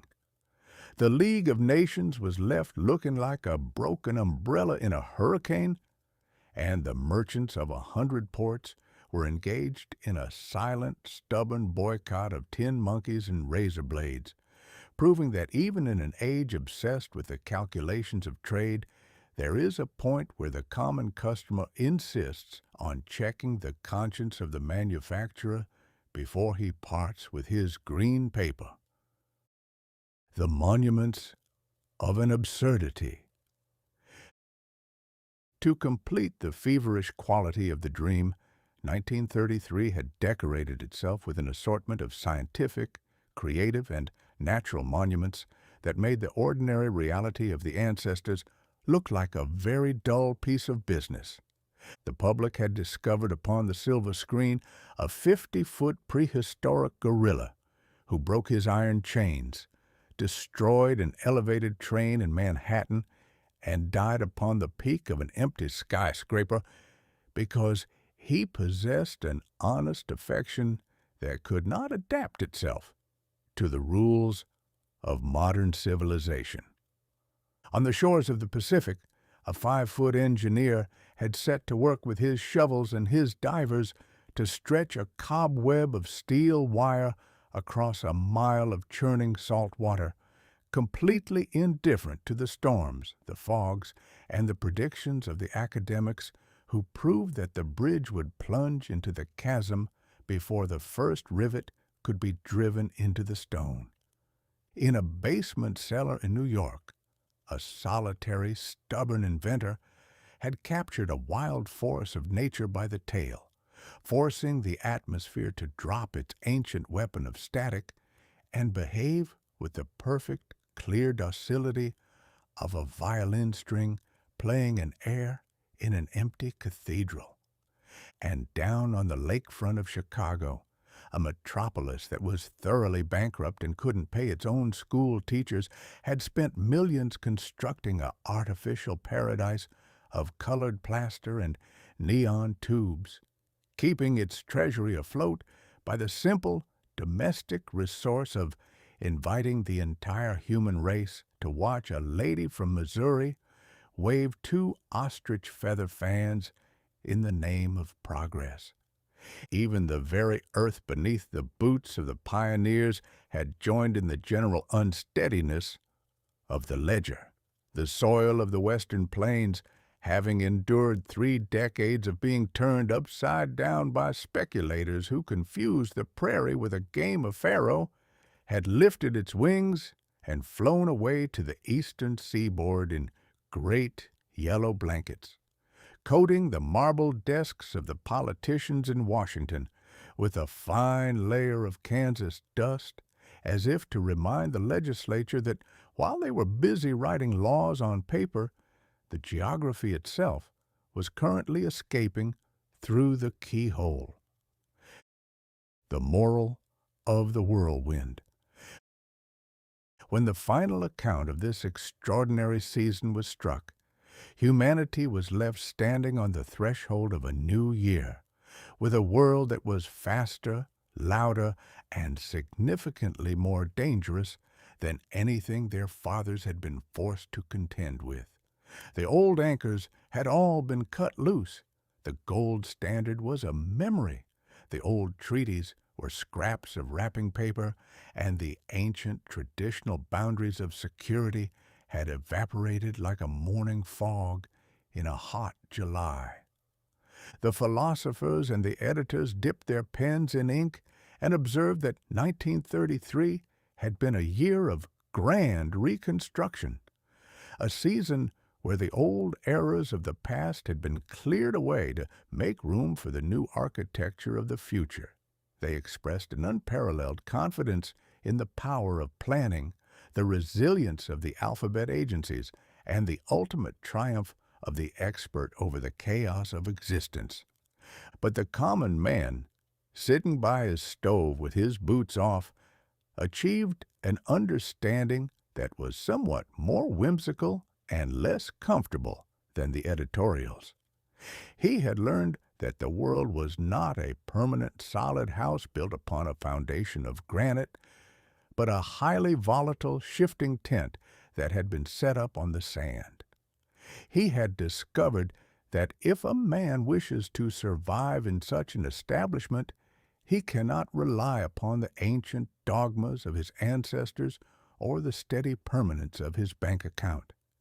He must live in a state of permanent industrious alertness, ready to move his furniture with every shift of the wind, change his legal garments to fit his growing dimensions, and trust his destiny to a voice that comes from a mahogany box through a hot dust cloud of static.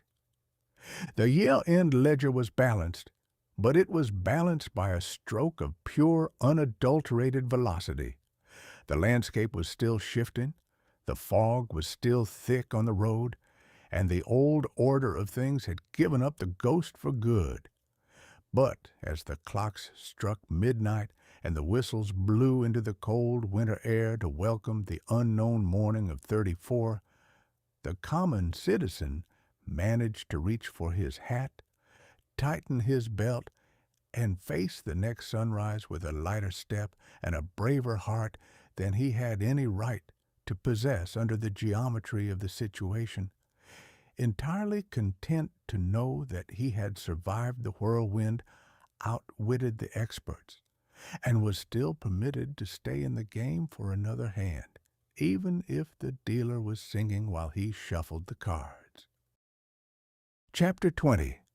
The Ledger, Balanced. When an honest bookkeeper reaches the final page of an uncommonly large, grease-stained, and thoroughly thumbed ledger, particularly a ledger that has been kept during a season of grand public delirium, he does not immediately snap the volume shut, reach for his hat, and light his cigar. No, he pauses for a moment in the dim light of his oil lamp, dips his steel pen into the ink one last time and prepares to strike the grand balance. He must add up the long columns of wild speculations, subtract the sudden and catastrophic losses, and see what manner of reality remains to be carried forward into the morning of the next page. By the final hours of December in the year 1933, the great accountant of human events had completed a column of entries that was of a character to stagger the comprehension of any regular, law-abiding mathematician. It had been a 12-month bender of such unprecedented velocity and multi-layered ironies that the old world, the quiet, comfortable 19th century world that had managed to linger on through the 20s behind a hedge of high tariffs and respectable banking habits, was left thoroughly dead, buried, and entirely out of pocket. Humanity had spent 365 days engaged in the industrious business of turning its own house completely upside down, and when they finally sat down by the stove to count their bruises, they discovered that the landscape had been remodeled according to a geometry that nobody could have anticipated when the year was new. The total of the reversals. If we look back across the pages of this narrative review, we find that the grand theme of the season was the sudden, spectacular discovery that the ancient laws of security were nothing but a collective hallucination. Every institution that the ancestors had regarded as solid as a block of New England granite had proven to be as slippery as a wet eel on an ice rink. We observed the great, high-hatted gentry of Wall Street, men whose voices had previously commanded the pocketbook of the nation, chased from their high seats in the temple by the musical, easy-cadenced whispers of a gentleman who used a wireless box to inform the public that their money was safer in a reopened vault than under the mattress. We watched the free citizens of the Republic surrender their gold coin to the Treasury under the penalty of 10 years in a stone penitentiary, learning to conduct the commerce of a continent entirely upon faith, green paper, and the credit of an executive branch that was spending twice as much as it collected. Across the great salt water, the farce had been converted into a tragedy of an unparalleled configuration. We watched a great, philosophical nation, a people who had invented printing, advanced metaphysics, and sausages of an almost mathematical perfection, hand the keys of their kingdom over to an Austrian orator who possessed a very loud voice, a singular vision of glory, and a mustache that occupied a very small but intensely concentrated piece of real estate above his lip. We saw the ancient Parliament building of the Reichstag go up in a magnificent, terrible plume of scarlet sparks, and with it the last of the democratic pretenses of Central Europe folded up like a wet umbrella and put away in a dark closet in the name of protective custody. The circus of the absurd. To match the volatility of the politics, the genius of the species had decorated the year with a collection of monuments that made the ordinary reality of the past look like a very dull game of marbles. The public had cheered for a 50-foot prehistoric gorilla who destroyed an elevated train in Manhattan and died upon the peak of an empty skyscraper because he operated upon pure primitive affection in a world that had been brought to its knees by the sophisticated calculations of clear-fingered speculators. On the shores of the Pacific, an engineer barely 5 feet high had set to work with his divers to hang a rope hammock over a mile of churning ocean, completely indifferent to the storms, the fogs, and the predictions of the academics who proved that the bridge would plunge into the chasm before the first rivet could be driven into the stone.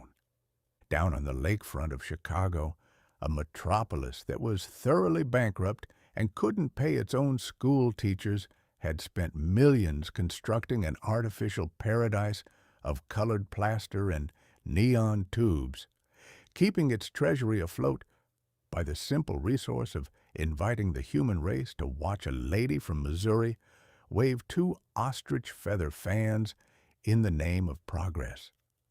And even the very soil beneath the boots of the pioneers had taken flight, coating the marble desks of the politicians in Washington with a fine layer of Kansas dust, as if to remind the legislature that while they were busy writing laws on paper, the continent itself was currently escaping through the keyhole. The ledger settled. When we add up these columns of the sublime and the ridiculous, what is the grand final sum that remains to be entered into the history books? The true ultimate reality of 1933 was not the creation of the alphabet agencies, the resignation of the dictators from the League of Nations, or the repeal of the 18th Amendment, though the corks were still flying from one end of the continent to the other, and the population was thoroughly enjoying its return to a state of tax-paying, legal dampness. No, the true monument of the year was the common man himself. John Doe had spent 4 years living on a diet of uncashed promises, bad harvests, and the distinct sour odor of impending ruin. He had been bullied by the climate, locked out by his banker, and bombarded by a language of abstract nouns and statistical index numbers that would have confused a high court judge. He had been presented with a world that was faster, louder, incomparably more dangerous, and significantly more unpredictable than anything his father had been forced to face. Yet, somehow, through a talent that is entirely unique to the human architecture, the common man managed to get out of bed every morning, spit into the wind, tighten his belt, and face the next sunrise without losing his native appetite or his capacity for a light-hearted slander. He had watched the old rules of finance turn into fiction, but he had discovered that a paper dollar would still purchase a pound of bacon. He had watched his farm blow away into the sky, but he had set to work with his shovel to dig out his fence lines. And he had watched the playground of diplomacy abandoned by the bullies, but he had quietly refused to purchase their tin monkeys at the store. The moral of the sand. The year of our Lord 1933 left the human race with a simple, brutal, and highly progressive truth, a truth that deserves to be carved above the door of every parliament, every stock exchange, and every domestic parlor from this time forward. If you choose to build your house upon the sand, you must expect to move the furniture with some frequency. For generations, humanity had lived under the comfortable delusion that civilization was a permanent, solid mansion, built upon a foundation of unchangeable laws, reliable currencies, and everlasting treaties. They had arranged their lives with a beautiful, lazy confidence, believing that the tomorrow would always be a perfect, predictable copy of the yesterday, and that the geography would always remain quiet while they collected the dividends. Now, the tide had turned, the wind was rising, and the sand was moving beneath the floorboards. The old order of things had given up the ghost for good, and the road ahead was wrapped in a fog that no academic theory or presidential oration could completely dissolve. But the common citizen had learned the lesson of the whirlwind. He had discovered that while permanence is an illusion, adaptability is a grand, indestructible fact. He had learned to live in a tent, to watch the dial of his radio for a whisper from the distance, and to keep his boots greasy and his mind alert for whatever change the management chose to introduce on Tuesday afternoon. The grand ledger of 1933 was balanced, the red lines were drawn, and the volume was ready to be filed away in the archives of the state. It left us with a world that was naked, broke, and grandly precarious, but a world that was fully alive, thoroughly awake, and completely ready to march forward into the unknown morning of 34, entirely content to trust its destiny to a deck of cards that was still wet from the rain and a dealer who was still singing while he shuffled the pack.